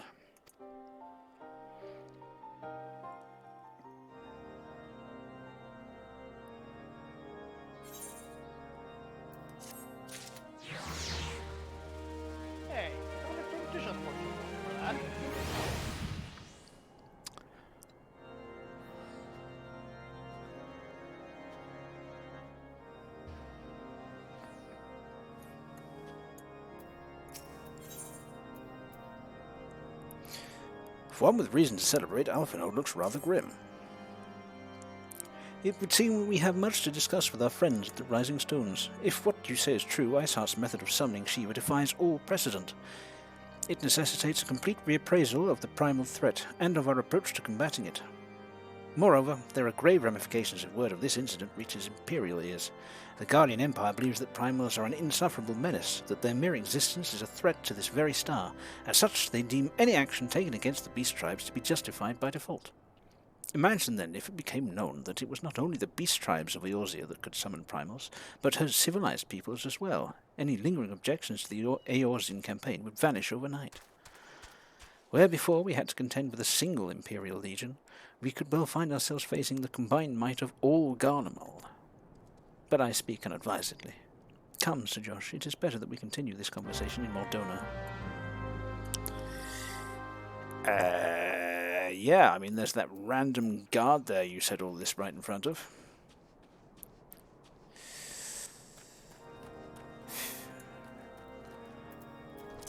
To Mordona!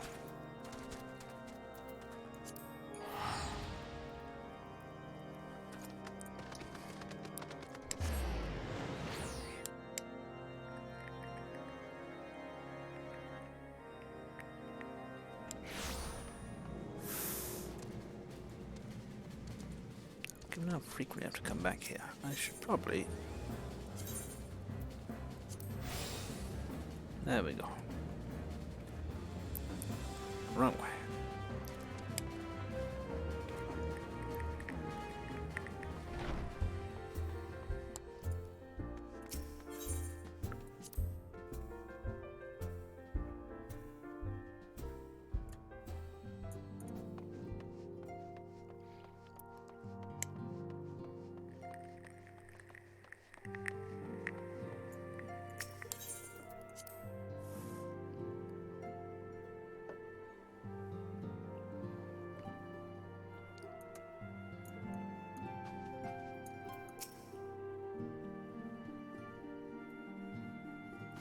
Words cannot well express how glad I am to see you return to us hale and whole. Okay. Needless to say, I am most eager to hear your account of that which occurred in Kurthis, assuming you're ready to speak of it. Sure. Excellent. I shall summon the others at once. So, there was this crazy woman who wanted to kill everybody in the name of things finally being peaceful. And she turned into Shiva, the primal, who was kind of pretty. And then I killed her. Used her own body as a vessel for a primal soul? Yeah, that's what I just said, yeah. Master Louisoir's writings make no mention of such a possibility.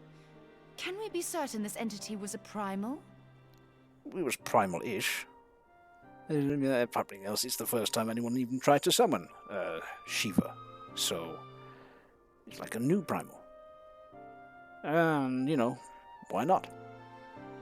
As certain as we can be that good King Mogulmog the 12th was a primal, I should think. Both were ostensibly summoned. Let's not quibble over definitions. Of more concern is the implication that Iceheart retained her will, even after she was possessed. We are talking about a mortal, wielding the power of a primal. Yeah, I suppose that's a little concerning. It can't possibly be that easy, can it? There must be some sort of sacrifice required. Or maybe she's just special? Well, she did appear to have echoey powers, some kind of connection to Hydaelyn. She said Hydaelyn's words. What qualities this woman possesseth, I know not, but full sure am I that she was groomed for this role. Also, I'm pretty sure he's possessed. Urianger. He's possessed by an Ascian. It's the sideburns, I'm telling you. Few are privy to the secrets of summoning, and but a single party standeth to profit from their dissemination. Well, I wouldn't presume to comment on how the lass came to know about summoning, but I will say that what she summoned was a primal. The readings were the same, or near as damn it. Strange as it all sounds, it's really no different from what you've faced before. Yeah. Then mayhap it is time that we re-examined our previous encounters. Pack your things, Ida. We're going back to Gridania. Yes, sir.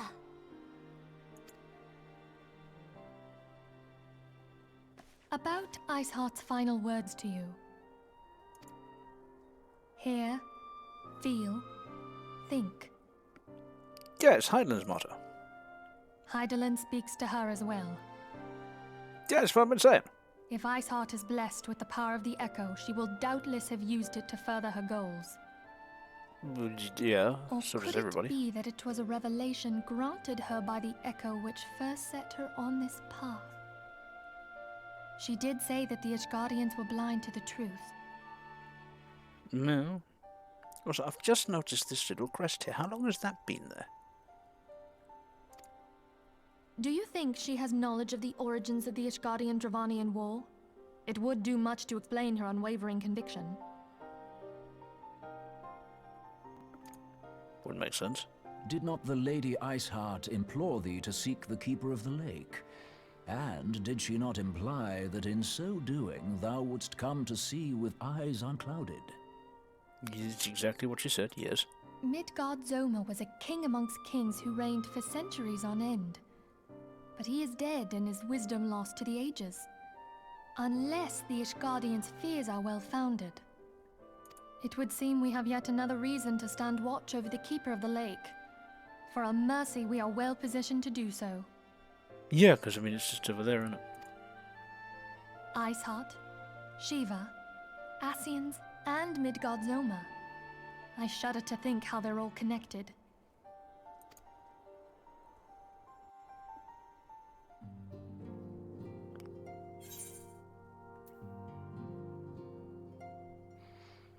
Oh, right.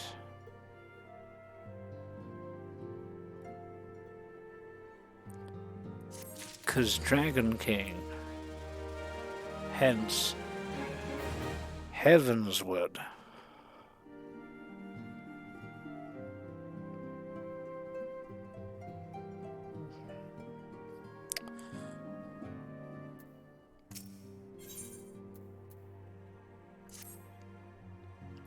I mean to scour the annals for knowledge of Midgard's Homer.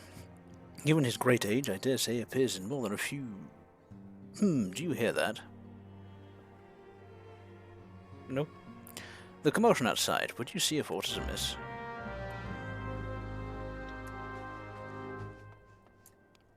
People charging around left and right. The bloody dragon's awake! Woke up!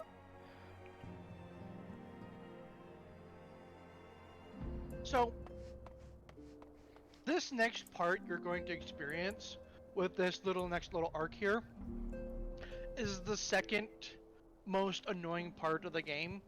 Not because it's bad, okay? It's not like with Titan where it was very, very, like, repetitive and annoying and cycling. It was just, and pointless, right? I just don't like the story point that they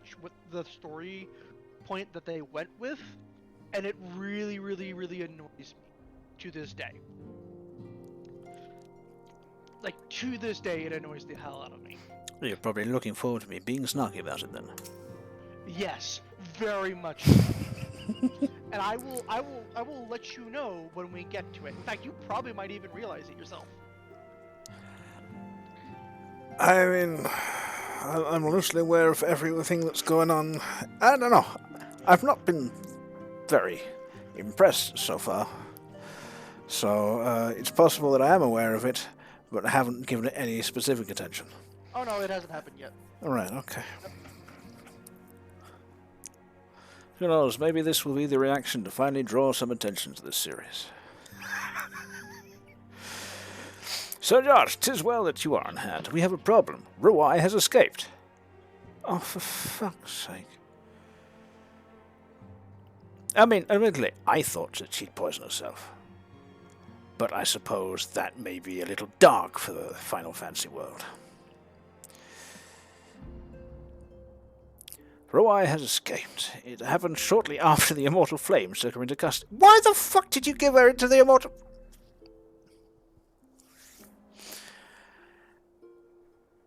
Okay.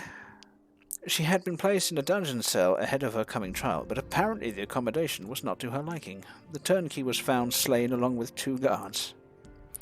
'Tis plain she received inside help. Yeah, no shit, of course she would. Citizens report seeing Roai quitting the city via the Gate of Nuld with a bloodied spear in her hand. She makes for Castrum Meridianum, I am certain of it. With her fate in Eorzean as good as sealed, what recourse has she but to flee to her imperial masters? Even as we speak, Captain Ilberd and the First are hot upon Royal's heels. Pray make haste to Camp Bluefog and join the hunt. Or Interceptor. I can literally teleport. Right. Teleport to Thanalan. Camp Bluefog.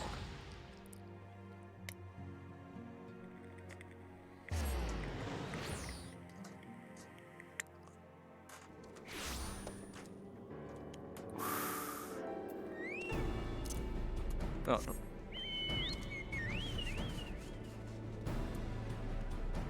Nope, wrong way.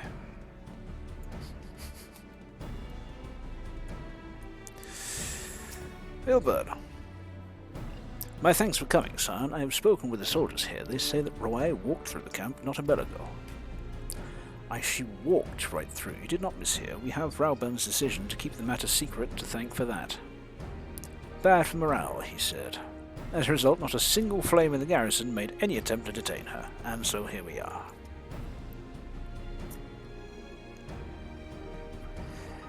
Roai must not be allowed to reach Castrum Meridianum. Indeed.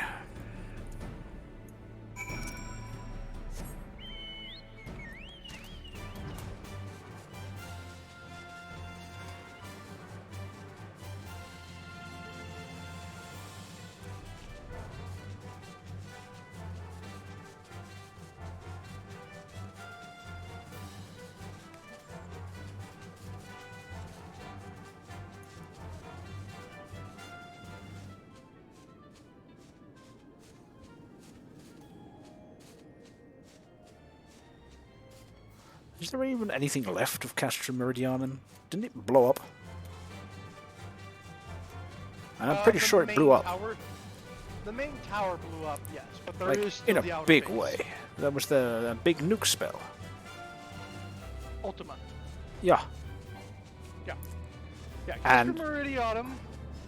Now, the whole entire compound, it stayed, but, like, the main tower, like, the main command center, is gone. Castrum Meridianum is quite large.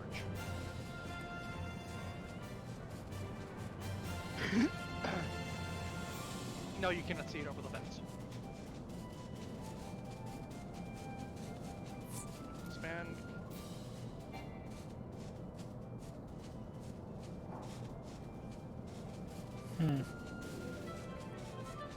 I'd probably see a bit more if it wasn't quite so foggy, but Yeah. I mean, that was supposedly a great big spell of amazing devastation, and Well, remember, he also casted the spell above underground.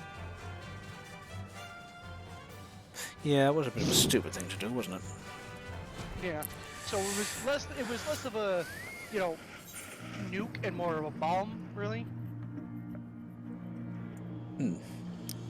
Duty calls. Commence battle for the reason Roai. Okie dokie. Back to being level 50 again.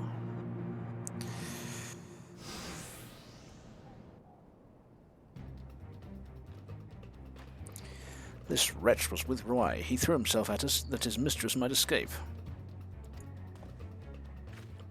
She didn't blink when we cut him down, not even when he started screaming. No loyalty even to her own, the goddamned Harvey. With me, Scion, we almost have her.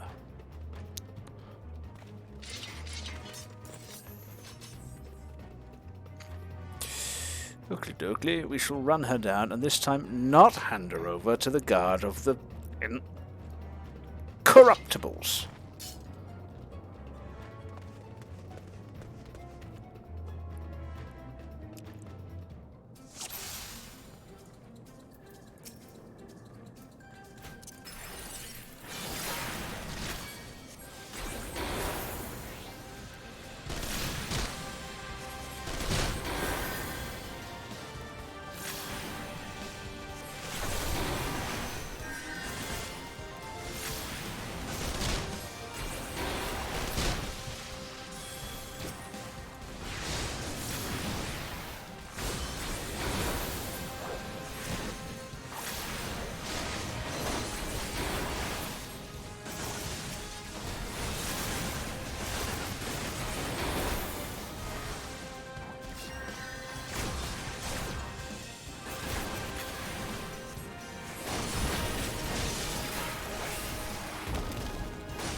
Oh, and in the razor is Rawai. Okay. I will finish dealing with all the lesser foes first then.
I can't heal people.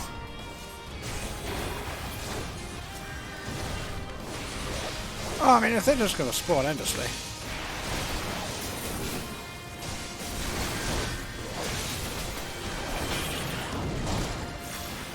You need to kill Elaine. Yeah, I'm seeing that.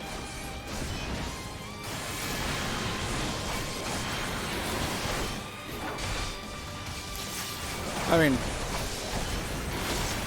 I have now done that. Maybe you guys should the others. Sometimes with those kind of fights, it's weird on which one it is. Is it you need to kill the main character, or do you need to kill the main character and all of her? Yeah, it was a little hard to tell. I killed many. Like very many. Yes, keep it on normal, how dare you. Yeah, Ilbert is the lost. If Ilbert dies, that's the lost. Yeah, if he didn't reset me to level 50, there's maybe something I could do about that. But no, I'm not allowed to be more than level 50. Ah! Such a ridiculously irritating mechanic. Now, the whole pleasures of RPGs is that you overlevel massively for the task at hand, and you show up and you just wipe everything.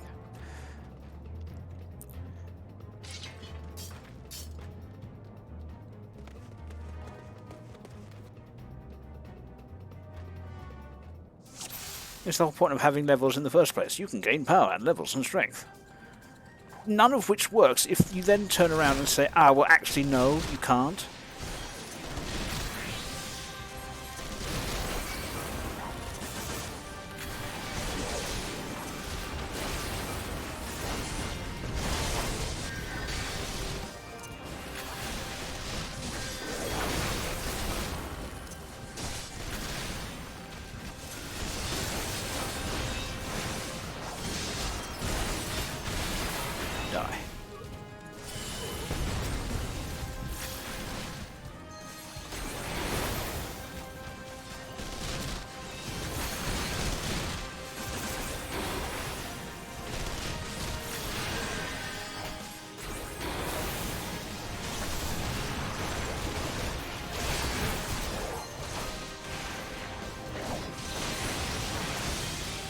Let's also get Lean nice and low in advance.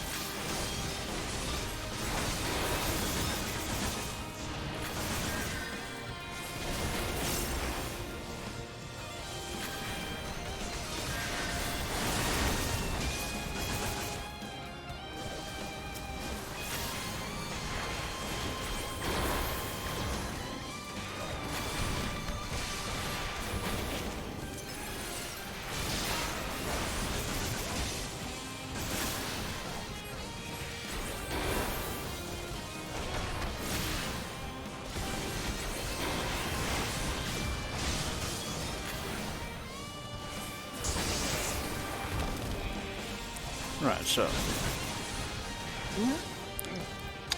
She as low as she's going to get.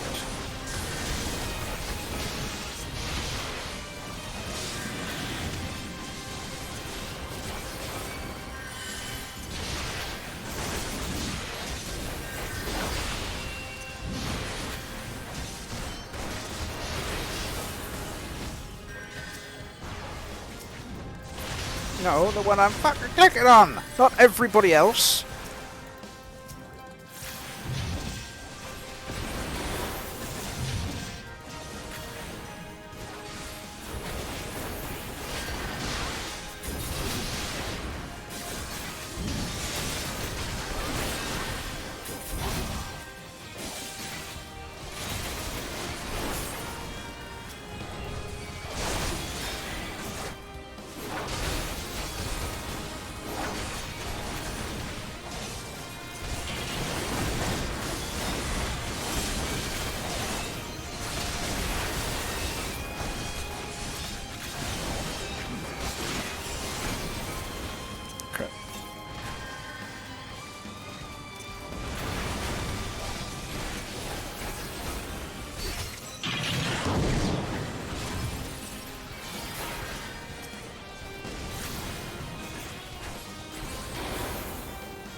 Oh, right.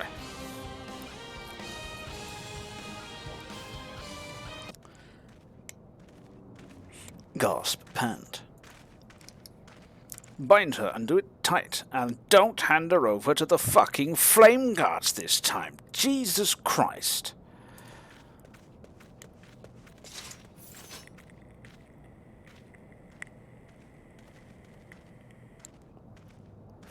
Good work, men.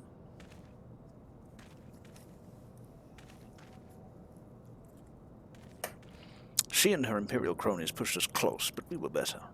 Eventually. Behold, a respected officer of the Immortal Flames. People looked up to you as one of the Order's founding members, one of its pillars. It saddens me to see you fallen so low. Snort. What would you know of low? You, a spoiled little lordling who has never known any want. That's a fair point. Aye. She's got you there, hasn't she? People such as you take wealth and birth for granted. You think it your God's-given right to rule over others. You really do, don't you? You must know naught of our plight, the injustice that we low-bornish guardians must endure. To the noble lords and ladies, we are not people, but resources to be consumed. I did what I had to do to survive. Stealing, killing, even whoring myself. It is no fault of mine if fools imagined me a paragon when I joined the Flames. To hear you tell it, one would think you were the only person to have suffered. To hear you tell it, one would think you the only person ever to have suffered. In case you've forgotten, Rauban himself was born into poverty, as was I. We lived hand to mouth with little more than the shirts on our backs. Hunger was our constant companion. And we didn't even have the option of whoring ourselves. Yet never did we bemoan our lot in life, nor did we begrudge others their fortunes. We accepted the hand we had been dealt and played it to the best of our ability. Life was a battle, aye, but no matter what fate threw at us, we took it on the chin and came back for more. Everything we have, we fought for. How are we any different then? 'Tis true that we were both mercenaries of lowly birth, and 'tis true that we both had our fair share of struggles. But whereas I sold my sword, you, Marshal, you sold your comrades. If life has taught me one thing, it is that you never betray your own. I would sooner cut off my own arm than raise a hand against a friend. But enough talk. You will return to Ul'dah to face justice, and the people whose trust you have dragged through the gutter. And this time you will not be guarded by the immortal fucking flames.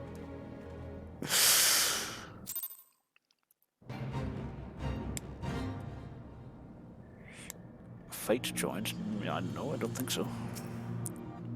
Alphinaud. Not so much as a hint of remorse. Sigh, 'tis well that this sordid business is finally at an end. A friend's betrayal cuts deeper than steel. We must hope that we have chosen our own allies more wisely than Rauban chose theirs.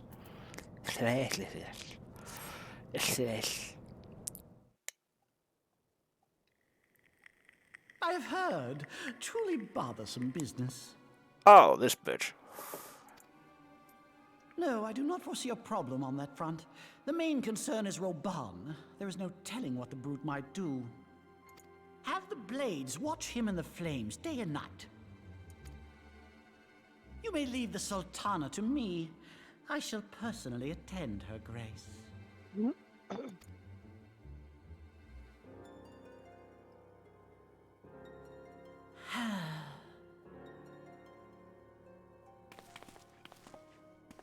Sever one of the East Aldenard trade routes.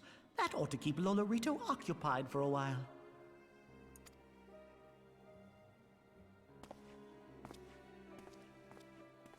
Nanamo Ulnamo. For my sake, pray be a good little Sultana to the last.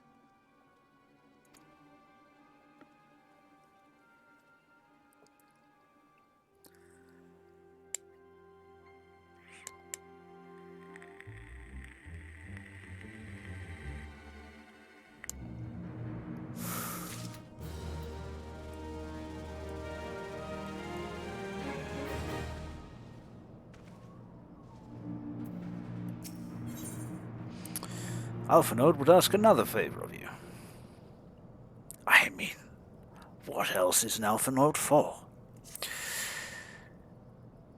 Captain Ilbert and I have a few questions for the Flame Marshal regarding the circumstances of her miraculous escape. When we have completed our interrogation, we shall take our findings directly to General Rauban, and that shall be the end of it. Your work here is done, my friend. My thanks. Ah, but I have one last task for you. Return to the Rising Stones and apprise Minfilia of all that has happened. I am aware that the antecedent held Roi in high regard. For better or worse, she will want to know how this tale ends.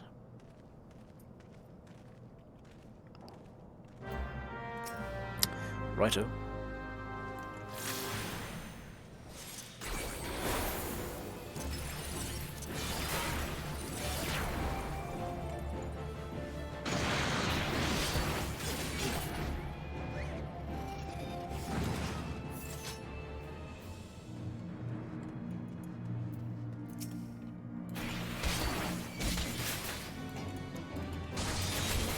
Why am I doing this? For no reason. Other than I kind of felt like it.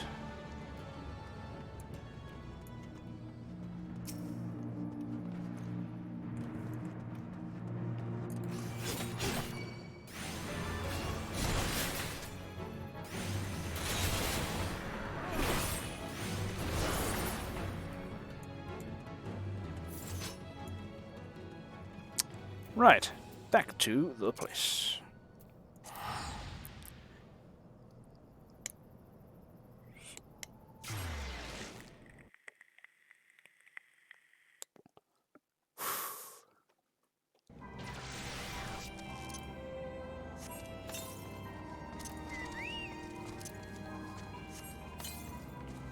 There you go, Nugget.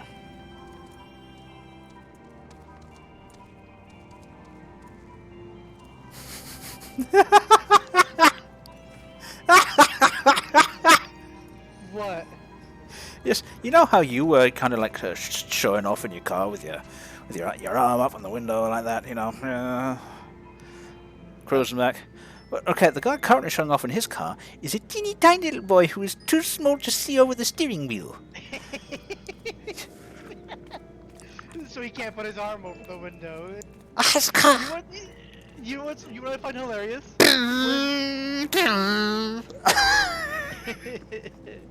You know what's even more hilarious when Lalafell sits in his car?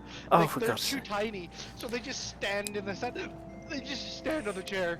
Well, how do you operate the foot pedals then? They don't. Okay. Also, I don't think there are foot pedals in this vehicle. Bear in mind. It's a magic flying car. Well, this is the Regalia Type G. It's a reconstruction. It's not the actual Regalia, right? It's not an actual car. It is an imitation vehicle. So, you know, Sid probably didn't know how gas pedals work, so he just went, you know, with something else instead. Right.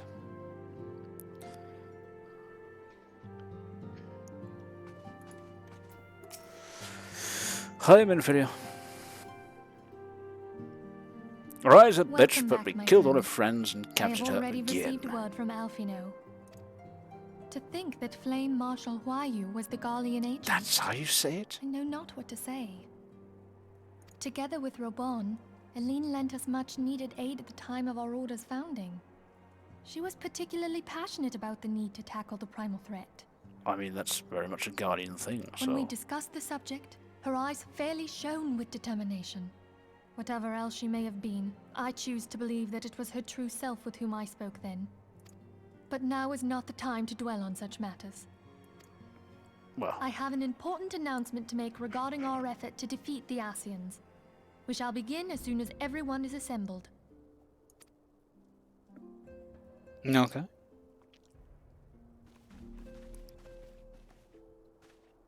My thanks for coming, friends. Moonbreeder, the floor is yours. By now, I'm sure you're all familiar with white Aurosite, the miraculous material that'll allow us to capture Ascian souls. I mean, not really. You kind of just showed up with it, and you used it to absorb and then eject again. Semantic.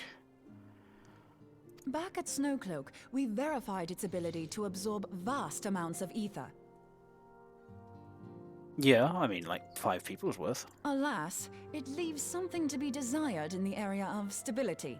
The stone can only store ether for a short while before expelling its contents.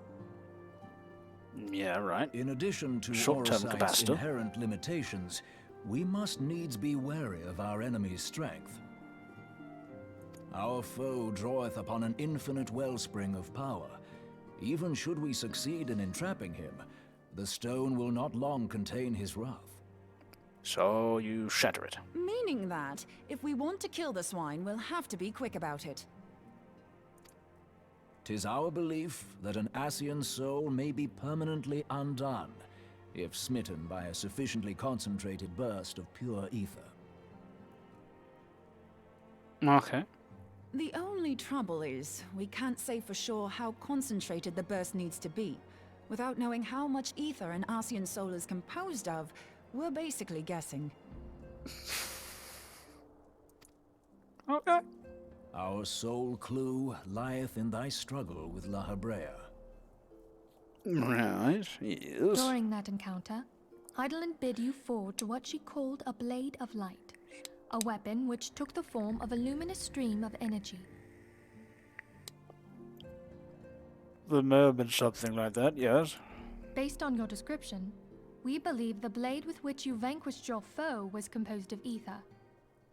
Well, I mean, yeah, that's fairly obvious. Admittedly, your victory proved ephemeral, as La Hebrea was able to use a crystal of darkness to flee into the space that lies between our world and the void. Yeah. The fact remains, however, that Heidelin placed the means to destroy the Ascians in your hands. Yeah. Be that as it may, it would be unwise to assume that you will do the same when we next encounter such a foe. It seems to have taken a lot out of her. Quite so, my lady. We must needs find the means to forge our own blade of ether, one to equal that which Heidelin did benevolently bestow upon her champion. That is all well and good, but it seems to me that producing such a blade will require a prodigious quantity of ether. Whence will it come, pray tell? Well, aren't we standing around in an area that is so ridiculously saturated with ether that you can see it? Well,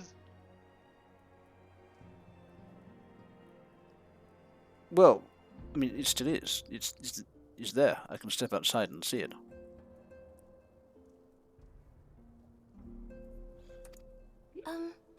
Oh, what if we had 2 pieces of white Aurosite? One to trap the Ascian, and the other to store the ether for the blade. Oh, nice try. But it's as I said, the stone won't hold ether for any length of time. We'd still need to collect the stuff there and then, sorry to say. Also, with a skirt that short and a guy that short, if he stands any closer to her, he can't not see just straight of it. Which is why it's actually And considered therein like lies that, the rub. that's actually Finding something a you way can, to create the in blade certain whenever story stuff. and wherever It's we considered choose. courtesy for Lullafels to step further back. A, so it helps out with their neck, and B, so that way people don't think that they're trying to look up other taller female races' skirts. Right. Okay. So. It's just considered courtesy. Mm. It would seem Well, more you research imagine it is would in be. order.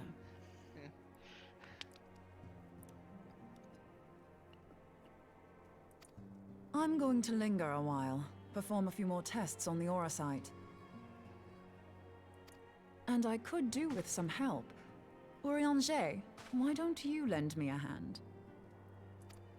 Mine apologies, but I am required at the Waking Sands. Lady Minfilia hath given me sole charge of the premises. 'Twould be unseemly to leave them unattended. Sole charge, you say? So you're basically alone there, then? Well, that settles it. I'll just have to come to you.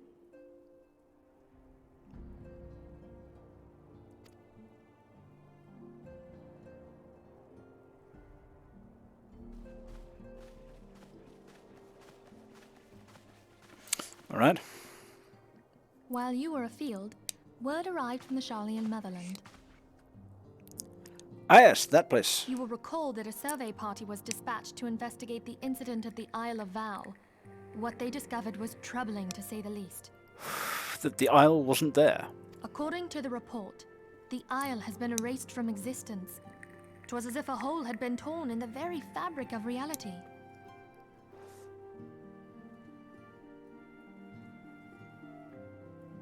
Okay, somehow that's still rather vague in its descriptive qualities. Aye, yet the mystery endeth not with the Isle's disappearance. Well, it hasn't necessarily disappeared. If there's a hole, you can see where it went, in the hole. It hath come to light that a number of scholars in various other locales were reported What they missing more at a mean by similar that is like juncture. there was like as if nothing was there. Because remember, it's an island. Well, I mean, that's the point. If there's nothing there, if The there's ocean nothing would be there at level. all, then there's nothing there, you know? It's just sea where there should be an island. That's one thing. Right. And a hole in reality is a hole. I do believe it's improper nomenclature, but they do mean as if we had Well, just been I mean, plucked out of the water. That's the point. Improper nomenclature, vague description. Like, what are we talking about Improper here? Disappearing, nomenclature it's of just nothing but improper sea? translating. Well, possibly. Bear in mind, this story is translated from Japanese to English. Yes, but, you know. It hath come to light that a number of scholars and various other accounts were reported missing at similar juncture. What's more, they all had something in common with the head of the students of Baldessian. So, do Every you last remember one of what I them was mentioned, researching a phenomenon called Eureka? dimensional compression, Hang on. or the rejoining as the ancient texts call it. I'll be damned if that's a coincidence.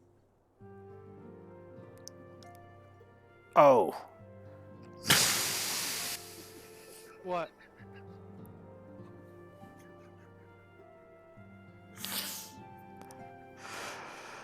Oh, sorry. The mystery of the disappearance of the students of Baldessian has just been cracked wide open.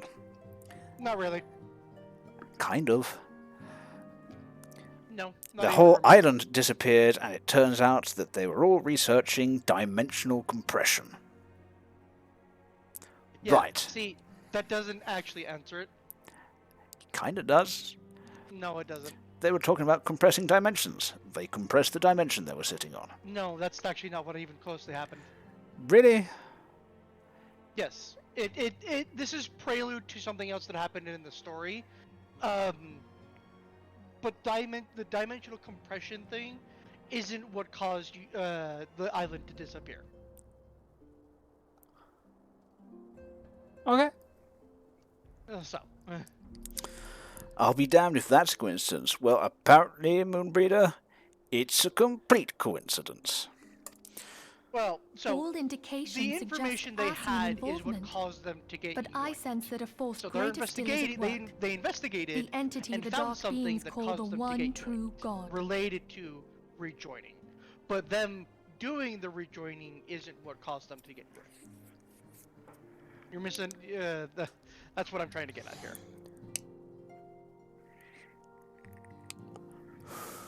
It sounded like they were studying magic to, flatten space, and then apparently disappeared into nothingness.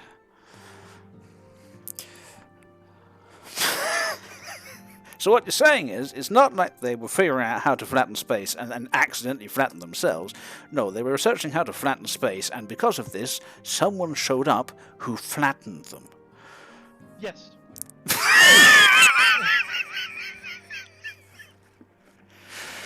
Okay.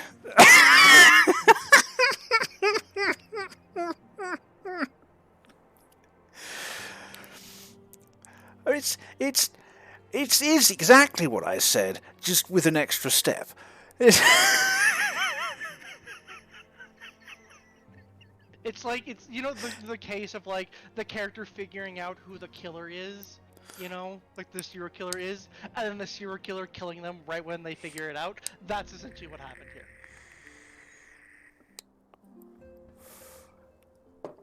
Okay. I mean, from the way it was written at the moment, it sounds like they're researching, again, how to flatten space.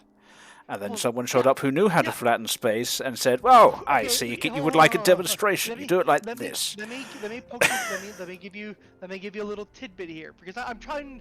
This relates to later on in the story, so I'm not trying to give you too much spoiler, right? Mm-hmm. So this is essentially foreshadowing, but who have we dealt with that likes to blink in and out of space when and where they want? Hydaelyn does it. Well, no, Hydaelyn doesn't Who do it else? so much as she kind of blitzes into people's minds. Yeah, but who actually does that?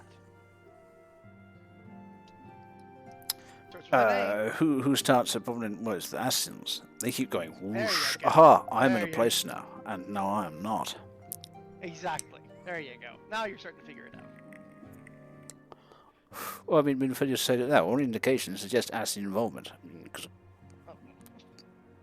duh, they're behind everything. Yeah. But I sense that a force greater still is at work. The entity the dark beings called the one true God. The Chief Flattener. As he shall now be known. Greg. That's actually what I called him. I called him Greg. Until they actually gave name to him. Greg the Flattener in Chief. Uh-huh. We must pray that my dear friend Kryle regains consciousness soon. If she bore witness to the Isle of Val's final moments, she may be able to shed some light on this mystery.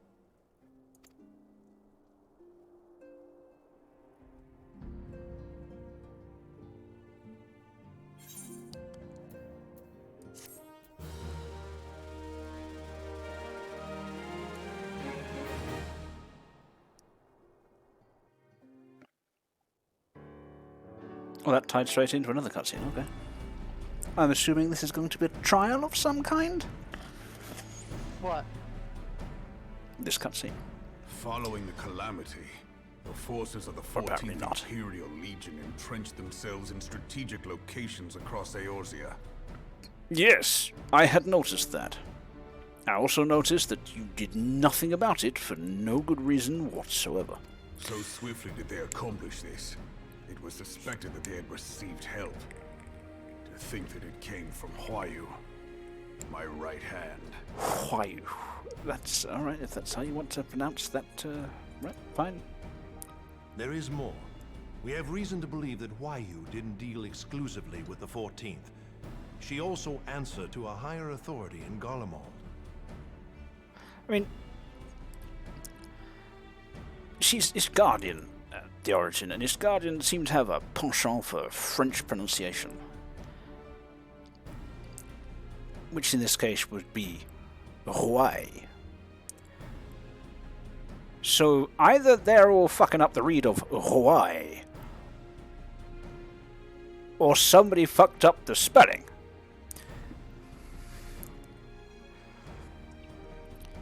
Of everybody going Wayu and thought it was written like that. Never mind. But this higher authority could not have been the Emperor.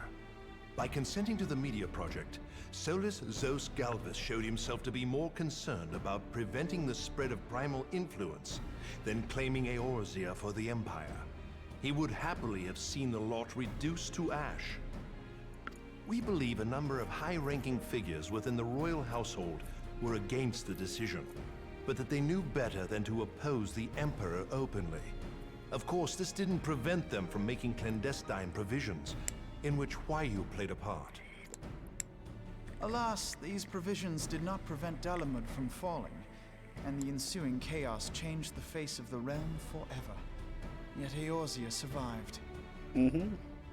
To all intents and purposes, the Meteor Project had failed, and the Empire was left to rue its lack of a decisive means to eliminate the primals.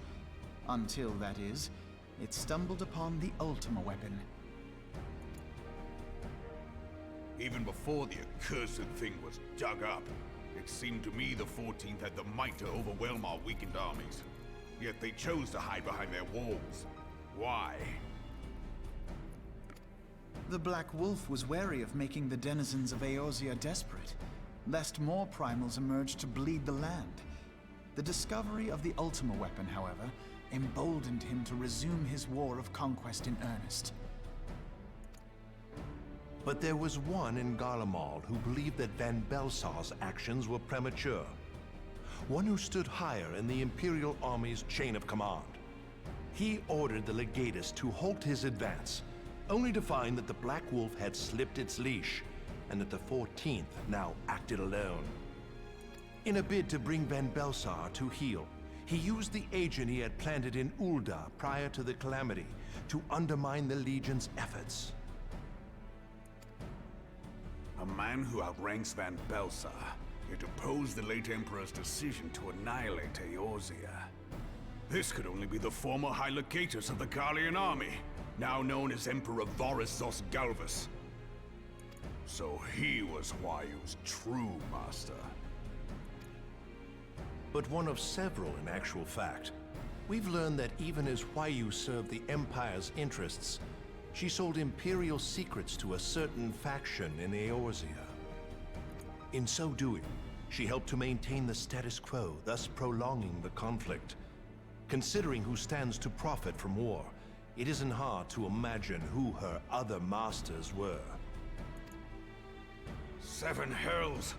You mean to say that she was a double agent? Yeah. Triple, if you consider her services to Van Belsar and the new Emperor as separate. As neatly as these pieces seem to fit, one aspect of the puzzle remains unclear to me. By whose will was the Marshal feeding intelligence to the heretics? And try as I might, I fail to see how aiding their cause would profit either her Imperial or monetarist masters. Could it be that another hand is at work here? If so, Huayu must be made to reveal whose it is.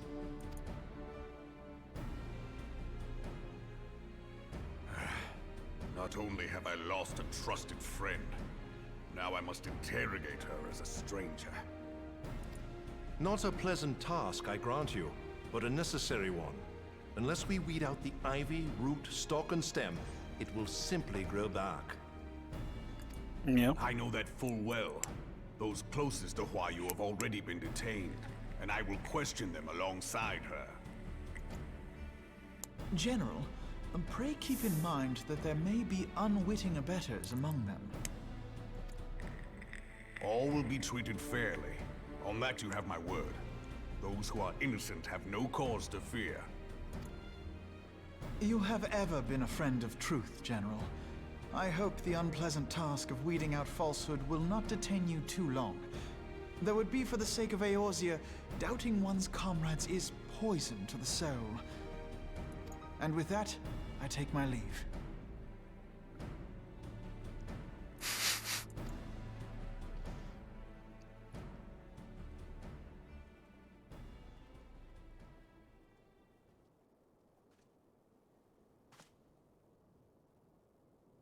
All these years, I've been made to dance to their tune. How could you, Wayu? How could you side with them? Those cankers who take from this land and give naught in return, who use their power to disempower and grow fat while the people starve. I know you can hear me, monitoring scum. Your crimes will not go unpunished. Today I will purge this land of your sickness before the eyes of the 12. I swear it.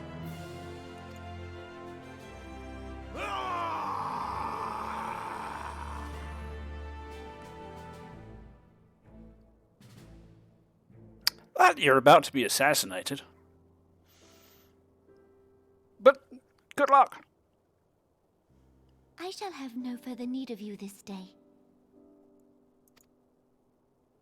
Your Grace.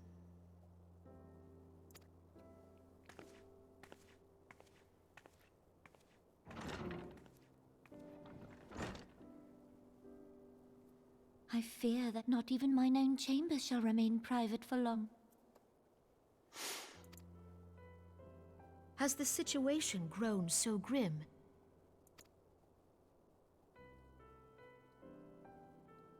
Ever since he proposed the Cardinal Reclamation Bill, Teleji Adeleji has risen to greater prominence upon the backs of impoverished refugees. The monetarists were ever united in their pursuit of profit, but the man's actions have torn a rift in their ranks. They snap at each other as rabid dogs.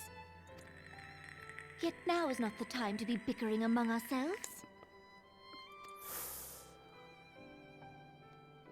If this bickering is a threat to law and order, might you not have grounds to dissolve the Syndicate? Yeah. Would that the solution were so simple, Admiral. Alas, my moving to dissolve the Syndicate is certain to spark outrage among the influential merchant class, whom the Cabal represents. Well, so I find it just, nice that the three most powerful women in all the realms are having a tea and cake party.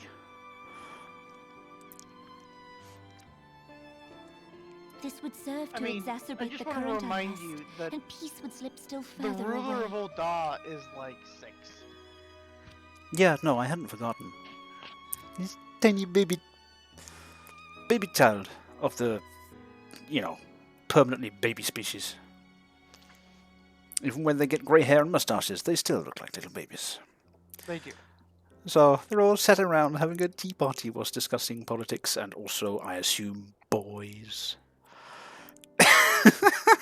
No, that's probably too mean. He's so cute.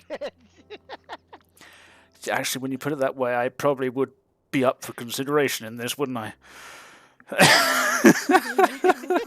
Natives or refugees, all who reside in Ul'dah have a right to pursue happiness. It is the duty of a ruler to protect this right. If I am to perform my duty, I must needs tread warily. It would not do to make enemies heedlessly. Were Lord Lolorito here, he would doubtless say that I have my head in the clouds. Alpha Node, mostly just because he's the only other young one, so he's kind of the only one that the Sultana can legitimately sim for, without it being weird. Yeah.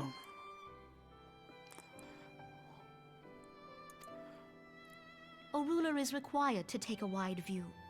Try as we might to cater to all needs, some will inevitably be overlooked. As such, there shall ever be citizens who feel aggrieved. It cannot be helped. But as you have informed us, the monetarists take no view but their own. They hunger for power while the masses starve. In the absence of a common cause, it seems beyond any one individual to make Ul'dah whole. And the presence of a Garlean agent within the immortal flames only makes matters worse. Even accounting for Ul'dah's historic reliance upon mercenaries, such a grievous breach of security is unprecedented. I fear this business will provide the monitorists with a rod to beat Rauban.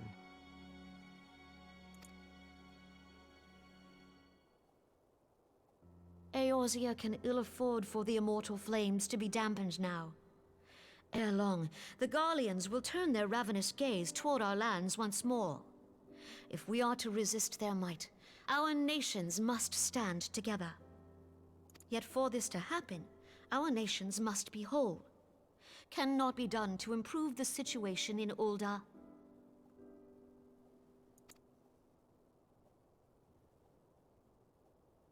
The true wealth of Ul'dah lies in the health, happiness, and hopes of her citizens.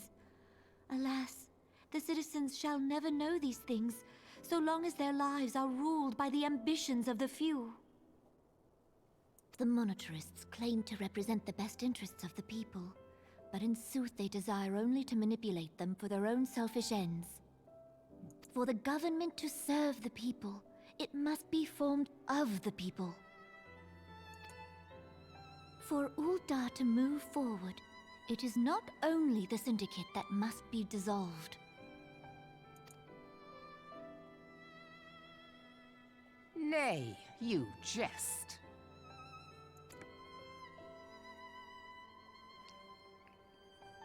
My friends, it was for no other reason than to make known to you mine intent that I requested your presence here.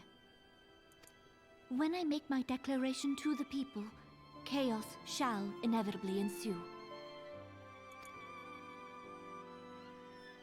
As the last monarch in the line of Ul, I make unto you this request.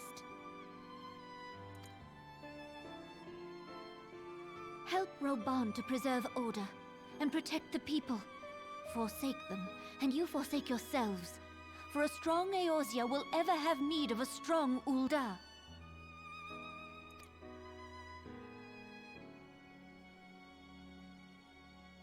Your Grace, are you certain of this?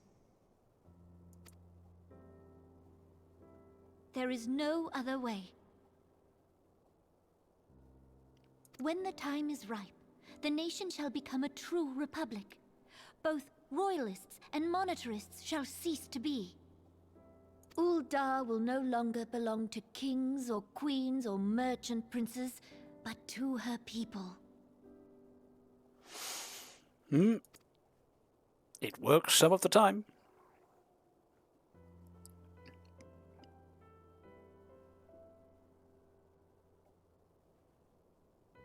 Rauban, forgive me for casting aside all that you have toiled for in my name. Beyond this gesture, I am powerless to help my subjects. Yeah, that's also true.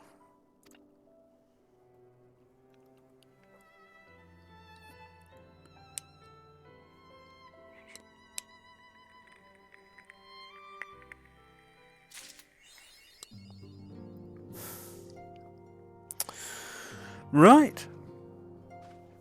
Well, that's all very interesting. Oh, with that, it is also time. Well, I shall lounge in a slightly more comfy chair this evening. Off the bed? Methinks this one.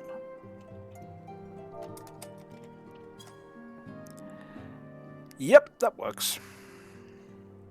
You off the bed? Yep. Probably a good stopping point. Tomorrow. I think I'm just starting to understand the reason why Minfilia is never actually sitting in this chair when I come in.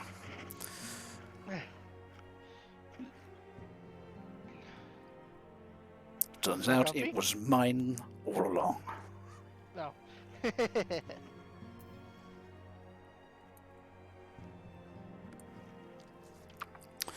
Right. Well, that was some progress, I think. You did make a good deal of progress. If you... Honestly, you could... If you streamed Saturday and did story stuff, put in the same amount of time you did today, you would wrap up a Rome Report. More than likely.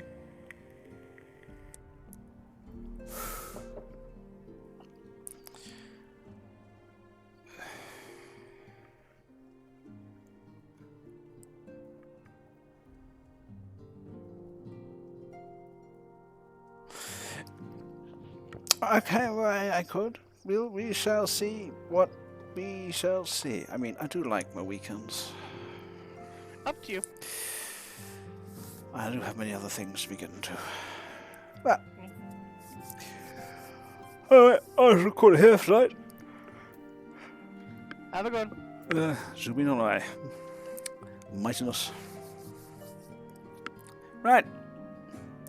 Ta-ta, everybody. Let me just...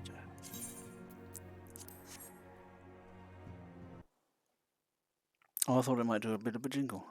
Oh well.